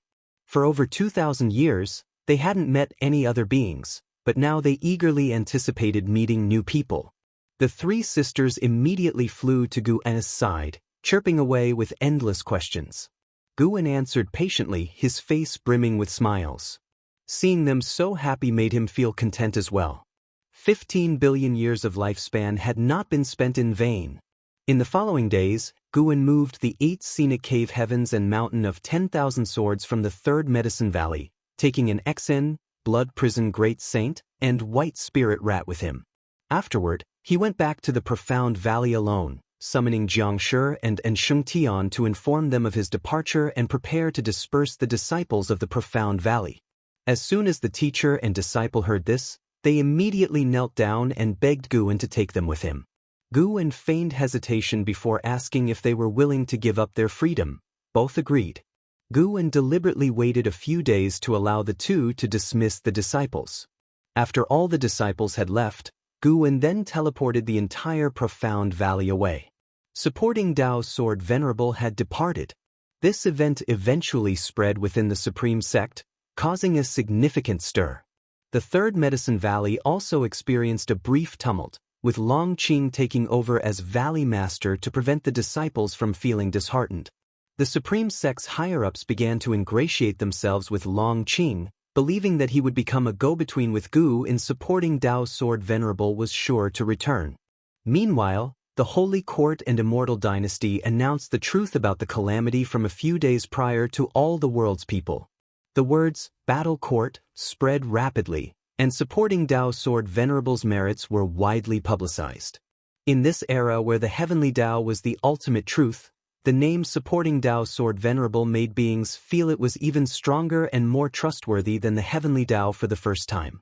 One evening, Shenzhen stood on the cliff, gazing at the still bustling 3rd Medicine Valley with her eyebrows furrowed and eyes filled with grievances. Beneath her veil, she bit her lip, silent. "What are you thinking about?" A familiar voice came from behind, startling Shenzhen as she swiftly turned around. Upon seeing Guwen, her eyes sparkled with surprise. How are you here?" Shenzhen began to express her joy, but she held back, asking with a scoffing tone instead. Guwen smiled inquisitively, "I feel my dojo lacks a scribe. Without her writing, the dojo would be quite dull. Would you like to come?" Shenzhen's eyes immediately crinkled in laughter. She put her hands on her hips and asked, "You still have a dojo? Aren't you leaving this great heaven and earth?" "Yes, I am leaving far, far away. Would you like to come with me? If you're unwilling, I won't insist." Guwen was amused by her posture. He could hear her heart speaking. The girl felt greatly wronged internally. She even muttered some things that gave him goosebumps. "You came to invite me personally, so I have to go." Shenzhen raised her chin in pride. "Do you need to say goodbye to your family?" "Forget it, I've been away for 2,000 years. Our bond has long since been severed.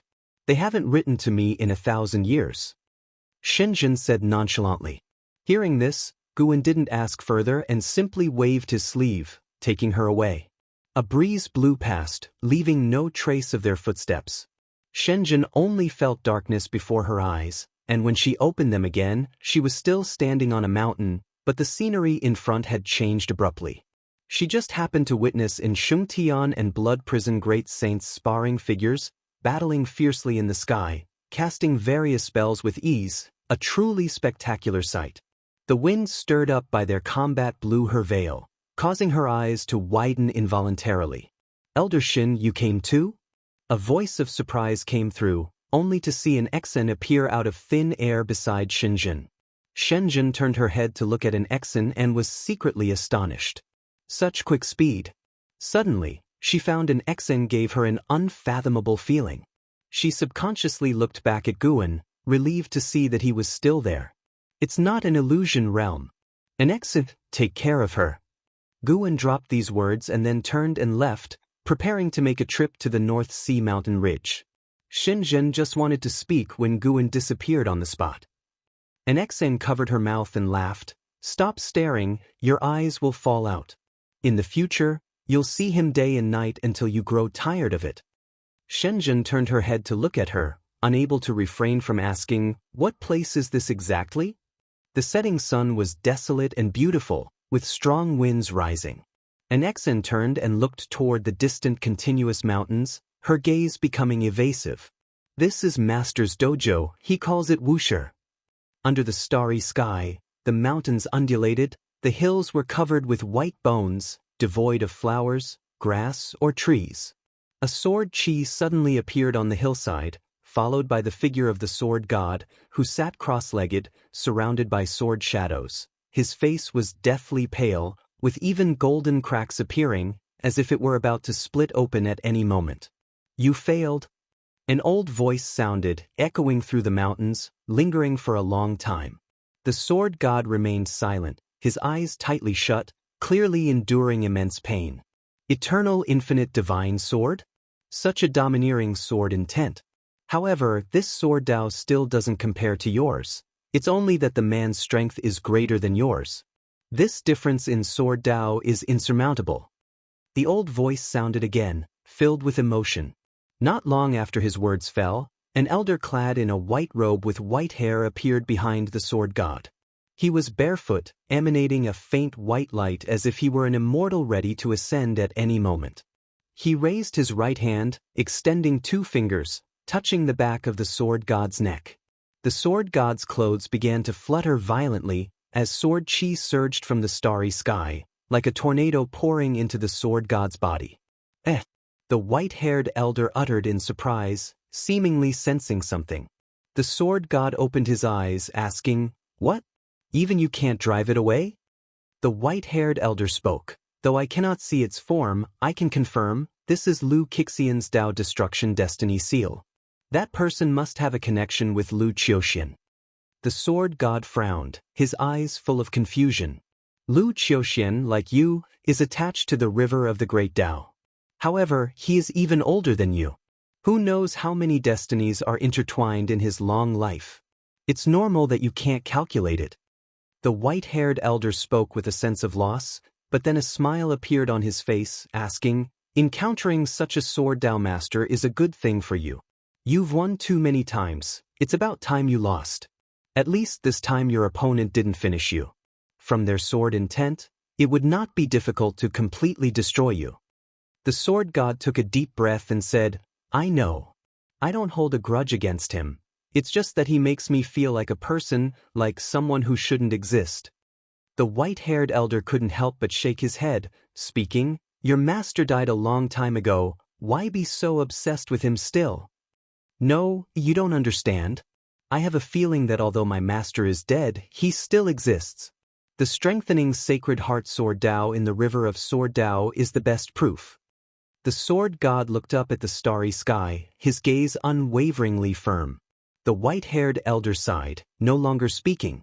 After a while, the sword god withdrew his gaze, asking, "A celestial Dao golden core has appeared in the shattered celestial spirit great world. It's very likely left by the celestial spirit ancestor. Don't you wish to resurrect? This is an opportunity."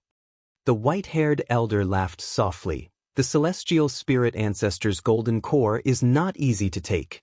Do you think the celestial spirit god stands guard there for nothing? The so-called celestial Dao golden core is just bait. After so many eras, I didn't expect the celestial court to still not give up. Chapter 501. 1,000 years, 10,000 years. The morning sun penetrated the mountain forest, shining on the stream, sparkling with light. Guan still sat on that rock. A year had passed since he left the Supreme Sect, and the Taoist field of the beginningless was already filled with various grades of medicinal herbs. It wouldn't take many years before his yearly income from lifespan would increase, surpassing the peak would not be difficult. An Xin, Shenzhen, and others also began to cultivate in seclusion, and Guan taught Yi Xiaoyang and the other four each day outside the dojo. Yi Xiaoyang and his group had to climb mountains and wade through waters back and forth every day. Initially, it was very tough, but after a year of cultivation, they had grown accustomed to it, even considering this journey as part of their cultivation. While waiting for them, Guan was watching Zhenqin. Since Yi Lan passed away, Zhenqin had been continuously gaining experience and opportunities outside, yet, regrettably, she was still about to face her life's limit. And she was still a long way from reaching the Nirvana realm. Zhenqin seemed to sense her celestial mandate, preparing to take revenge on the ghost mother of ephemera. The death of Su Han had always been a thorn in Zhenqin's heart. Her reason to cultivate was also to avenge her senior brother. Su Han, oh Su Han, you thought you were being kind, but have you ever considered that due to your kindness, your junior sister would carry a millennium of vengeance until her death? Guan murmured to himself, lamenting human nature and fate. Su Han's corpse had long been moved by him from the Nianchu cave mansion to the world-excluding cave heaven, currently resting in a cave within the dojo. His soul had gone with the reincarnation long ago, but since his corpse was well preserved, Guan could use causality to seek his reincarnated soul. He hadn't wanted to do so, but seeing that Zhenqin was about to reach her end, he was considering whether to fulfill his disciple's regret. Just as Guan was pondering this, a piercing sound came. Young Yi Xiaoyang, a year older, charged forward with a wooden sword, swooping like a bird through the forest. Guan raised his hand, circled around his own neck, and caught the tip of the wooden sword between his fingers. Yi Xiaoyang was forcibly stopped, landed on his feet, and subconsciously fell backward. He looked up at Guan and shook his numbing right hand, exclaiming, "Master, you are so powerful. Are you a Foundation Establishment Realm cultivator?" Guan stood up, taking the wooden sword in hand, and chuckled, "You found out. With your little skill, you still think of ambushing your master?" Yi Xiaoyang straightened his neck and said, "What do you mean by ambush? I just wanted to show Master my cultivation progress." At that time, the other four also arrived. Bowing to Guan, Guan taught them not only cultivation techniques but also proper etiquette and the principles of conducting oneself. In just 1 year, he had imbued these five with a spirit of chivalry. Even with their cultivation levels and spells, the five did not bully the common people. Instead, they supported the weak and opposed the strong. They had already gained a good reputation within 100 miles of their hometown. Seeing that everyone had arrived, Guan tossed the wooden sword to Yi Xiaoyang, saying, "Today I will teach you the sword control technique." Upon hearing this, the five were not very excited, as the sword control technique did not sound like a very formidable spell, especially since they practiced sword fighting regularly. Guan saw their lack of interest but did not say much, instead just began teaching the mantra. Inside the mysterious space, young Immortal Emperor walked towards the Celestial Dao Golden Core. Looking at the majestic and spectacular Celestial Dao Golden Core, his eyes not as fervent as before. After the disaster of the battle court, he felt that the Celestial Dao Golden Core could not grant him power to dominate everything, and heaven had no intention of saving all living beings. Whether it was the Immortal Dynasty or the Holy Court, most people felt a sense of mission to bear the destiny of all living beings. From the moment they stepped onto the path of cultivation, they had done both good and evil, but all felt that as long as they were powerful, they had to protect all living beings. The young Immortal Emperor felt the same. He believed he was destined to be the Lord of heaven and earth and must protect all living beings. He approached Jianghu, who was still meditating, comprehending the Celestial Dao Golden Core. "Your master has left," young Immortal Emperor spoke. Upon hearing this, Jianghu immediately opened his eyes and looked at the young Immortal Emperor, furrowing his brows. The young Immortal Emperor continued, "He took a few of his disciples and left the celestial spirit great world, and your junior sister was also taken with him." Hearing this, Jianghu's tight brows relaxed and he asked, "It's good that he left. This world is becoming more chaotic. My master can save heaven and earth once or twice, but he can't always interfere, or sooner or later, someone stronger than him will come. With junior sister following him, I can truly rest assured." Yang Immortal Emperor shifted his gaze to the celestial Tao golden core and said, "And how? I suddenly feel that this golden core doesn't represent the heavenly Tao." And Hao looked at him, the firelight of the celestial Tao golden light shining on his face, his expression complex. "So, what do you intend to do?" And Hao asked. He didn't believe in the heavenly Tao either. He pursued the celestial Tao golden core just to rapidly become stronger. The world's situation was unpredictable, and despite his strong talent, he also felt a sense of urgency. If he were to die on the path of cultivation, in 1,000, 10,000 years, no one in the world would remember him. Yang Immortal Emperor slowly said, "I want to contend for the theory of heaven." After hearing this, and Hao fell into silence. The mysterious space fell silent along with them, stretching their shadows long. Seasons changed from spring to autumn, and 5 years swiftly passed. The dojo was vast, but few lived there, and each day was quiet, which helped calm Guan's heart. Every day, teaching Yi Xiaoyang and the other 4, planting flowers and picking herbs, writing books, practicing calligraphy, Guan didn't find it boring at all. Instead, he felt fulfilled. 5 years passed, and Yi Xiaoyang and the 4 others had all reached adulthood and successfully reached the Foundation establishment realm. In the scorching summer, within the forest, beside a little stream, Guan looked at the grown-up 5 and felt that time indeed flew by. "Master, I want to change my name and be called Yi Qingshan from now on," Yi Xiaoyang suddenly said, and the other 4 spoke as well. "I want to change too. My name will be Lin Chuan. My name will be Cheng Meng. I want to change my surname too. Call me Gu Changxing." "You shameless. Well then, I also want the surname Gu Qingdao." Listening to their words, Guan smiled helplessly and didn't stop them. As the 5 changed their names, their fates too changed accordingly. Guan saw their futures. Guan cleared his throat and said, "You have all established your foundations. In a few years, you will surpass your teacher, and I do not wish to be surpassed. Don't come here anymore. Go and seek a broader path towards immortality." Hearing this, Yi Qingshan and the others fell silent. They did not argue. In fact, they had wanted to leave for the last 2 years because they had come into contact with cultivators from the immortal cultivation realm and knew how vast it was, making their hearts yearn for it. "Master," Qingmeng couldn't help but speak. Before she could finish, Guan raised his hand and said, "No need for filial gestures. I came here to isolate myself from the world to cultivate in peace. You have disturbed me for so many years. Isn't it time to let me go?" Yi Qingshan immediately knelt down and kowtowed to Guan, the other 4 quickly following suit. Looking at Yi Qingshan, Guan thought of Lu Jiujia. Lu Jiujia's figure merged with Yi Xiaoyang's, transforming into a new person. Guan was not sad. He smiled and accepted their kowtows. Yi Qingshan stood up and said, "Once a teacher, forever a father. When we ascend to immortality and achieve the Tao, we will definitely come back to repay you." The others promised as well, and Guan waved them off with feigned impatience. The 5 bowed and took their leave.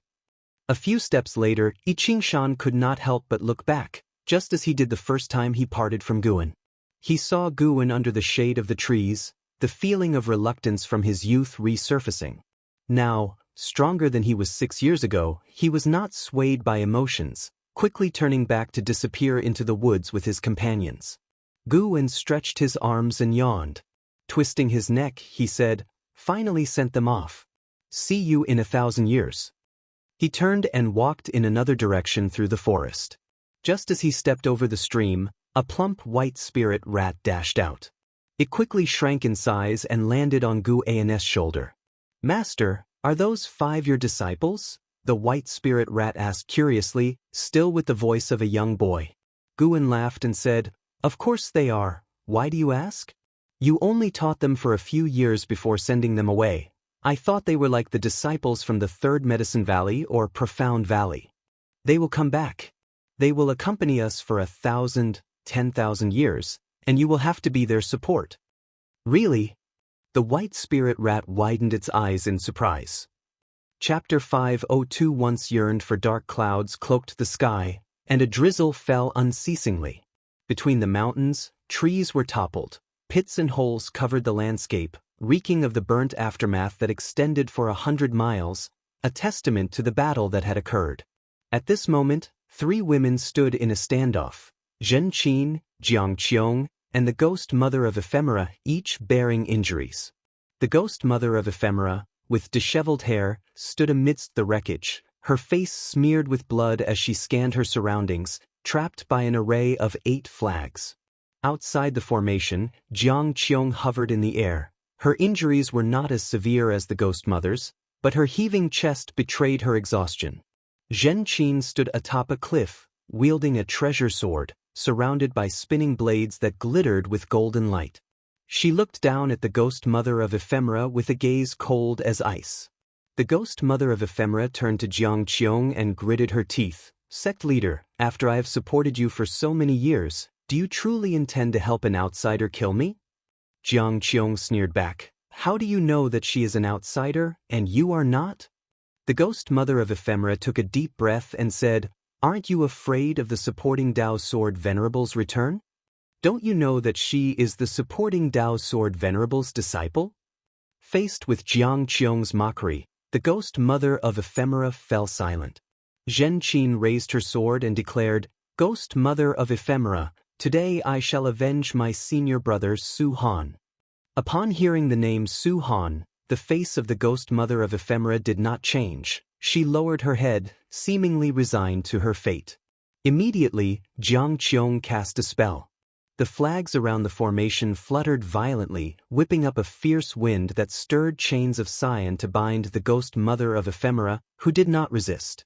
Zhen Qin charged into the formation, her sword slashing through, its frosty light shattering the forest. With one slash, blood spurted and the head of the ghost mother of Ephemera floated into the air. Zhen Qin stood behind the ghost mother of Ephemera, slowly straightening up. She turned her head and saw not only blood spurting from her neck but also flames of a golden blaze.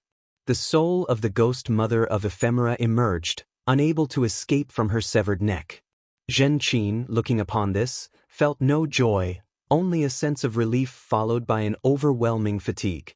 Years had passed, and she no longer hated the ghost mother of Ephemera. Avenging Su Han had become her obsession. Jiang Qiong descended from the sky, looking at the golden flames at the neck of the ghost mother. She clucked in wonder, "Are you trying to make her soul disperse? Where did you learn such an evil skill?" Zhen Qin, devoid of expression, replied, "To deal with an evil demon, one naturally uses evil methods." The soul of the ghost mother of Ephemera struggled in agony, silent, but her twisting form was horrifying to behold. A breeze passed, scattering the golden flames around her neck, which alarmed both Zhen Qin and Jiang Qiong, prompting them to instinctively look around. "Let's end it here. This life's grievances have been settled." A voice sounded, and upon hearing it, Zhen Qin stopped mid-sentence. This voice belonged to Gu, and Jiang Qiong showed surprise and looked around in search of Guan.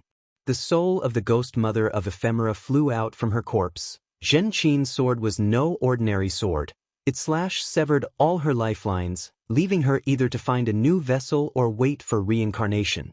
Her soul knelt beside her body, as if paying homage to Guan. "You have 2 choices." Gu Anna's voice spoke again, detached as if a god spoke. "Reincarnation, to let go of this life's karma and start anew the next life, or redemption, to lose your freedom and continue living." The ghost mother hailed from the Ephemera sect. Though not affiliated with the Ephemera sect that caused chaos in the Taizong continent, she had harmed many in her lifetime, Su Han being only one. Even when she founded the Gathering Flower sect, she resorted to wicked methods. The reason why Guan offered her a choice was that, at her core, she believed she acted for the supporting Dao Sword Venerable, that she belonged to him. After following the Sword Venerable, she had indeed restrained her methods and attempted to incline towards goodness. Guan did not wholly shield her, not just because of Su Han, as Su Han had long since severed ties with him, but because she genuinely had committed evils. Stopping evil actions did not erase past deeds like smoke. One must bear the consequences of their choices. The ghost mother of Ephemera immediately looked up and shouted loudly, "I am willing to follow you, even if I lose my freedom forever." No sooner had her voice faded than her soul vanished into thin air. Peace then returned to all of great heaven and earth. Jianghu pursed her lips and looked toward Zhenqin, offering comfort. Regardless, she is considered dead and probably won't be at ease in the future. Zhenqin took a deep breath and said, I know. Master said she wouldn't let her be free, and she certainly won't. The blood prison great saint was the perfect example. When Guan said to make him a mount for 1,000 years, he indeed suffered for an entire millennium. Seeing that Zhenqin was not fixated on the matter, Jianghu also felt relieved and then asked, What are your plans now? Zhenqin looked into the distance and replied, No plans. After her words fell, her body suddenly leaned backward. Jianghu's eyes widened as she instinctively reached out. However, a hand moved faster to catch Zhenqin's shoulder. Zhenqin looked up and a smile appeared on her face involuntarily. Master, Zhenqin said weakly. Guan looked at her and sighed softly. Zhenqin had reached the last year of her maximum lifespan. Today's battle had thoroughly drained her vitality. Jianghu was pleased to see Guan, but she didn't speak, choosing to give the time to the master and disciple. Zhenqin was too weak to speak and soon closed her eyes, her hand naturally falling. This made Jianghu frown. Guan looked toward Jianghu and said, The ghost mother of ephemera is dead, and the Gathering Flower sect must be personally managed by you. Jianghu nodded and replied, I know, I will go back soon. She stepped forward, sizing up Guan, and said, Everyone says you've left the celestial spirit great world, but I didn't think you were still here. I said to myself, how could you leave without telling me? Facing this woman who had greatly helped him in his early years, Guan said with a smile, If you ever run into trouble in the future, just call for me in your heart. He could hear Jianghu's heart's voice and knew she was not one to leave the secular world, so he did not invite her to the dojo. Jianghu stared at him and asked, Can I summon you if I miss you? Guan rolled his eyes at her and replied, I am very busy. Jianghu huffed coldly and said, Take her away quickly, don't let her die. She couldn't see the end of Zhenqin's lifespan, but she could feel her life force rapidly draining, a sure sign of ill. Guan nodded slightly, then disappeared from the spot with Zhenqin. Jianghu didn't leave immediately but walked toward the corpse of the ghost mother of ephemera. After working together for over 1,000 years, she didn't want the ghost mother's body to be left in the wilderness. Zhenqin had a very long dream where she returned to her youth, a time when she, Su Han, and Yi Yan lived carefree in Profound Valley. Back then, they all aspired to reach the Foundation establishment realm. When Zhenqin awoke, she opened her eyes to the blue sky. She sat up instinctively and then saw Guan sitting at a stone table not far away, with an ice coffin next to her. Seeing Guan, her heart settled down instantly. She stood up immediately, ready to go and pay her respects. But as soon as she stood up, she saw the scene inside the ice coffin and froze completely. She couldn't help but blink, but no matter how many times she blinked, the scene inside remained unchanged. How can this be? Zhenqin became agitated, her body shaking slightly. Inside the ice coffin lay Su Han's body, intact. She looked back at Guan, who was sipping tea, not looking at her. In that moment, Zhenqin's heart was filled with emotion and shame, and 1,000 words were stuck in her throat, unable to be spoken. Chapter 503. A lifespan of 256 billion years. Guan and Zhenqin sat opposite each other and talked for a long time. After seeing Su Han's corpse, the burden and obsession in Zhenqin's heart completely dissipated, and she returned to her usual lively and clever self. The mentor and disciple talked about the past endlessly, finding it impossible to cover all the old times. However, everything has an end, including life. When dusk fell, Zhenqin looked at Guan and said earnestly, Master, thank you for your care in this life. As a disciple, I've been incapable and have never repaid you. If there is an afterlife and I am worthy of repaying you, I surely will strive to do so. Unlike the ghost mother of ephemera, who, though dead, was not at the end of her natural life and could still possess another body to be revived, Zhenqin's fate had run its course, without any technique to turn back time. Guan smiled and nodded, saying, There will be an afterlife. Hearing this, Zhenqin showed a smile, her eyes filled with expectation. She then lay down on the table and whispered, "Master, I feel a bit sleepy. May I sleep here for a while?" Guwen nodded and replied, "Sleep, I will stay by your side." Zhen Qin closed her eyes, mumbling, "I suddenly miss Master Yi so much. It feels like she has been gone for a very long time." Guwen's hand, which was holding a teacup, paused. He said nothing and continued drinking his tea. After Zhen Qin fell asleep, Xin Zhen came over.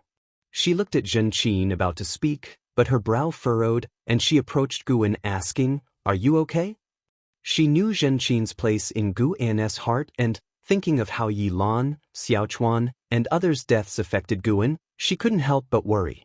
"I am naturally fine," Guwen said, looking at her with a smile and gesturing for her to sit down.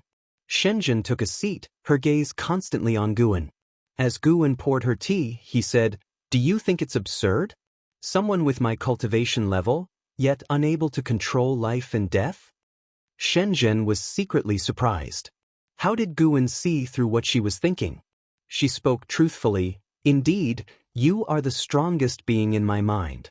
It seems like life and death should be trivial matters to you, but..." Guwen laughed and said, "This means I am not the strongest being. There is a celestial mandate that governs all, and those I help already have good fates. I merely add a touch of splendor. You can glimpse the past and the future, but can you glimpse the celestial mandate?" Glimpse the celestial mandate? Shenzhen fell into deep thought. In fact, she was also confused about her own path of cultivation. She didn't enjoy sitting meditation and qi refinement. She preferred the arts and sought to improve her cultivation level through enlightenment, but inspiration was scarce, and her cultivation level had been stagnant for many years. Seeing that she was seriously contemplating, Guwen did not disturb her. He looked towards the horizon, where the slanted sun was like blood, and the seas of clouds seemed ablaze. Looking at the celestial vault, Guwen suddenly felt that the future he saw wasn't far enough. How high must one's cultivation level be to see to the end of this universe? Time flies like an arrow, and the years pass like a shuttle, slipping away never to return. A millennium is like a cloud of smoke, with worldly affairs vast like waves. Without the support of supporting Tao Sword Venerable's millennium, the celestial spirit great world faced no calamities from outer heaven, but internal strife remained intense. Ancient secret realms, Taoist fields, and the cave mansions of great powers emerged one after another, causing widespread deadly conflict among the realm's cultivators. Guwen's Taoist field of the beginningless was now filled with medicinal herbs, and to this day, the lifespan provided by these herbs each year had surpassed 20 million years. Located at the edges of the world, the Taoist field of the beginningless on the nine-spirit continent had not faced any disturbance for 1,000 years. However, nearby human race cities were increasing and approaching the Taoist field of the beginningless. In that year, early summer, Guwen stood on the edge of a cliff, watching Chen Chuan spar with the blood prison great saint. Chen Chuan, now of the Nirvana realm level, was able to hold his own against the blood prison great saint, who was at the level of the loose immortal realm. The two combatants clashed in the sky, Guwen establishing a barrier that allowed them to fight to their heart's content without affecting the dojo. After watching for a while, Guwen lost interest and called up his attribute panel to take a look. Name, Guwen, lifespan, 3, 155/25, 660, 408, 118, physique, primordial infinite body, cultivation level, innate golden immortal realm perfection, a lifespan of 256 billion years. Guwen planned to break through after reaching a lifespan of 100 billion years. After all, according to the trends of the great heaven and earth, the celestial spirit great world would be engulfed in slaughter for the next 10,000 years unless there was intervention from powers beyond the heavens.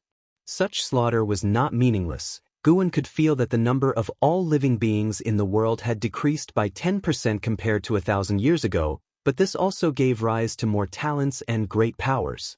The most famous battle in these 1,000 years was the one between the young immortal emperor and the Jianghu Luo sword monarch for the theory of heaven, which ended in a crushing defeat for the sword monarch, who fled back to the great Hong sword heaven, while the young immortal emperor, after collecting 9 volumes of the Theory of Heaven, went into seclusion. Guwen peered into the young immortal emperor's fate through Enhao's Dao Destruction Destiny seal and found that the emperor's destiny was transforming and his cultivation level was rising steadily. The young immortal emperor, being the Taoist Zhang Zizai Immortal, meant that the Holy Court had almost no chance of victory, and Zhu Shi, the Saint Heaven reincarnation, was still wandering in the mortal world. Even after regaining her past life memories, she had no intentions of returning to the Holy Court. A figure approached Guwen. It was the ghost mother of Ephemera. She looked just like she did in life, but in reality, her body was made of flowers and plants, no longer human. Now, she was responsible for managing the medicinal herbs in Gu An's dojo, since the others were occupied with cultivation, and an Xian had long since lost interest in managing affairs. "Master, we are running out of seeds," the ghost mother of Ephemera said softly. Having experienced life and death, and after 1,000 years of settling, her temperament had become much more stable, starkly different from her past as the deputy sect master of the Gathering Flower sect. Guwen glanced at Qin Chuan and said, "There will be new seeds tomorrow. You should go and cultivate for now." The ghost mother of Ephemera immediately bowed and took her leave. "Wait a moment." Guwen spoke, and upon hearing him, the ghost mother subconsciously turned around, only to have a secret manual fall into her embrace. She accepted the manual and saw at a glance that it was a cultivation technique. "Strive to reach nirvana as soon as possible. That way, you can serve me for a longer time," Guwen said before turning and walking away. A ripple of emotion disturbed the tranquility of the ghost mother of Ephemera's eyes. She watched Gu An's retreating figure, her thoughts unknown. Guwen walked out toward the dojo. 5 acquaintances were to arrive today, and he needed to see them. The 5 acquaintances were Yi Qingshan and the others, whom Guwen had taken as disciples because Yi Qingshan was the reincarnation of Lu Jiujia. After 1,000 years of adventure and countless trials, fortunately, all 5 were still alive. They had encountered an invincible adversary and had to return to their homeland. Guwen could overhear their conversation. These friends were contemplating establishing a sect in their hometown to cultivate their own power and to benefit the locals. Although the relatives they remembered were no longer alive, the land had not changed. Guwen listened as these 5 discussed their past experiences of cultivating with him, and Gu Changxing, that youngster, was actually sentimental, wondering if his master was still alive. All 5 believed that Guwen had passed away, for in their memory, Guwen was merely a Foundation establishment realm cultivator. Unless they faced a cultivation crisis or had stirred up enemies, why would anyone seek such a secluded place to hide? At the very least, it indicated that Guwen had no mighty background or extraordinary talent. Reflecting on their master, they felt regret, wishing they had had the chance to repay him.